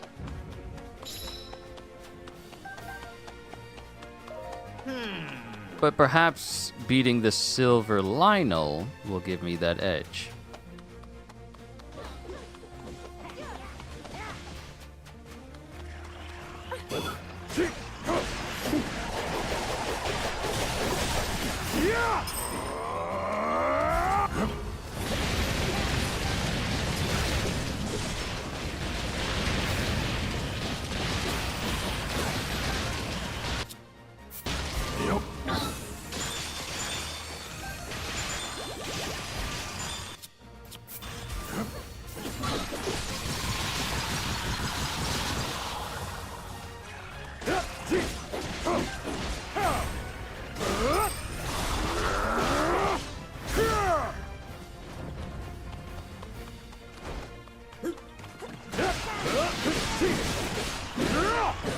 Want to give Zelda 2 a shot? I heard it's the hardest.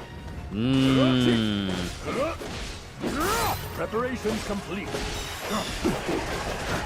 I stand tall.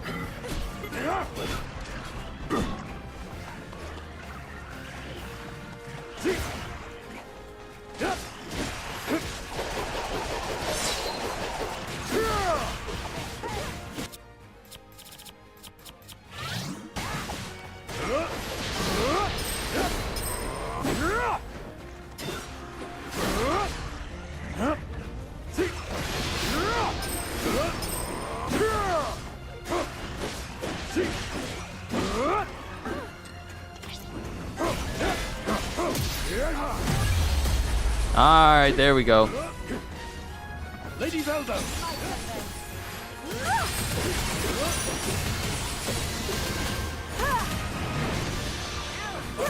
Not quite.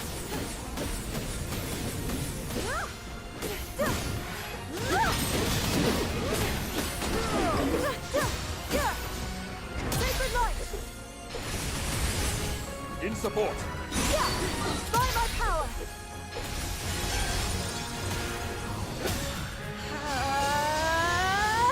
This ends now. Sacred light. Being in a place of sacred power means I can spam. By my power. Sacred light. I stand with you. Prepare yourself. A hard-won victory. Yeah.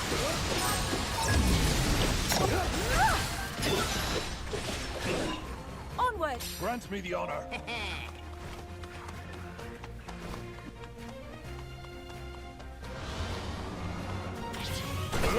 Oh. Now.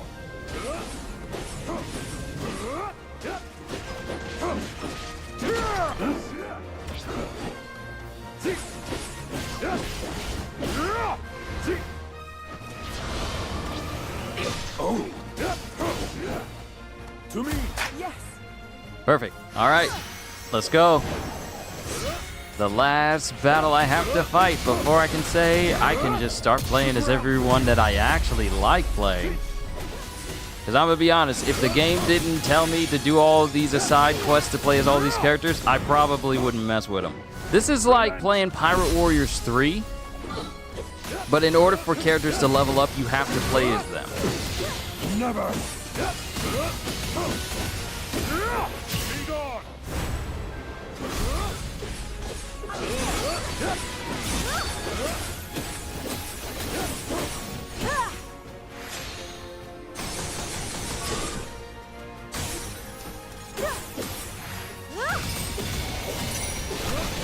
If you would, Grant me, I'll not show mercy. as one. Farewell.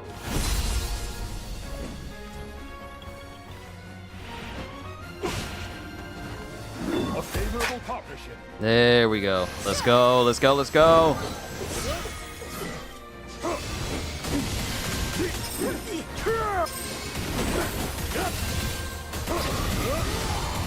I fight on. By force if I must.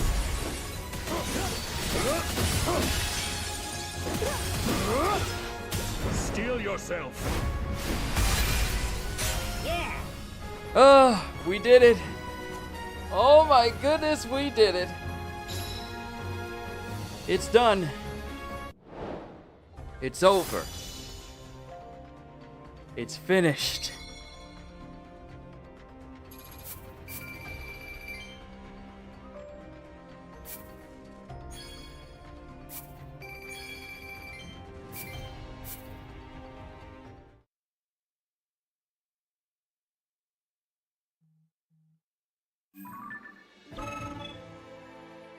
Is it just me, or would God of War fit into this formula really well? Playing as characters from God of War in a Muso setting would be sick.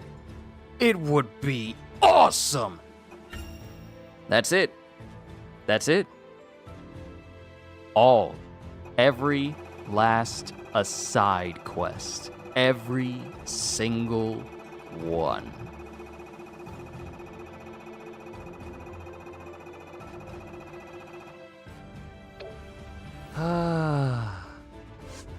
Now, all that's left is to look at all the conversations, claim all the rewards, and then I'm done. But give me a sec. Gotta bring the laundry bag downstairs because of clothes. Hold tight. But yes, Flip-Do, a God of War Muso would be awesome. Can you imagine playing as... And you can include characters from all of the games. Can you imagine pairing up Hercules alongside Thor? Or playing as Boulder. Oh, it would be so cool. But yeah, I'll be right back. How much longer after beating the game did this take you?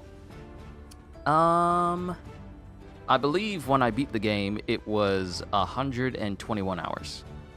When I beat, because I remember saying it on stream how long I spent. So it was 121 hours because I spent a copious amount of time just constantly playing. So add on 13 more hours after that. That's how long it took. But yeah, I'll be right back. Hold tight.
All right.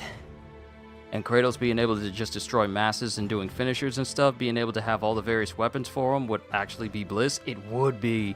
Fighting a young Kratos would also be really cool. Yeah, it would. It really would.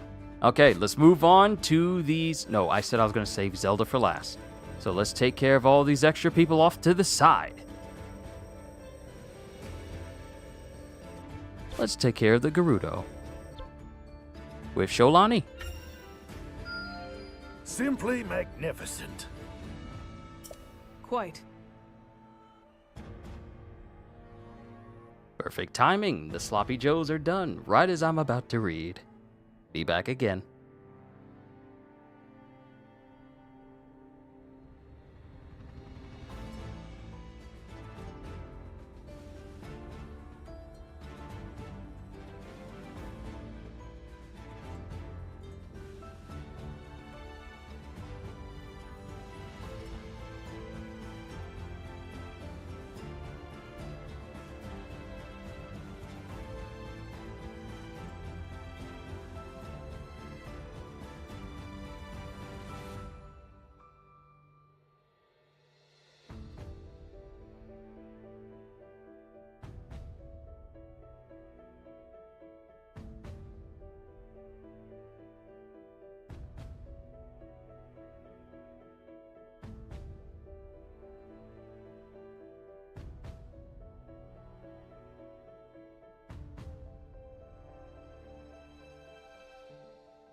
Ah, gotcha, Flipdo. Well, you wanted to experience this on your own side. You'll be sitting this one out. Fine. Pretty sure Flipdo's already gone. But we're going to go through these last conversations, and then I'm done afterwards, because I got hot sloppy joes right here. You've already told me all about that, Linalia, and I do concede that Zelda is a wonderful person. But you can't overlook Artie's splendor, not after she courageously defied Gerudo law in the name of justice. While she may have remained composed in front of the others, once we were alone, she confided in me her relief that nobody was seriously injured. You've spoken of this before, yes, and I cannot deny Lady Artie's impressive stature. But there's still more to discuss of Lady Zelda's magnificence. She's elegant, wise, and not to mention a true paragon of fashion. I suppose the entire kingdom did start wearing mushroom-themed mushroom-patterned clothing not long after she first donned the look. But Artie has a rather keen fashion sense herself, mind you. As you well know, her stately appearance suits her role as chieftain of her people, a countenance only amplified by the secret stone on her right ear. And you've surely noticed all our soldiers wearing earrings of their own by now. I actually tried one out myself not too long ago, but no, Lady Zelda still has plenty more to. That's enough, both of you. If we're going to be praising our leaders, then none can be more deserving than my very own queen. Is that so? Agreed. It certainly is. Despite her youth, Queen Kia leads with skill and valor beyond her years, and bears a beauty that would melt the iciest heart at that. Interesting. If that's how it's going to be, then we'll just have to see which of us can compliment their idol the best.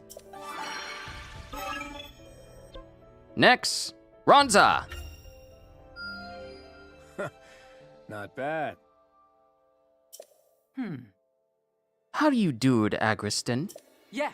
You swing that sword around like it's nothing, while the rest of us can barely even lift the thing. Well, us Gorons are bigger than most of you. It's about more than just strength, though. You've almost got this elegance to the way you move. You're right. At least that's what it looks like to me. So out with it already. What's your secret? The same as anything else. Don't rush yourself, and don't be rash in your action. By the way, I've noticed how much you emphasize the rhythm of your attacks. Perhaps you could lean into that further to develop your own style. I didn't realize it was that obvious. But you're right, I definitely do that. Even every so often, I get this feeling telling me that now's my chance to strike.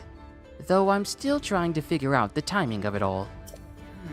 It never happens to me in training, and when I'm out in a real battle, I get enemies swarming me before I can even put it into action. Maybe you should be fighting with someone who can keep them off your back then. Kia! Okay. When you stay close to someone, it's far easier to cover them, and even combine your strength to unleash even more powerful attacks if you want. Why don't we give it a try next time? In a real battle, I mean. Something tells me Lady Kia was already looking for a combat partner when she overheard you, and found the ideal time to strike. Hey, that's what I'm trying to do too. It's all about timing my strikes right. I'm not certain that's the same thing. And lastly, Artie. You're better than I thought. What the? Ah! Did you see that, Artie? I'm not sure I'd be able to miss Calamo flying past us like that. I suppose he bumped into that spring mechanism there. The Zonai device, yes. Leave it to a Korok to accidentally activate it. Though, did you see the way he steadied himself mid-air to land on his feet? It seems there's more to him than meets the eye. Good lord, I want a new Transformers game so bad, or at least give us the War for Cybertron and Fall of Cybertron games. Microsoft, you cheap jerks. There is something oddly fascinating about him, I will admit. But enough about that. Those springs of yours give me an idea, Minaru. What if we use them to protect our outposts? As a means of defense, Correct. If we place them on their sides and build a wall out of them, any monster that dares approach would find themselves sent flying backward. I agree. True. Few enemies could withstand such propulsive force. You may just be on to something here. In that case, let's test it out at once. Would you mind helping me set things up? Correct. Not at all. I must say, it's fascinating how two people can observe the same phenomenon yet have their gaze drawn by completely different details. Indeed it is. That's but one benefit of working with others from varying backgrounds. New outlooks on almost every matter imaginable. I'm gonna be the best guardian Hyrule's ever had! And with that, Gerudo is complete. So, to ensure I have space for everything, I need to make some room. Anything that can be sold will be. Psh, oh yeah, I got room. So let's claim this sketch and this reward from this section. Most impressive. With everyone's help, I was able to finish my sketch of Gerudo. Speaking with the people of the desert not only helped me document everything that happened there, it also deepened our mutual understanding and brought us all a step closer towards true peace.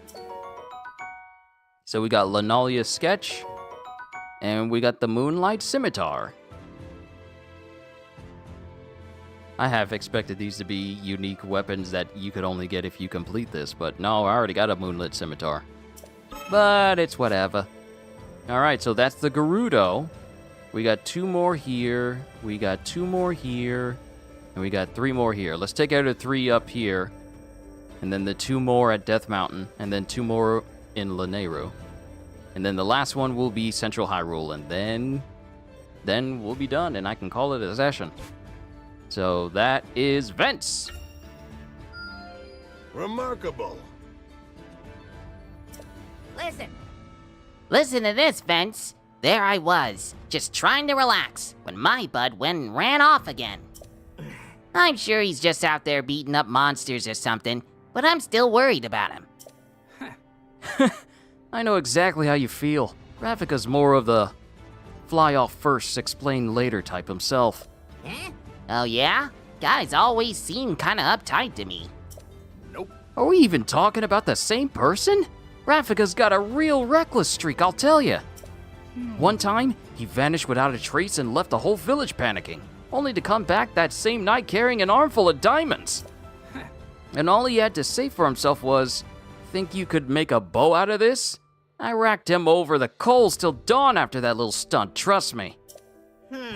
Sounds familiar. Sometimes you just gotta put your pals in line if you want to keep them safe. I always worry about my bud when he goes running off on his own too. Feels almost like there's a hole tearing clean through me, you know? Yeah. Hey, there you are. You two mind helping me sort out some materials? Depends. Where'd you get them from? Some huge monster outpost not too far from here. The Night Construct and I just wiped it out all by ourselves. Nothing ever changes, huh? Sure doesn't. What do you say? You want to take turns yelling at him? Better yet, we can do it together. Next, Pinnock! Now that's how you do it. If I may, Pastos, I can't help but notice that you and Lord Agriston appear to have some manner of history together. With ya. You got that right. We butted heads more times than I can count, but we always settle it with some kind of competition. Speaking of, I hear you and that elder of yours used to have plenty of your own little scraps. A disgraceful memory, but a true one. All the same. Not long ago, I thought Rafika to be no more than another reckless young fool. So I took a similar approach to yours and challenged him to see which of us could hunt more shades. Rafika was handily my better, but I was so intent on winning that I charged into the enemy ranks and quickly found myself surrounded.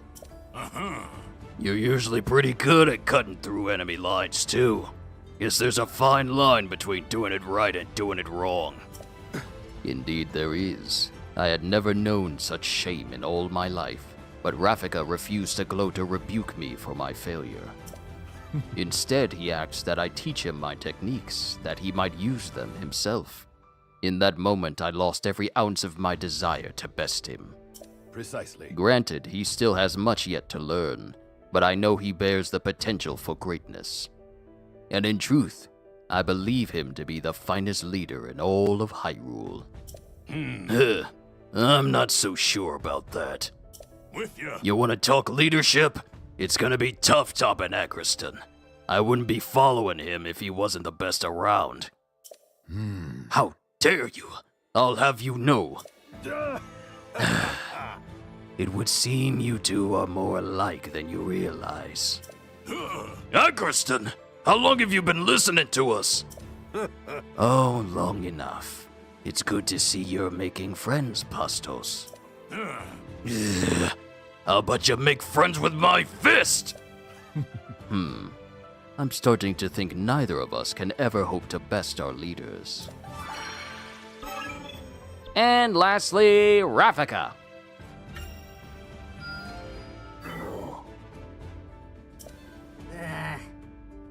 I've been thinking, why's my bud always gotta go running straight into danger? I swear, every time he does it takes another year off my poor life. You look even more upset about it than usual, Calamo. Still, it could be worse. For example... Huh? Hey. Rafika, Calamo, just who I was hoping to find. There's a monster outpost not far from here, and I'll need some help stamping it out. Sounds reasonable enough. So what's the plan? Do you know how many monsters we're looking at here? Or how big this outpost is? Well, no. All I'm certain of is that they mean us harm, and that's more than enough for me. Huh? And what? You wanna go charging in totally blind? You and my bud would really get along, you know. Yeah. It does sound like a recipe for failure. But isn't offense meant to be the best defense? For all we know, the monsters could be readying to strike while we sit here discussing needless plans. What? Sure, but we're gonna get slaughtered if we go rushing in blind. You tell her, Rafika. Nope. Actually, she does have a point. Maybe I could fly over there real quick, just so we can know what we're up against. Finally, one of you sees reason. Great. Even when my bud's not around, I'm stuck getting whisked off in some horrible danger. Don't be like that, Calamo. Can't be that bad helping out a friend in need, can it? Yes. Exactly. There are fewer things better, in fact. Now come, friends. This battle needs you. Whoa. We're friends, huh? Guess I can't say no to that. Except, yes, I definitely can! I've already got one bud who loves risking his life. I don't need any more! We're in this thing right to the end. And we are done with Hebra, and with that, we can claim the sketch of Hebra. Most impressive. With everyone's help, I was able to finish my sketch of Hebra. I'm glad, too. It would be difficult to speak of the friendship between Calamo, Lord Rafika, and all the other Rito without including a few tales of the land itself. Another sketch. And the Silver Scale Spear. Only the most skilled of Zora fighters wield this spear. The lovely fishtail design belies its impressive strength, as the head can pierce even the toughest scales. I believe I already have one of these, too. Can't carry any more weapons. Had a feeling it would lead to that. Okay, let's get rid of you. No, see, you see, y'all just told me that I got too much stuff, so we're gonna have to take care of that now. We're gonna have to take care of that. I don't need another Gerudo scimitar.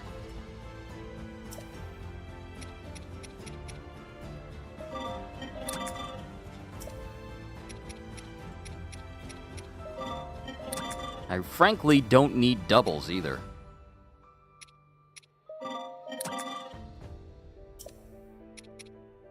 Yeah, I do not need duplicates.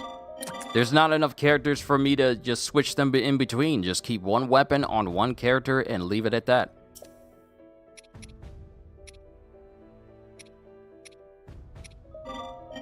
This is a weaker version.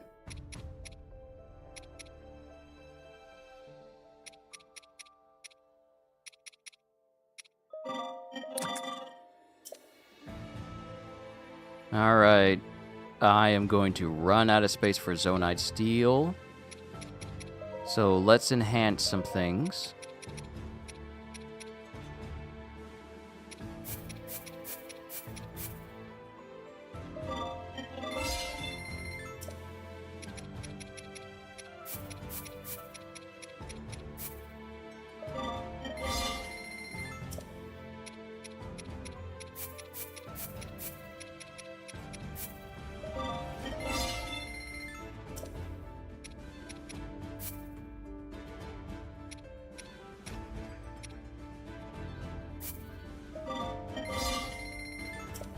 Alright, that should be more than enough space.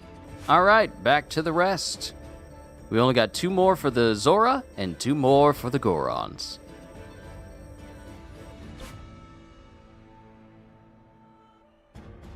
Alright. Catelyn! Just as I'd expect. What could I possibly get her? Well, if it isn't Catelyn, what's all the grumbling for? Well, Excellent timing, Ronza. Might I ask for a word of advice? I'm planning to give my lady a gift to show how much I value all of her hard work as our leader, but I can't figure out what she might like. And you're sure you want my opinion? Something good for a Gerudo might be worthless to a Zora. agreed. I'm sure, yes. At this point, I'll take any help I'm able to find. Well, in that case, most Vi I know like to look stylish and fashionable. You know, having fun with our hair, our accessories, that sort of thing. Well, Fascinating. That said, it's hard to know how well that kind of stuff translates to a Zora. We care too, I promise. I mean, just look at what I'm wearing. whoa! Princess! How long have you been listening? I told you, Catelyn, I'm not your princess anymore. Okay. And I don't need some lavish gifts either. Just joining me in battle is more than enough. I have this. You honor me with those words, my queen. I must find a way to repay you. I'm waiting. Didn't she just tell you she doesn't need... Oh, whatever. And Lago. A fine showing.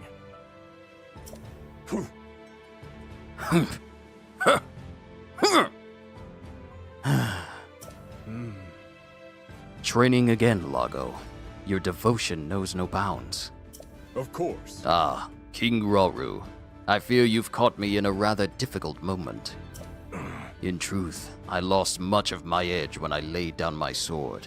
This training is but the first step towards honing it once more. That reminds me. You served the late Zora King, did you not? I remember seeing you at his side on prior visits to Lanayru. It's an honor you recognize me, one I hardly deserve after failing to protect my liege. Even now, I am unworthy of your slightest attention, King Rauru.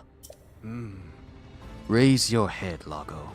Everyone in this war has lost something close to their heart. But despite your grief, you stand tall and fight. In my eyes, that makes you a great warrior indeed. Such praise is wasted on me. Of course. Yet I shall strive to do it justice. No longer shall I spend my days in the cold embrace of shame. And while my form may still be lacking, some sharpness has returned to my sword. I owe that to true friends, those such as Calamo and the Knight Construct, who are willing to train with me as many times as it takes. Yes. I suppose I have noticed your blade work improving with each passing day. And you make an excellent point. Only by working together will we ever win a new future for this land. Then I swear myself to you once more, King Roru. Let us fight as one for a better tomorrow. Lanayru's done. And the Lanayru sketch. Consider me impressed. With everyone's help, I was able to finish my sketch of Lanayru. It was impossible to hold back tears, hearing of how valiantly Lady Kia fought to defend the Zora even after losing her father. Lanaya's sketch. And another silver scale spear. Alright. Death Mountain, and then lastly, Central Hyrule. Pastos! Because his voice will put that much more strain on me than anything else. Hold on, let me turn my lamp on. And move my table closer to me. A separate table, mind you. I have 2 tables. One for work and one for food.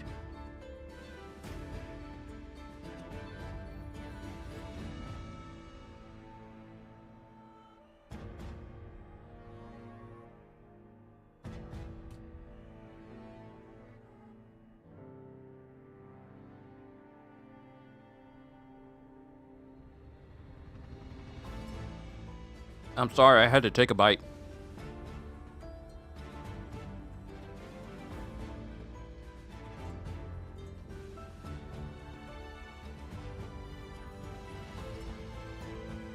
All right, let's go. Excellent work.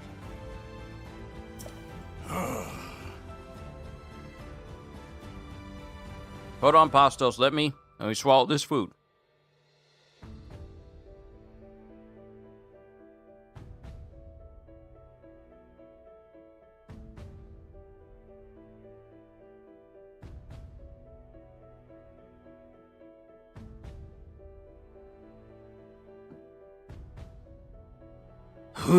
That was some workout.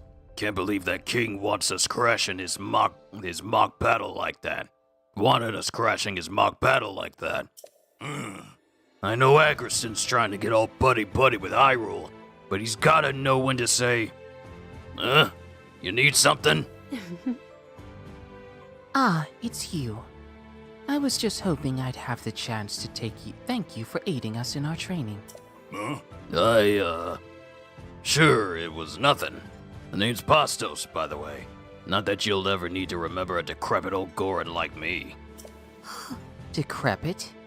In my eyes, you were one of the finest warriors out there. Yes. Agreed. You're a truly wonderful fighter. You mean that? Well, I'm honored you think so.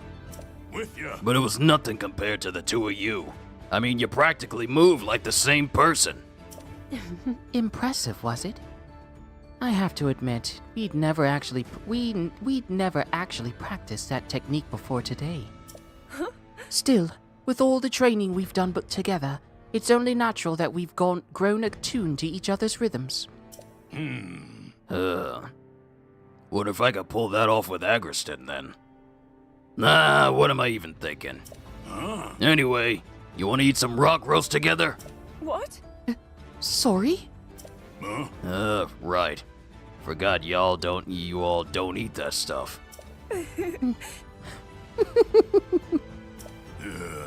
Hey, you don't gotta laugh about it.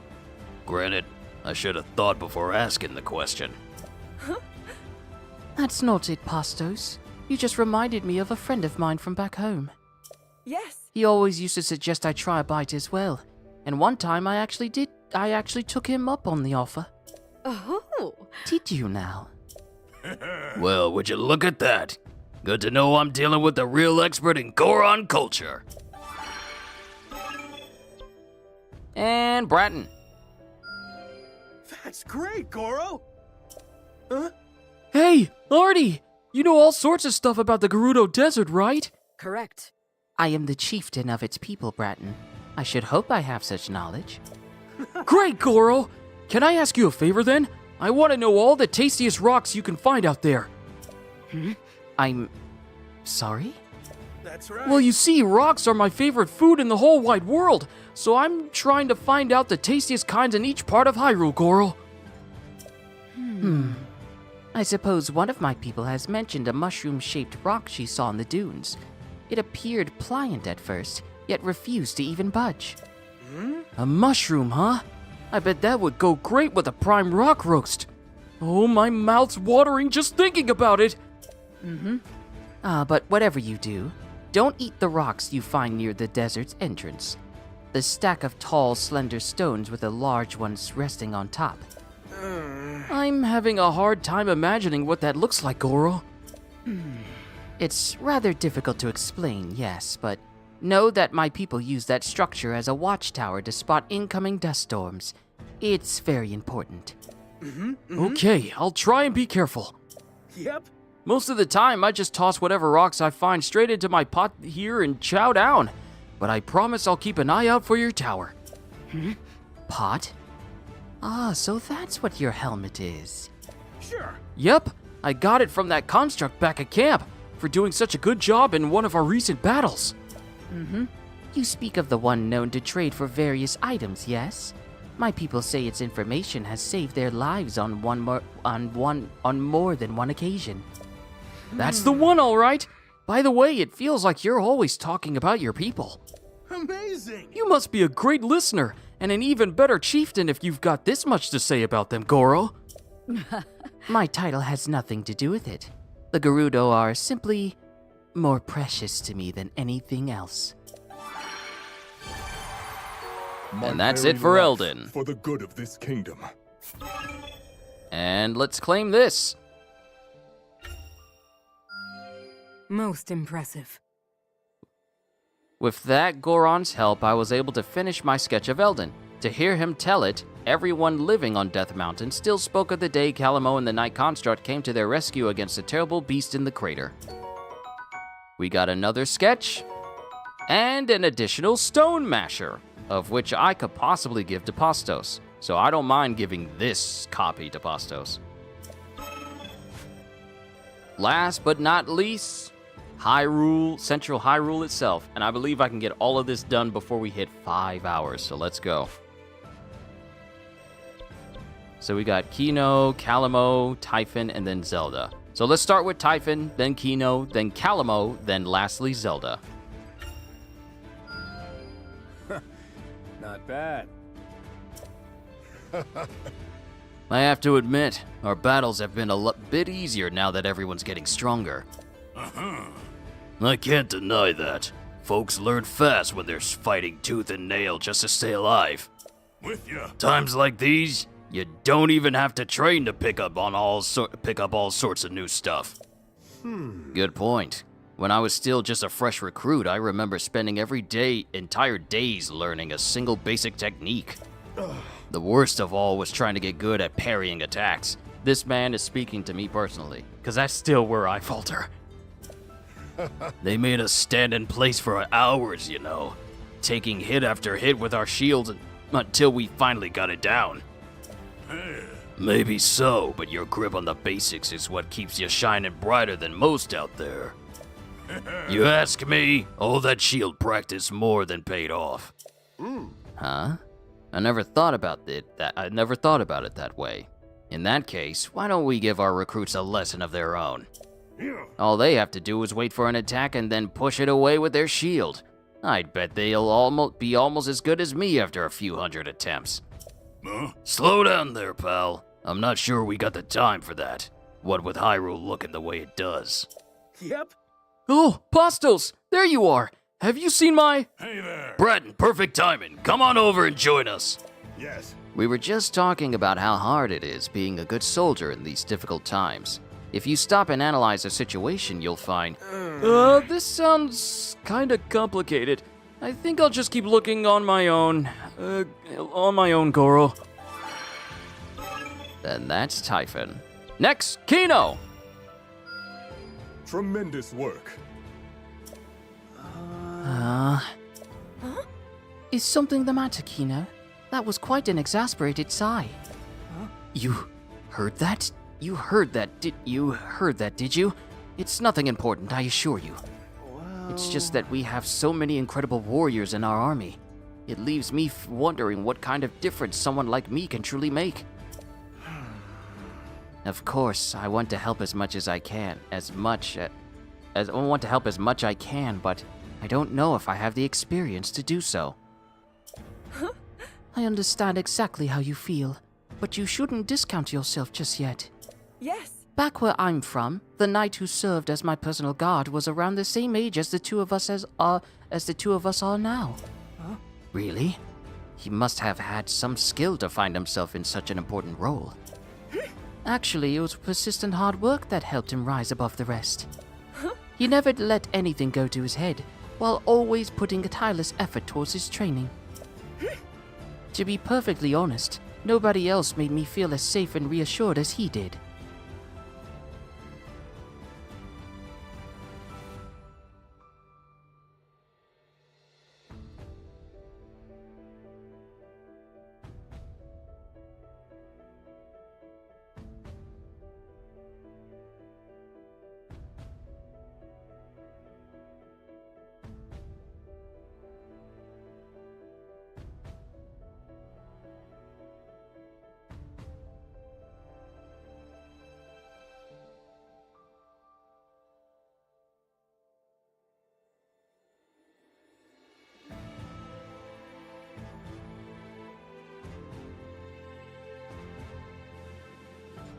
Sorry, had to take another bite.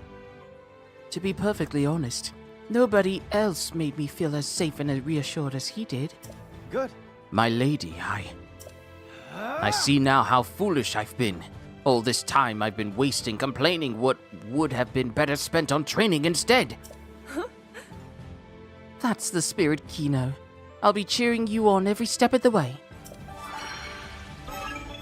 All right, we're almost there. Someone's taking this seriously. Calamo! You truly are a strange one, aren't you? Not many would see such value in a broken Gerudo sphere. Well then, they're missing out. This thing's the perfect length, the perfect weight, and best of all, it's the perfect temperature. Back when I was in Hebra looking for a place to put down roots, it got so cold I thought I was gonna freeze solid. That's when I decided I was done with the cold, and got myself a big old sword practically bursted with fire. One made by a Goron's weaponsmith, I assume. I hear all their armaments are wreathed in flames. Yep. Probably. All I know for sure is that it's cozy and warm, and fights the cold like nobody's business. It was perfect, till I accidentally dropped it that one time and almost burned myself to cinders. But once I grow into a big, huge tree, stuff like that's not gonna mean nothing to me. A tree large enough to withstand fire, I hope I get the chance to see that dream of yours fulfilled. Yep. Oh, just you wait. Though, it might be a while till it actually happens. Hyrule's too much of a mess for me to be putting down roots, you know? Even if I found the perfect spot to do it in. As you say. Don't worry, Calamo. I'm certain we'll put a stop to Ganondorf and his evil schemes. Together. And once we do, you'll be free to become whatever manner of tree you want. I assure you, that day is not as far off as you think. You know what? You're right! Come on, let's teach that jerk a lesson. And lastly, Zelda. Well done.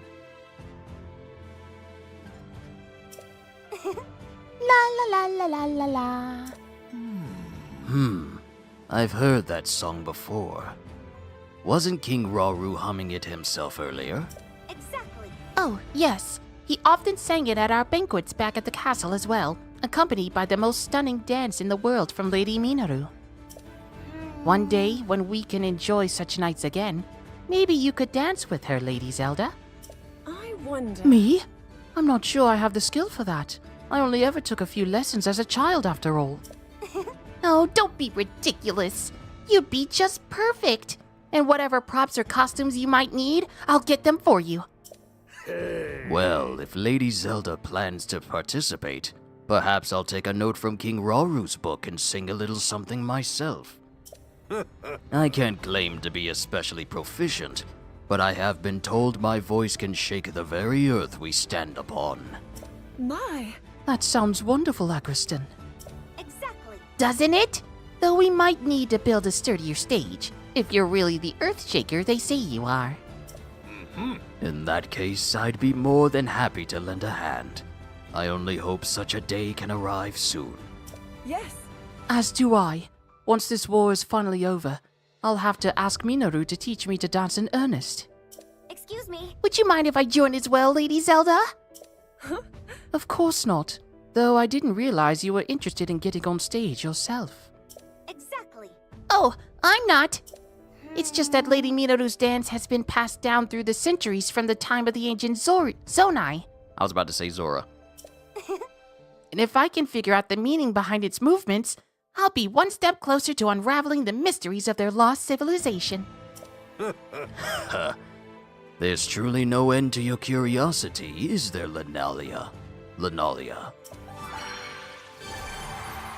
Not just for the Zora, but all of Hyrule.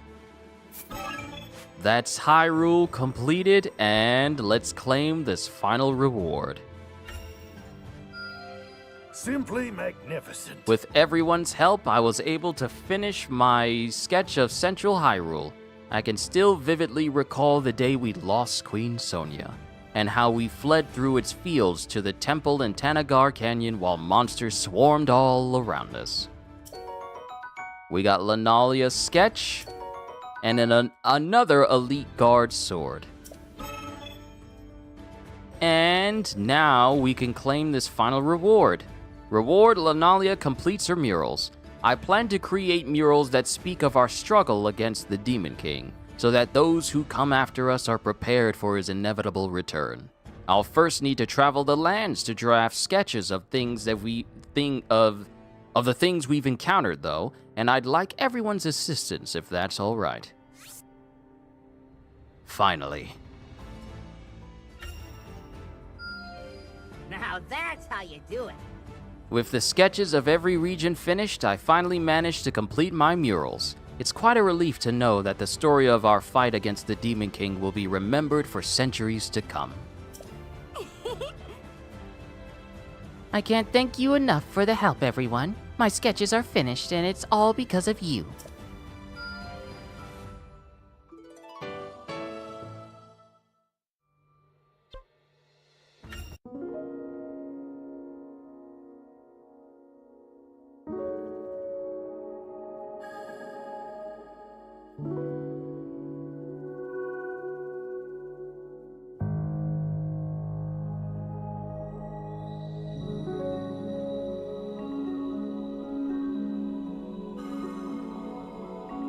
So, if I'm looking at this correctly, this is the true ending. You know, like the true end credits.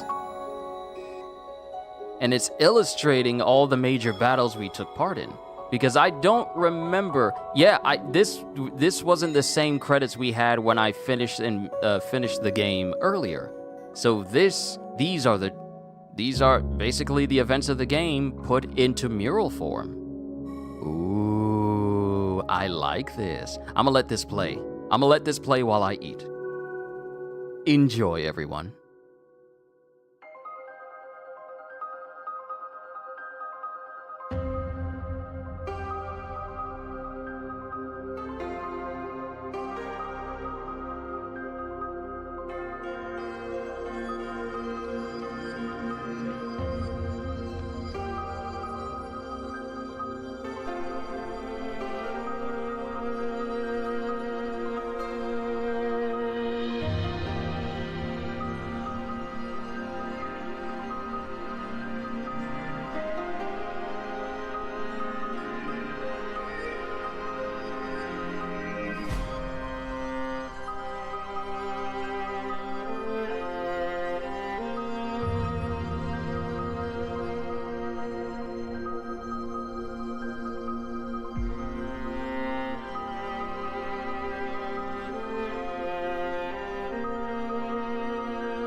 And with that,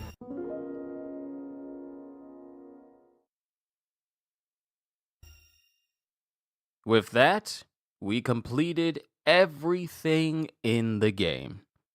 All side missions, all story missions, all upgrades, unlocked every character, and capped it off with the side quests.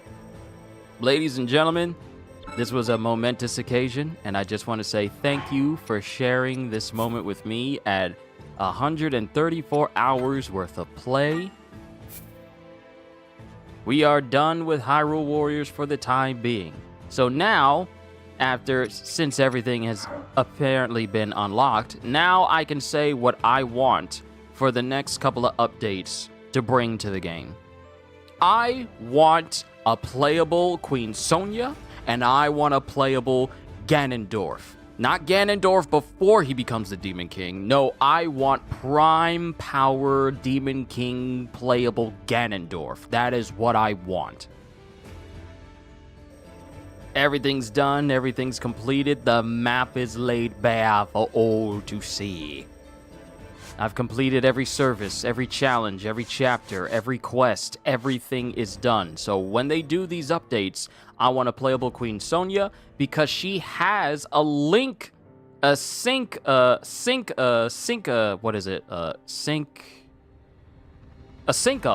with Rauru and Zelda. There's no way you're gonna have Sonia there and you can link up with her during like the opening chapter and training with Zelda when we first started, and there's no way that you don't have a moveset planned out for her.